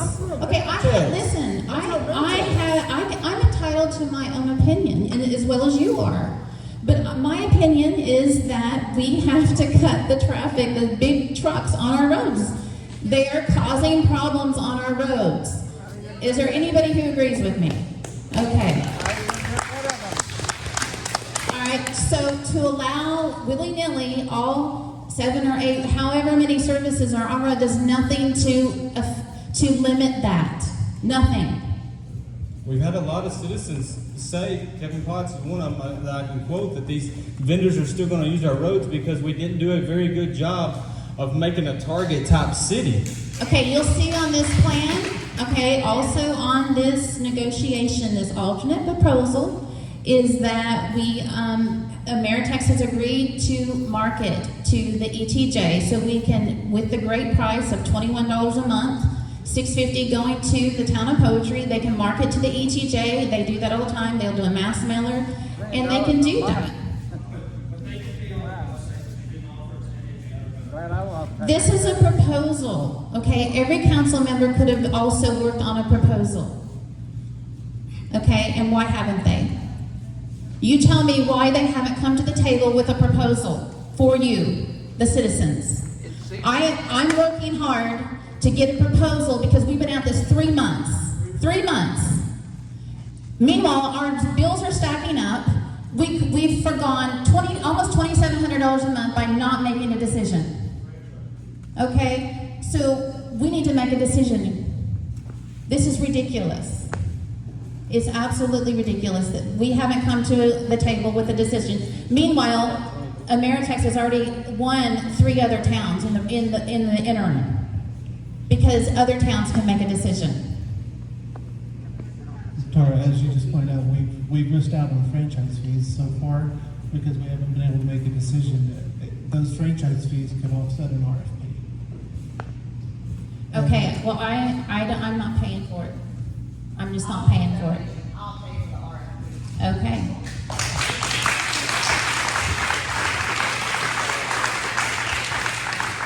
Get that running.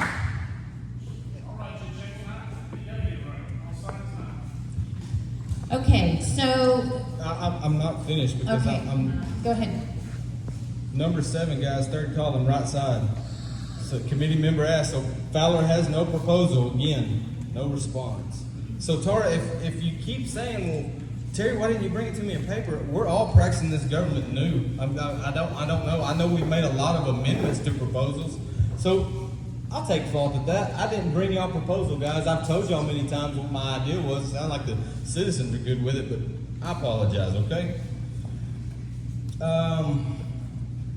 Man, council members, y'all have this.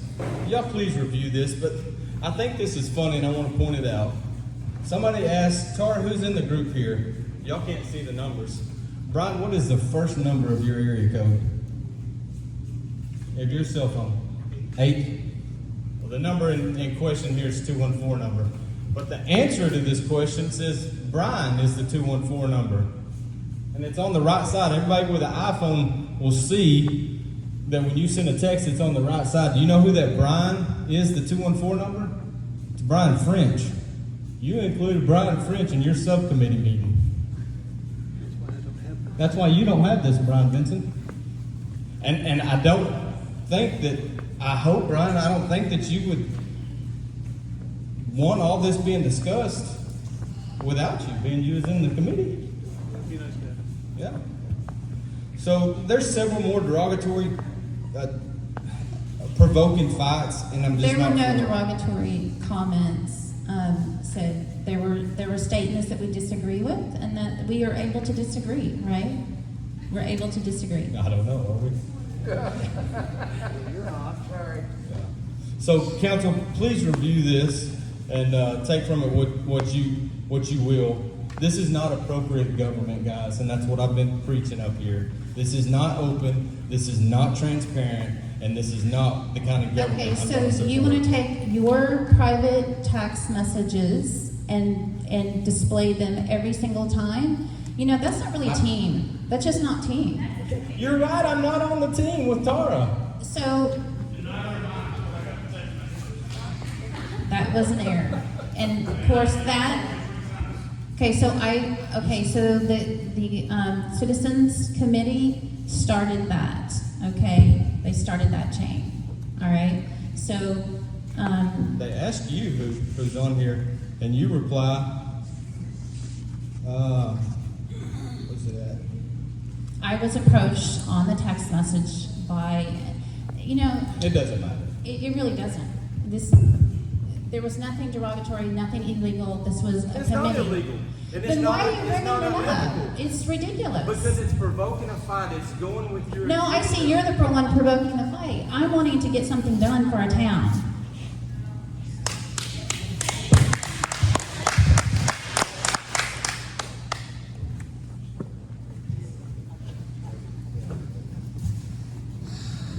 Is it true you asked Ameritex to raise their cost to help the little guys compete? Well, okay, so we're not going with the exclusive Well, with them. but this is alternate. Okay, let me finish. Okay. Okay, so the exclusive was that they would get $20, give a $20 rate to the resident, which is a great rate. But we're not giving, with the alternate proposal, we're not giving them exclusive. So it would be $550 franchise fee according to their plan. So if we're going with 3 services, it only makes sense we wanted to go up to $650, then their retail price would also go up to $1, and that's where the $21 came from. I don't disagree with the 650. Where did we get that number from?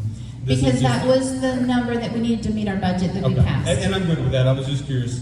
Okay, you guys are real good at passing a budget, but not real good about getting income. Well, the budget that we talked about on budget 2 had a $40,000 franchise fee, did it not? Okay, but we haven't decided on a company to allow us that franchise fee. Don't we dictate that price?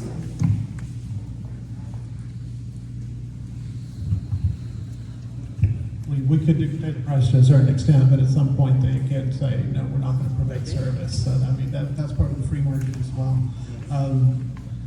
We've covered a lot of territory, and most of it's been through some pretty stinky swamp today. To the citizens who are here, I want to apologize to you for that, because it shouldn't happen. It should be more structured.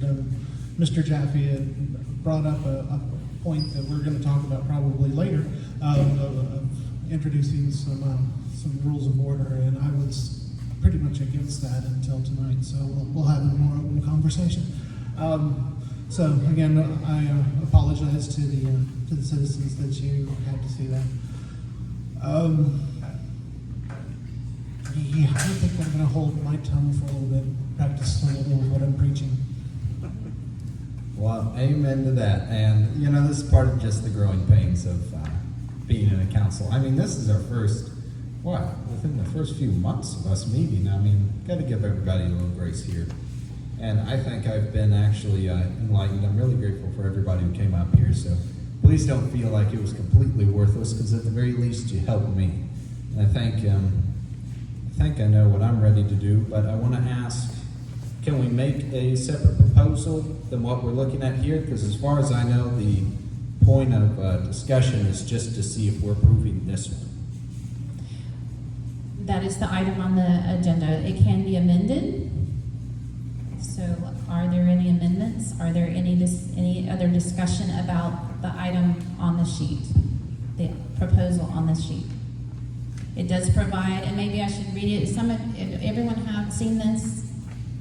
Everyone's seen this? It does provide a 30 to 60 day out clause if service becomes substandard. Okay, so CRS, 180 homes.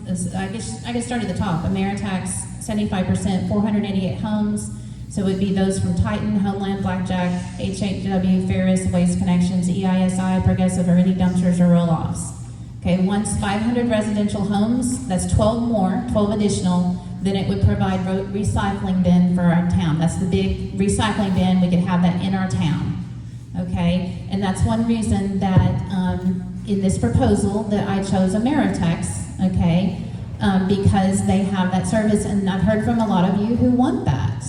All right, so the price would be $21 plus tax cost to resident for one polycart cart, plus $5 for the extra cart. The roll-offs, they have a 12, 15, 20, or 30 cubic yard, $392 to $581 with varying weights. There's a $25 franchise fee from each of those per haul that goes to the town of Poetry. The dumpsters, they have a 2 cubic yard, $75 a month, 4 cubic yard, $90 a month, 6 cubic yards, $150 a month with weekly pickup. $15 franchise fee goes to Poetry per month. And I did do some price comparisons. The current prices in the town are $75 a month for a 2 cubic yard, $108, and this is from, I called 3 businesses in town, $108 a month for a 4 cubic yard, and up to $400 a month for a 6 cubic yard. So the $150 was actually a huge savings. So they were very competitive on the dumpsters and roll-offs. It includes a 5-year agreement because that's what they needed, but I'm also suggesting that for CRS and Reed, in all fairness. They also have a door side service for disabled, $11 per reasonable bulk item to be picked up the last Friday of each month. You call the Wednesday prior. They have a $500 scholarship for high school seniors living in limits of Poetry. They provide a free annual cleanup, 2 30-yard roll-offs for free. They provide the polycarts and portable toilets and hand washing station free for one town event. The billing, they handle the billing. They said that they would put a Poetry link on their website to make it easy. They will mark it to the ETJ with a mass mailer. And they also have $5 million in insurance liability and indemnity clause to the town of Poetry. We're only requiring the $1 million, but they have the 5. The CRS, Royce City. 1 second, please, for clarity on that. When you say the line 1, 75% equals 488 homes, those from Titan, Homeland, Blackjack, HHW, etc. We're not intending to assign any households, are we? No, they would. So the people who have been with those companies, they would receive a letter, and that letter is sent out to all municipalities. In fact, I have a standard letter that they typically do. So the town would send out a letter and say, hey, if you're with these companies, you're now going to transition over to Ameritex, and you would have a 3-month transition, and any contracts would then be null and void because a municipality has the right to do that. Since this is the discussion part, I would be opposed to assigning those to anybody. I would want, if we went with 3 option, and again, I'm an exclusive guy. I like the exclusive offer. But if we went with the 3 option, I would like for the people to be able to choose which of the 3 options they would like to go to. Okay, and that's an option. So, again, trying to minimize the truck traffic. So we have the Ameritex, the CRS. They currently have 180 homes, so current homes could be happy to stay with CRS. That is 22% of their business. Again, they are in Royce City. They're not in Poetry. They don't live in Poetry. They are outside Poetry. But they have been in this area for a number of years, and they do a good job. So their price would go to $24 plus tax cost to resident for 1 poly cart, $10 for the extra cart, $6.50 franchise fee goes to Poetry. Now she had to understand it is $6, so I guess I don't know if that price would need to go up 50 cents or not. No dumpsters or roll-offs because that would be the Ameritex's purview because because they're doing the bulk of the service for the town. The 5-year agreement with a 30-day, 60-day out clause if service becomes substandard. They also provide door-side pickup for disabled. They bulk item pickup, $10 and up. And then they also do billing quarterly or monthly, and they have the $1 million insurance liability indemnity clause to the town of Poetry. Now on Reed, he is from Lone Oak, Texas. He does not live here, and he is based out of Lone Oak. He currently does 120 homes. That's 9% of their total business. So those 2 were chosen because they have that's the highest percentage in our town. The other services have 1%, 2%, 3%, or 4% of their total business in our town. And they don't have recycling. They don't have that as an option. Now, I think Blackjack allows you to go to Terrell, but that's not in our town. So they, again, a 5-year agreement with a 30-day, 60-day out clause if service becomes substandard. Doorside pickup for disabled, bulk item pickup for a minimum $5 each item. They have billing quarterly, and they also have the $1 million in insurance liability indemnity clause to the town of Poetry. So that's what's on the table right now.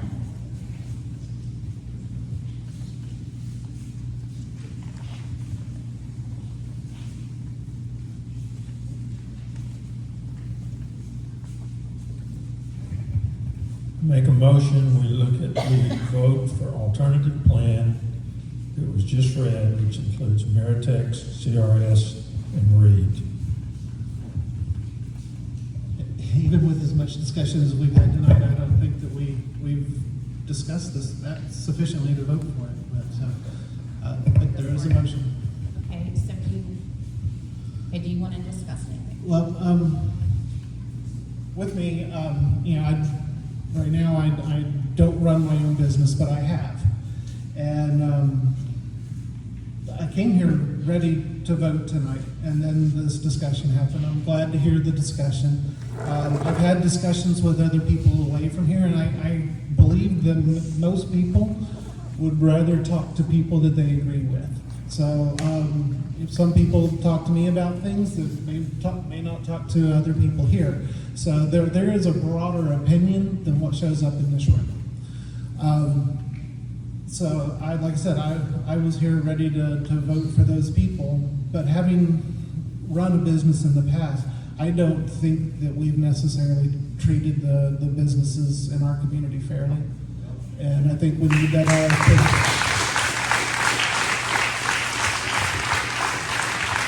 And I am so sorry to say that because I am ready to get some income for this town.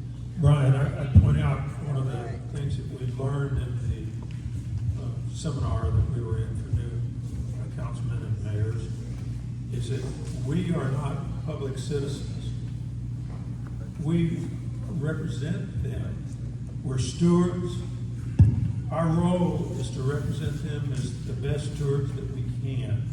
Secondly, we have to base our decisions, and I believe it's legally, on the merits, not on our personal wishes or desires or opinions. It's merits. This came out very clear in the legal basis that we heard this week, or last week. My view is we have to follow that, and I think there's a legal basis, is what do we think is the best merits of the proposal that's for the city as stewards for the city, not as our own personal opinion. Right, and I agree. Hey, like I said, I'm a single vendor, exclusive vendor. My preference would be an exclusive vendor. And none of the people who are even considered are the people that I use right now. So I'm not basing this on my own opinion. In order for us to base our vote on merit, I think we have to have all the information, and I don't think we do yet. Well, I thought, by the way, that the Citizens Committee did a very good job of assembling the facts and the merits, which is what we have to base what we do on. I mean, I read the report and looked, and while I don't necessarily like or agree with not having everybody having a choice, I would like that. It's just that's not the merits of the situation. We need the money, we need the revenue, we need to protect the roads, that's true, and we've got to start somewhere. And the way I see the merits of this is I would prefer to have a single one. I think that's the most effective. However, I understand the logic and arguments brought out today as a compromise is probably the best thing that we could do. Therefore, I made a motion that we should go with the compromise one, even though I don't necessarily like it. That's not important. My opinion isn't important. It's what are the merits of what we're doing for the city of Poetry or the town of Poetry as stewards. Agreed. And in that vein, I don't think number 6 fits the bill. And that's what we're discussing. We haven't discussed number 7 yet. I don't think number 6 fits the bill. I do think that we should consider other things. I'd like to honestly ask, what's the difference for the town between these picking 3 companies to give all franchise through as opposed to all of them? It's a little bit of we're getting the same franchise fee. And you know what? We're going to pay a little more for road. It's true. Because they're going to be driven on past more times. It'll be the same amount of stops. But that's the price for freedom sometimes.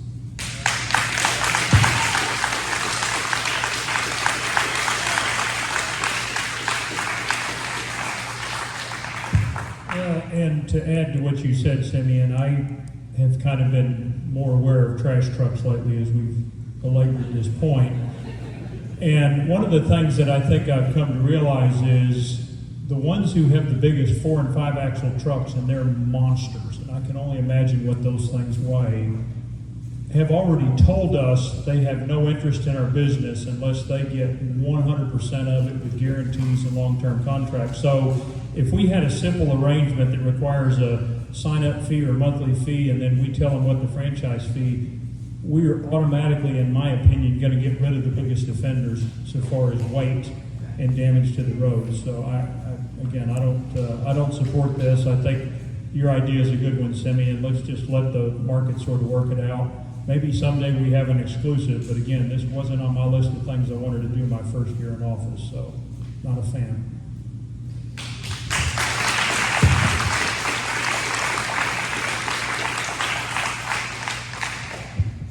Okay, so we have a motion on the table, a motion to accept this. Is there any is that seconded, or is there amendment? We don't have a second yet. Okay. All right, so are there any suggested amendments? Because you're saying that you want to get rid of the larger services? Is that what I understood? I'm not saying I want to get rid of them. I'm saying if you tell them you want a franchise fee, they're out. They're not going to play. I mean, they didn't show up for our little workshop. Okay, so can I get okay, so that would be, the ones that would be interested would be how many? Out of 8, 9, 10 that we have possibility? Like, how many services would that be? I think what we do is we pass it, I liked our attorney's little thing at the beginning. He talked about the difference between an ordinance and the other. To me, if we just pass an ordinance that says to pick up trash in the town of Poetry, you have to be a registered vendor and you have to pay us $6.50 a month for tubs or whatever, and that's it. That's going to basically start the money coming in, and it's also going to, I believe, take the biggest trucks off our roads, because those guys ain't going to mess around with it. They're just not.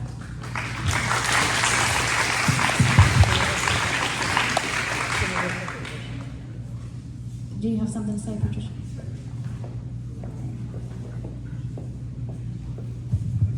Okay, so state law allows you to have and charge those fees because of the franchise agreement, which is allowance for use of your roads. So those are the fees that you're allowed to collect. So I'm a little concerned with hearing comments about, requiring them to register within the city. I think if you wanted to have everybody sign a franchise agreement, everybody provide insurance, everybody provide that fee, that's gonna be a contract and an ordinance with each one of those providers. So there's not gonna be other fees, it's just gonna be, you're gonna have that pass-through franchise fee that gets added on to the bill. And it would need to be an ordinance with an agreement, because you're gonna want insurance, because if someone gets hurt or if there's damage to city property, then the citizen's gonna want it. If they get hurt or their property gets hurt, y'all are gonna want it if it's city property that gets hurt. So there are other contractual requirements that we include within those franchise agreements. And so we would need to, if that's the direction that y'all determined to go, then we would need to have a franchise agreement and an ordinance for anyone that was gonna provide service within the town. And to be clear, that's not because we charge the $100 fee or whatever was thrown out. I'm just making that up from earlier conversation. But for any franchise fee, we would require individual ordinances for each person. Okay. We've done worse things. All we've got to do is change the name and print it 7 times. So I think that makes sense.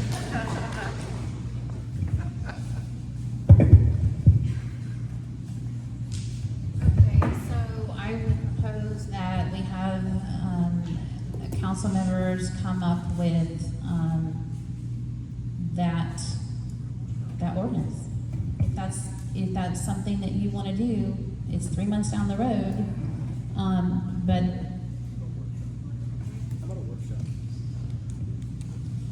all right, do we have a proposal for a workshop? I'm asking discussion, how do y'all feel about a workshop? Where we can get our ideas out. It's still an open meeting. But we're not having to amend this or change that. If we can come to an agreement that we all like, then we have one proposal that we get to pass. We have a lot of motions. Hasn't this, okay, well, it died for lack of a second.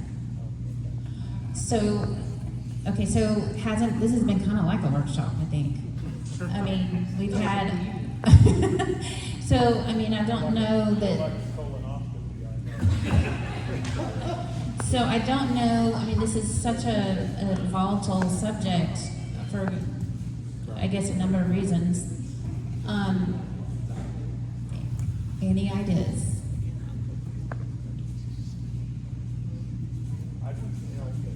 Part of the problem has been lack of, you're saying lack of participation, and I'll plead guilty on that. I guess part of, to Simeon's point, I think we're all trying to figure out what we're supposed to be doing in this council, right? We're running very afraid of the Open Meetings Act, and if I say the wrong word or I type the wrong text, and so we really don't have the ability, or we haven't figured out how to use it, that we can have open sort of working discussions where we can get things done. But rather than just throwing things up on the wall and trying to figure out what's going to stick, doesn't seem to be working. We've taken up a lot of time, so I think the idea of a workshop is a great idea, or one of us can come up with something, but it's going to be another let's try this, and it may fail. So I think the workshop is more likely to produce something that we come back as a team and say we support this. Okay, so Patricia, on a workshop, it runs the same way, is that correct? Is like a special town meeting? How do the rules vary from even a special meeting? Because I'm not sure. It is just a special meeting if you're not gonna have it. You can have a workshop prior to your regular meeting to talk about things on the agenda.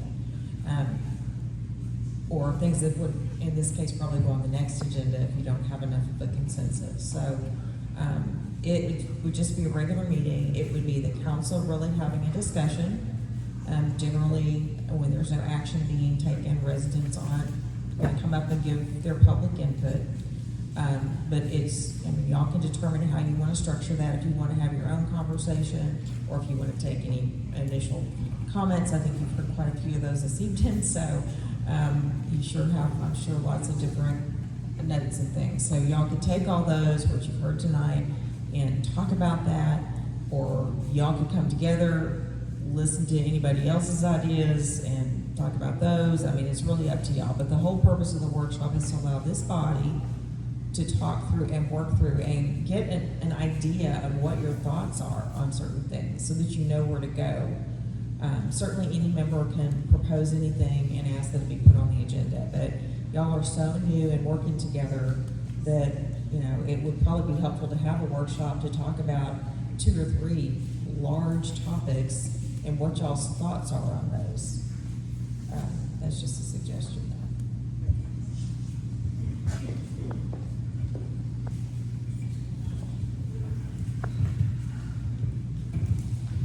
Okay, so there is, I guess for lack of a second, item number 6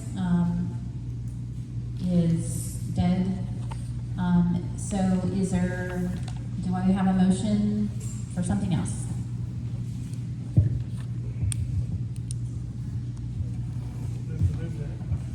I move that we move to option number 7 on the agenda. I move that we move to number 7 on the agenda. Okay, number 7, discuss and take action on an exclusive solid waste franchise agreement with Ameritax. We have several citizens who want to speak.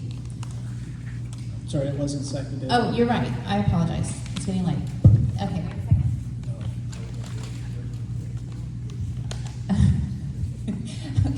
I'm willing to amend.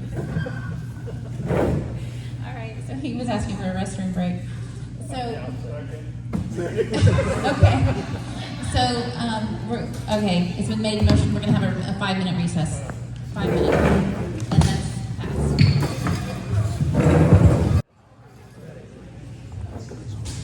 Okay, meeting is now resumed. Okay, so number 7, discuss and take action on an exclusive solid waste franchise agreement with Ameritax. Do we have any discussion, or what do we have? Well, considering on number 6, we decided to send that to a workshop. This one might be best to be addressed in that same workshop. So I would suggest that we table it and move it to the workshop. Okay, there's been a motion to take both 6 and 7 to a workshop meeting. Is there a second? Oh, you know what? Thank you. It's late. Okay, Herbert Fletcher. Candy Fletcher.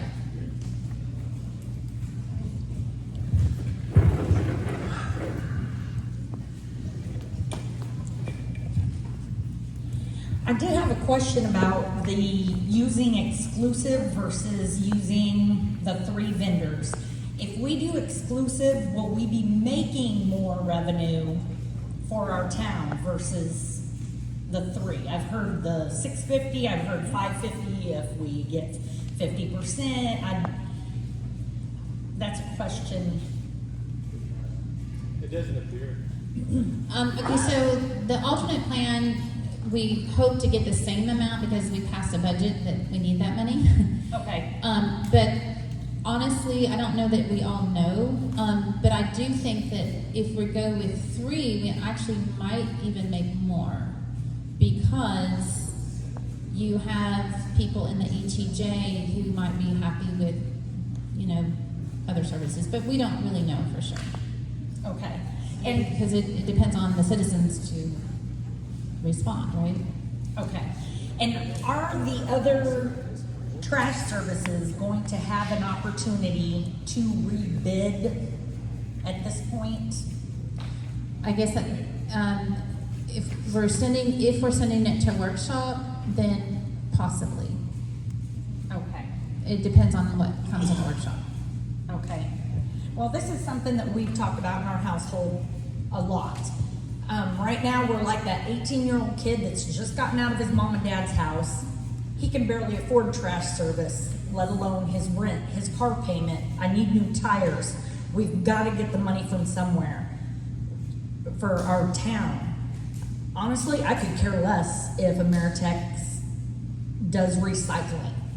To me, if you want to recycle, go take it somewhere else. It's not a necessity for a small town starting out. It's not a necessity for scholarships for a small town starting out. What do we need? We need revenue. That's either going to come from the trash services, and I don't care what trash service we have. I love CRS.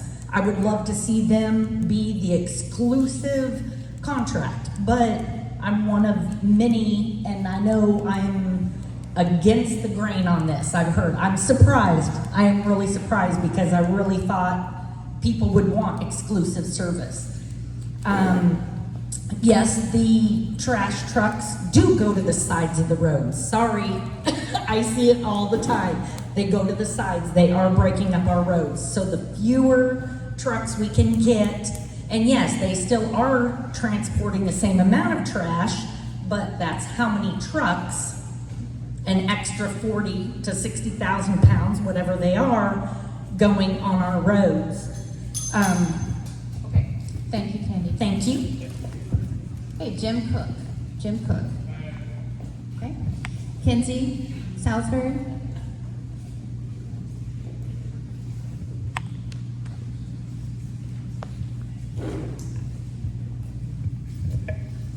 Thank you. I'm cutting my eyes at Ameritex because I feel bad.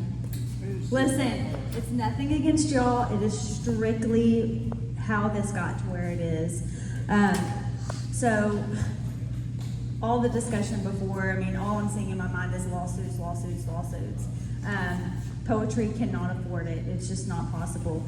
So, Ameritex, I'm going to read my little script here. Ameritex has no current customers. Ameritex stated at the last meeting that they gave the quote on a 5-year contract, while the other vendors gave a quote on a 1-year contract.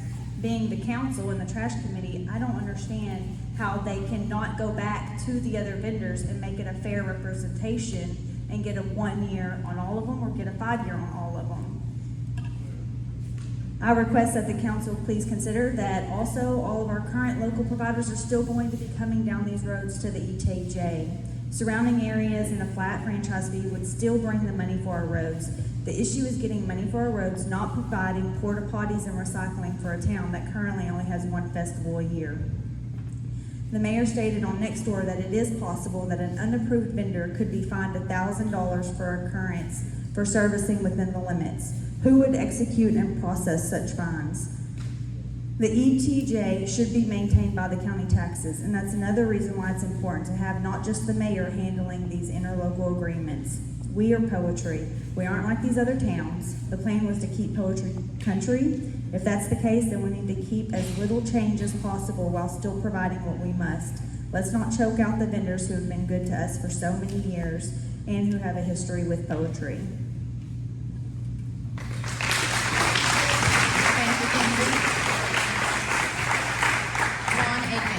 Lon Aiken.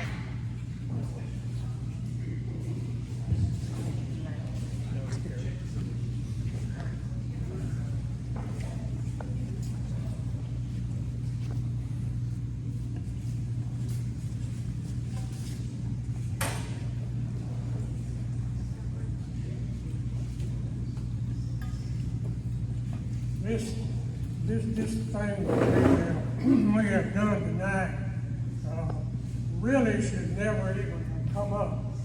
If you will remember, when we started on trying to get away from the city of Terrell. Hold your mic. When we started on trying to get away from the city of Terrell, we had one problem. We had our road problem. Now, we have got a major problem over a system that has already been working. No problem with the system.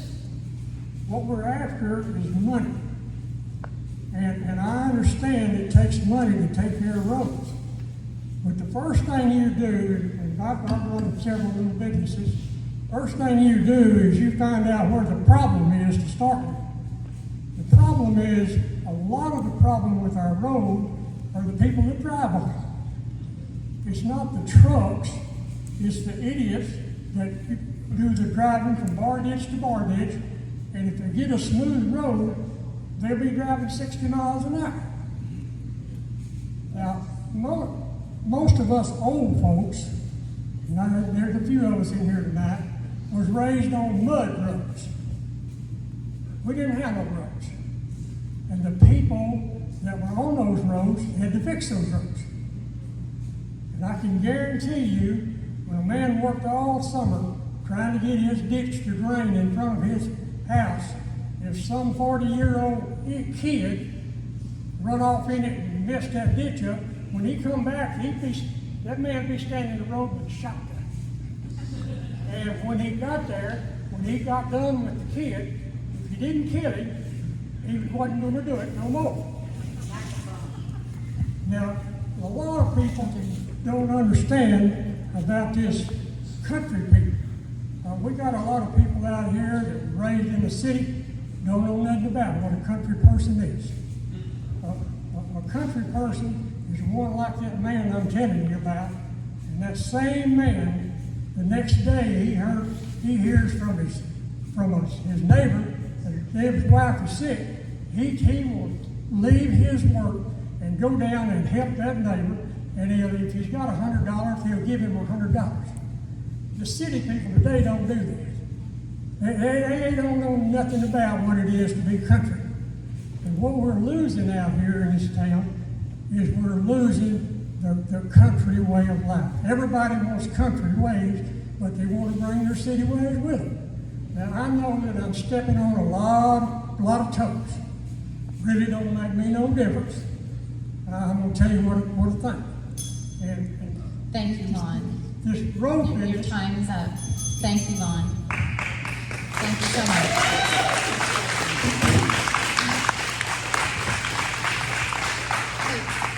Chad West. Pass. Okay, Mandy West. Pass. Okay, Kim Kilmer.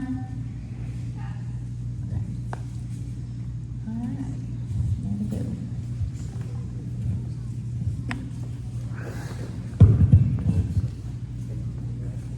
Okay, is there any other comments?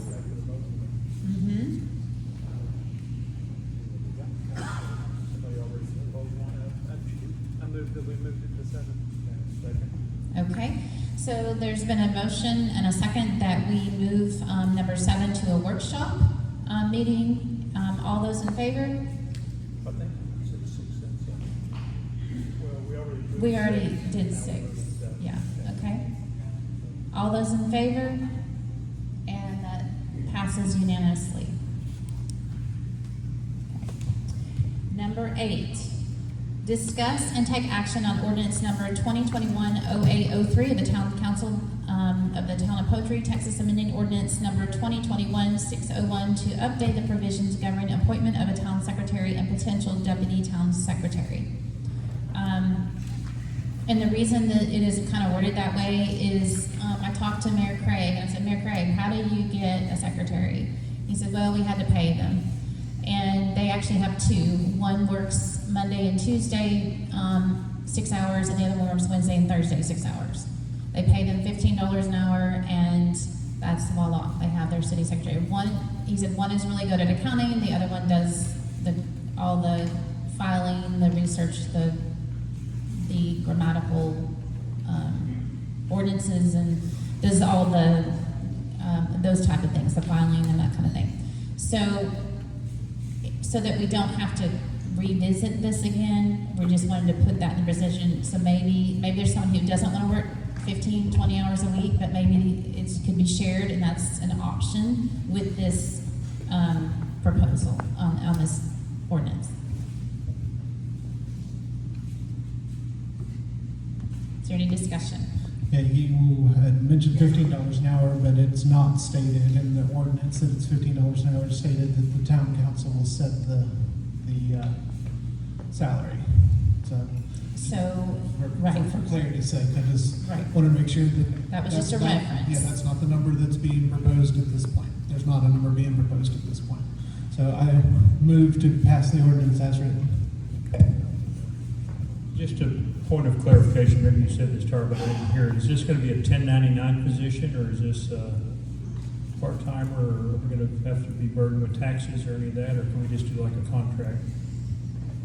So, Mayor Craig said they do a 1099. That would be much easier. I've done both, but that, I'm experienced with doing both of those. But certainly, a contract labor would be easier. Do we have a motion? Okay. Do we have a second? Okay. The motion's been made and seconded that we discuss and take action. On number 8. Oh, okay, we do. I'm sorry, I didn't see that. Okay, Kinsey, did you want to speak to the town secretary position?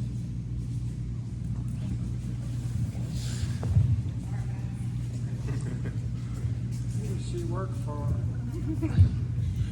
Question, has there been any resumes or anything, anybody applied yet? Okay, and when they come in, who does it go to? Does it go to everybody or just Tara? I'm not sure. Okay, so whoever applies, it would go to everyone, it wouldn't just go to you? So is that one thing that I can disperse to all of them? Yes. Before a meeting? Yes, you would just forward all that Yeah. information to Okay. them, and I then figured town that. council would. I'm not applying, just so you know. Just letting you know. I got a full-time job, I'm a mom, no thanks.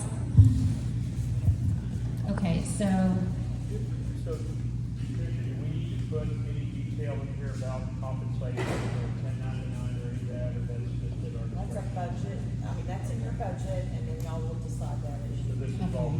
Yes, Okay. this is just to allow you to appoint those positions, because you can only technically have one town secretary, that's why the other one is added as a deputy town secretary. Mandy West, did you want to speak? Mandy, oh, she left. All right, passed. Okay, so any other discussion?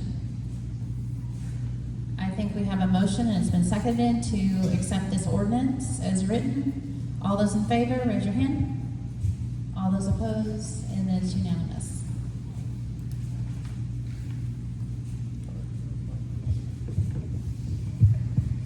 So Patricia, since she asked the question about can she forward that stuff, so it's not on the agenda, and I don't know how we're gonna figure this out, so I'm just gonna ask the question. If people send things to Tara and ask that they please be forwarded to the council, it's my understanding from Tara that that's a violation of Open Meetings Act, but we only have one email for the whole town, which goes to Tara. How is it that the rest of us can know that people are sending emails that are supposed to be given to all of us? I'm not accusing Tara of anything. I believe she's trying to abide by the Open Meetings Act, but I'm confused as to how we're ever gonna get anything. And that's one of the reasons that you need a town secretary or admin person. Because what will happen is that person will then be the point person for those emails, or even if those emails come to the mayor forwards them to the town secretary disperses them to all of y'all with a note on there that says, do not reply all. So don't reply all. The other way that it can happen until you have a town secretary is that those items can just be placed at the back of an agenda or sent out as an informational packet along with the agenda, just a paper that's in it. And so as y'all get, I'm not sure how you're dispersing packets, but email. Okay. So then just add that at the back of the agenda, so it's all in the public, and then send that out like you do the agenda.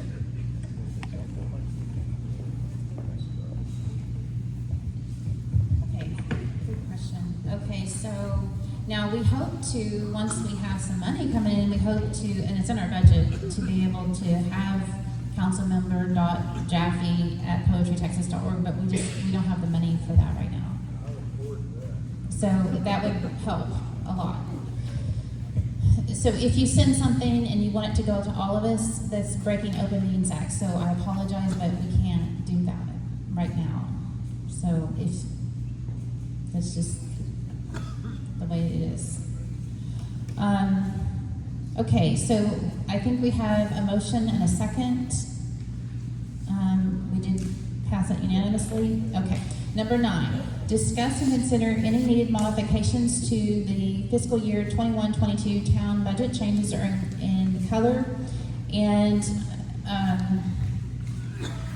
so the budget was amended because towns our size actually get more in sales and use tax than I ever imagined based on the towns around us. So I upped that, and that all can go to our roads. And after the TML meeting that we attended, they actually said, you need to have kind of a rainy day fund as well, and they suggested 25 to 30% for that rainy day fund, and we had nothing in our budget for that. And so I know we're new, so if we were able to get the income that we hope to get, then we can have 6% as a starter. And then also in the budget, and there are copies of that going around, we hope to have an overage for our roads for expenditures that are more than just potholes. Those are very expensive. $50,000 to $70,000 per mile for totally refurbishing, repairing a road more than just potholes. So if we can this first year start with, I think, $29,000 toward that, then that's a good start. Is there any comment?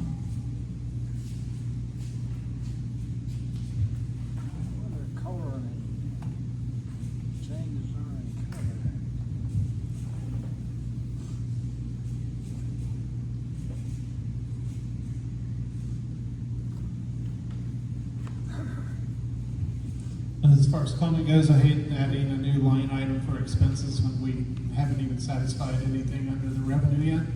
But as we've talked about all along, this is required by law that we do it, and it's our best guess. So, with that in mind, I move that we. And do we have a citizen commentary? Okay, so number 9, we have Kinsey and we have Lon on the budget.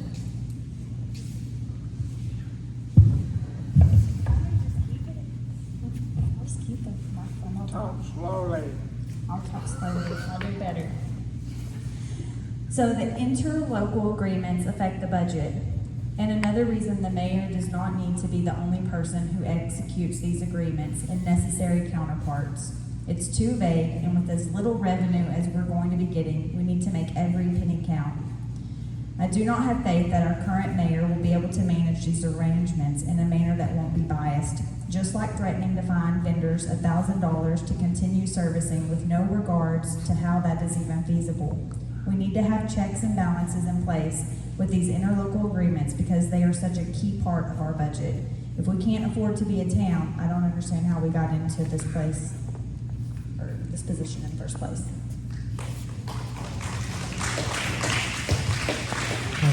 Once again, anything has to come through the council before the mayor can sign it. So.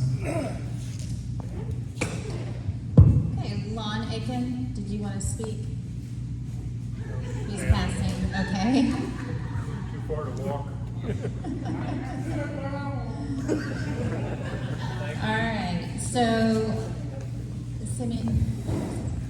Yes, I was just wondering if we could go into the creative and web services a little bit, because from what I could figure out, we're paying our secretary, like you said, about $15 an hour, but our creative and web services about $23 an hour from what I can tell. And I'd just like a little more information on what our goal is going to be this year with that $5,500. What are we trying to accomplish with our web services? I can tell you,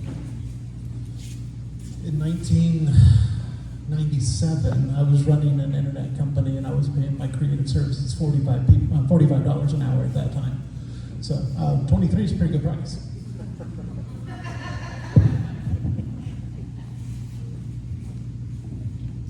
Do we have any specific goals for what we're wanting to accomplish, or is that all maintenance? Well, it takes a lot to keep a website up. So, I mean, I know that we have what, thousands of hits on the website. So we know that people are accessing and using it as a great resource. So, I think if we want to have a positive professional presence, that's important for a town. And maybe it is, maybe it isn't. But I think a properly trained city secretary, once we have one, can probably lift some of the, it's something that we either maintain a website and communicate with our people, or we don't. right So now we have it's to go for it, in my opinion. right now it's like approximately 50 hours a month that she's spending on that. Once we have a secretary, we hope that she can take over like 30 of those hours, because some of it can be very easily trained, but there's always going to be a little bit of creative work on different things that a normal secretary wouldn't know how to do now. So I'm hoping that, that secretary can be trained to do a lot of it, and that's kind of like backed off to just 20 hours. And to kind of answer your question, Simeon, from my perspective, I think the website's focus should be serving the citizens of poetry, not the outside world, because I could care less whether everybody or anybody outside of poetry is admiring poetry. The last thing I want to do is draw flies, draw people in. So I think the outside view ought to be real repulsive so that they see. But for the citizens of poetry, I think it's an important way, means of communicating and sharing ideas and things. But I don't think we ever need to try to do battle with Heath or Rockwall or somebody else's website, because I don't care if anybody knows where I go. I just assume we'd be unknown.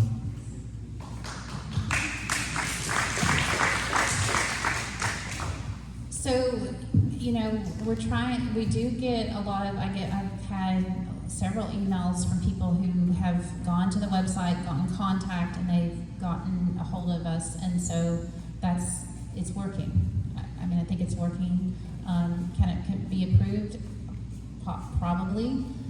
Hopefully, as we go along, we'll be learning. We have the roads report that we have there, and we've had a lot of good feedback from that, and a lot of citizens' involvement in that. So I think that's a positive. So if and if you have feedback on that, please, it's contact@poetrytexas.org. But at hand is the budget, and What's a website? What is a website? You know what a website is. so it's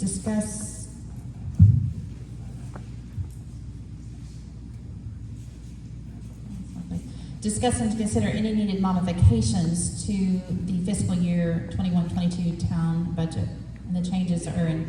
Either pass or amend. Right. So we have a motion. We don't. Motion accepted. Okay, is there a second? Second. Okay, we have a motion. It's been seconded that we accept the proposed budget number 3 as written. All those in favor? And that passes unanimously. Okay, number 10. Discuss and consider property taxes for fiscal year 21-22.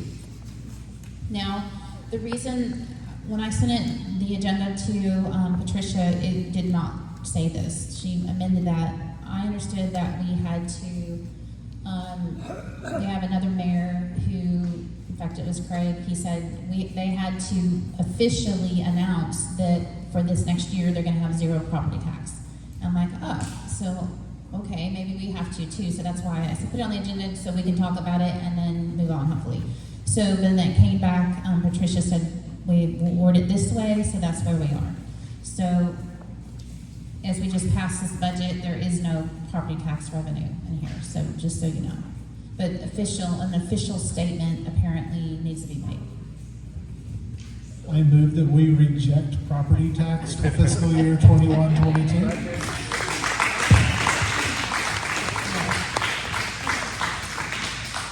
All right, so the motion, now we do have some citizens that wanted to talk. Herbert Fletcher, did you want to talk? Okay, pass. Jim Cook. Okay, Kinsey. Okay, Lon, did you want to talk? Okay, Chad Best. Okay, Mandy. Okay, that's fine. 0 property tax. Yeah, we can make that. So it's been made and seconded that we have 0 property tax for fiscal year 21-22. All those in favor? And that passes unanimously. All right, number 11, discuss and consider rules of procedure for town hall meetings. That is really late. That was something that I think Patricia said possibly could go to a workshop, because that can take a whole meeting in itself. And a workshop might really let us hash it out better than y'all just. If Mike has developed any paperwork, can you share that with us? Well, the first one I came across that I really liked was the city of Allen, and I sent that out to everybody to look at, but Tara actually sent us a bunch of good ones as well, so I think I agree with her that a workshop would probably be a good place to kind of pound that out. Basically, it just lays out how we want to run our meetings, right? And I think we've taken some liberties getting started with how we do things, and I'm not saying they're necessarily bad ideas, but I think we need to formalize it, because that way the citizens can look forward to, in future councils, things happening in a very particular way. Not that they couldn't change it, they could. But I just think it lays things down. It's easier to see the goalpost when it's real and painted the bright color, so I just think it's a good idea.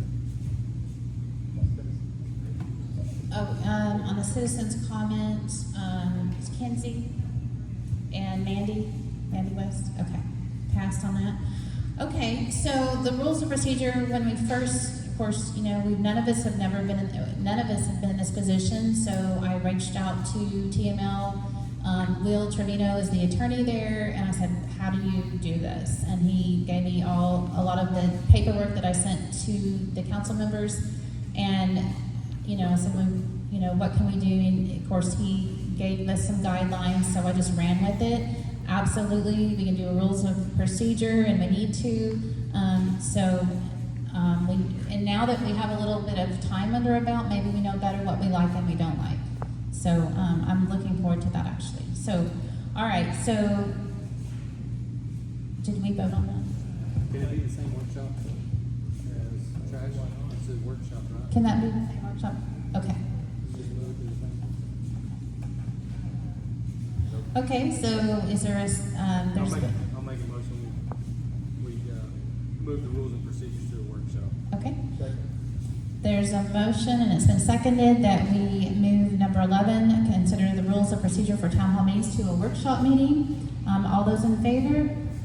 And that passes unanimously. Okay, number 12, discuss and consider term lengths for all council members and mayoral offices. And do we have any citizens on that one? No? I don't see number 12. Nope, I don't see it. Was there a number 12? Kinsey, did you? You are, I don't see a number 12 card. Oh, there it is. I'm sorry. Okay, it's hiding. Okay, so Kinsey, number 12. This is my final time, guys. Do I?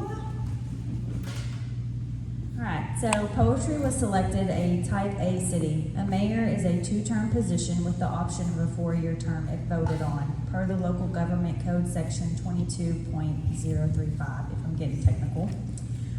With it being a new town and a learning curve, we request it stay a 2-year term to be reviewed the next term, so in the next 2 years.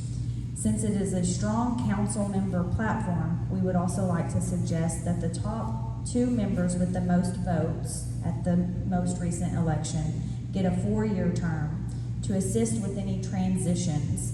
There is a reason the mayor term is set at 2 years, and we don't see any reason to change that. Okay, so a correction, there is no limit to the number of terms. I have section 22, local code 22 right here, and it doesn't have a limit. Now, you do have 2-year term, but there is no term limits right here. Yeah, I didn't say a limit. I said a mayor is a 2-term position with the option. 2-year term, not a 2-term. Okay. Yeah. 2-year. Okay. 2 terms. You can run it many times apparently,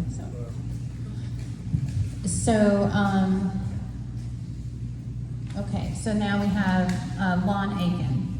Lon Aiken, do you want to speak to that?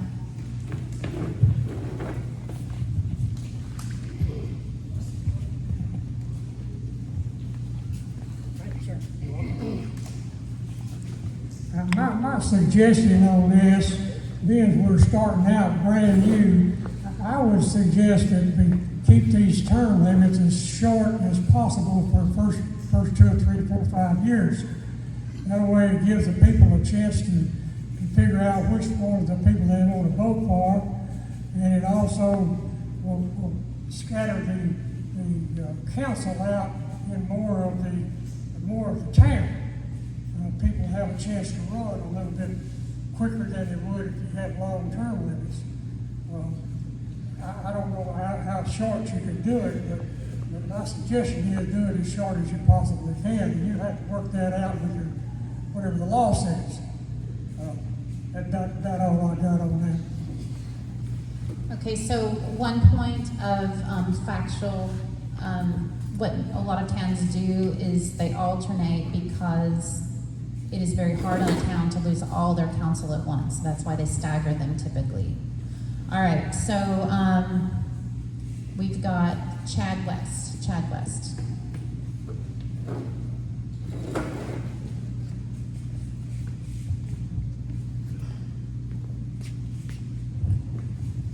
I guess mine has to do with some bad habits that we have. It seems that we throw things out there into the public and apply those as facts when it hasn't been voted on about this council.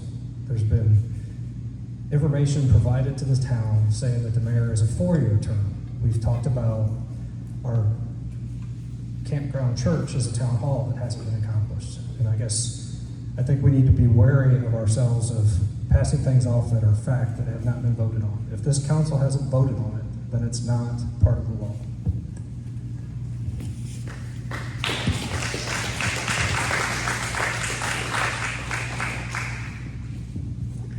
Okay, Mandy West. And then just a statement of fact on that real quick. When we incorporated the town, an address had to be declared as the town hall, the civic center. The address is where the Campground Cemetery Church is. So based on the filing of incorporation and the voting for becoming a corporation, the Campground Cemetery is the de facto town hall at this point. It's not where we're holding meetings, etc., but just by paperwork, it is. Okay, so Mandy, oh, she's gone. Okay, all right. So, any other comments?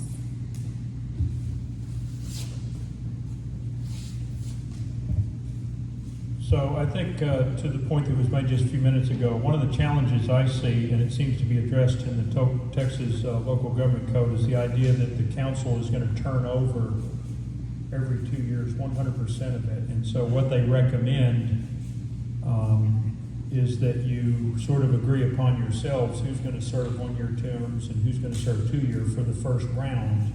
and after that, everything is naturally staggered. So I'd like to throw that out there to the council for consideration.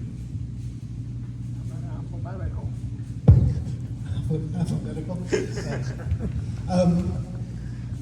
For fairness, I think that the terms, whatever the change in terms is, should be voted on by this council but not take effect until next council. So whether that means that we're voting in 2 places or 3 places next vote, that will be staggered out by 4 years or whatever. I think that when we were voted into office, there was the expectation that we were going to be here for 2 years, for better or worse. So I think that we should probably stick with that 2-year. The next election will have the new terms, so the voters will know what the term is that they're voting for that individual. That's my comment. So under section 22035, the regular term of office, the mayor and aldermen of the municipality are elected for a term of 2 years, unless a longer term is established under Article 11, Section 11 of the Texas Constitution. So it is 2 years unless you change it. Right, but if you back up one section, it says if the municipality is not divided into wards, that's us, the governing body by ordinance may determine the number and the manner of deciding which alderman elected at the initial election for officers serve for 1 year and which serve for 2 years. And that specifically addresses the issue of not changing out your council 100% every election. So to your point, Brian, we would have one more election where the entire council could theoretically change.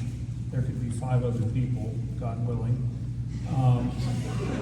But, so it would be like 4 or 5 years into the future before we would start staggering the election, which is why I think they put this in here. Right. And I spoke with Will, and he said, and it says it in here, but he asked that we get a final decision for Patricia, but if we all came to consensus, you had 2 volunteers that wanted to step down to the 1 year, that wouldn't happen. But if you didn't, we had to draw lots, be it rolling dice or picking straws. Typically, people, if no one's gonna,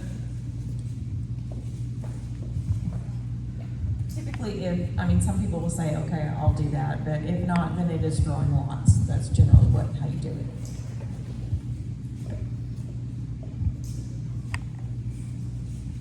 As difficult as the elections were, I don't wish that on our town every year, for sure.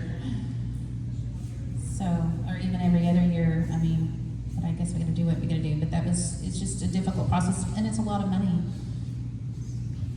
going out. I guess the sign companies make money, but it's just a lot of money, a lot of vitriol, and I don't wish that on our town, the way that it happened this last time, so. Or the people running, so.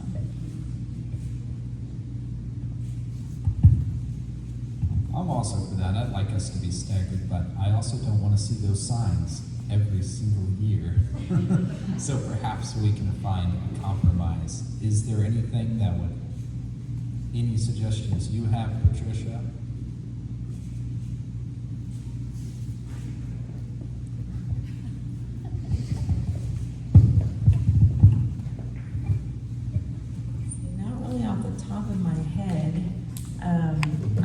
Some thought, but I can't really come up with anything at this hour off the top of my head. So, Will said we could increase term lengths. Of course, that has to go to a vote, to the citizen vote. Right. If you do that would help stagger it. Yeah, if you do that, then you're going to have places, even though they're not geographical places, because you have to win by a majority vote.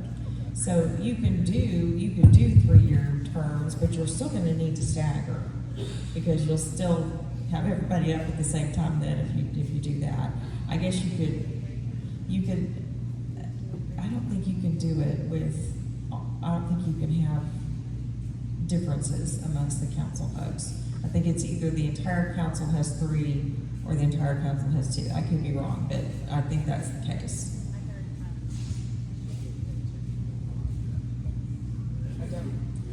So I talked with, I don't even know what city it is now. When they staggered it, where several of them had, 3 of them had 2 years, and then 2 of them had 3 years. And it's been a while, so I don't even remember who I talked to on that. But so I guess it has happened. I've y'all are also unique because you're a brand new city, so, but I can live with that. I think we're all brain dead enough that we don't really need to be making decisions like this tonight. A year sounds really good right now. 6 months sounds really good right now.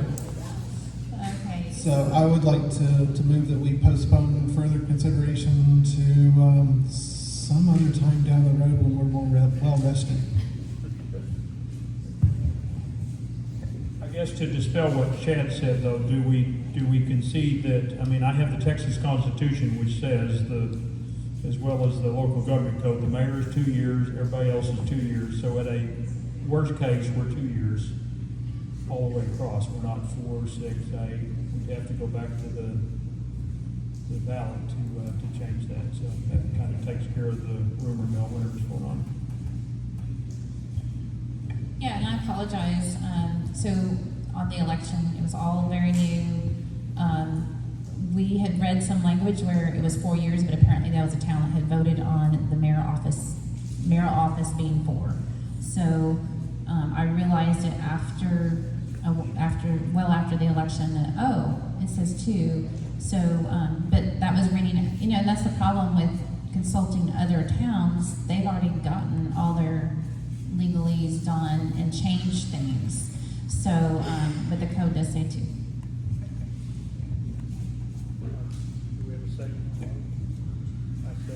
Okay. The motion is to postpone this to a later meeting. Is there a second?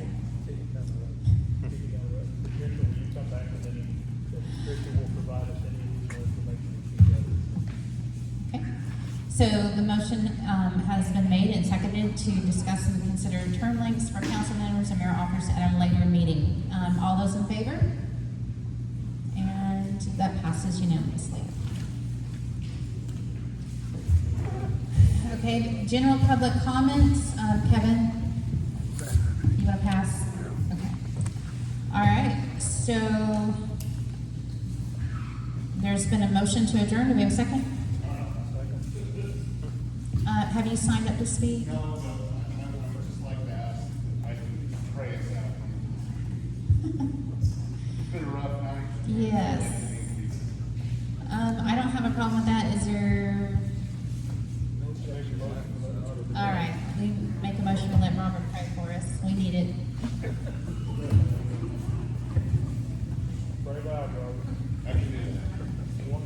Thank you guys for your service, what you're doing for us. You all stand up, pray with me, please.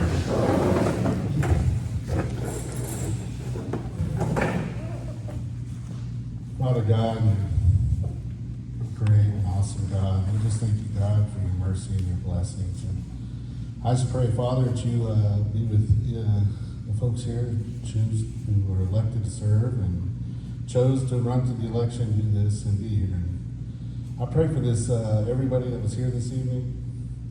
It was kind of contentious and a little rough, and I just pray, Father, that we can come together as council, as a town, and that we can pull together and do well for poetry. And I pray, Father, as we continue in the future, that we just look to you.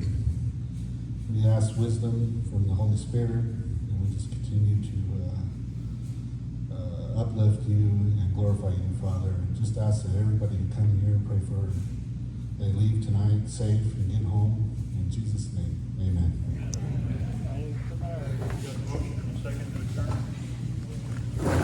A motion and a second to adjourn. All those in favor?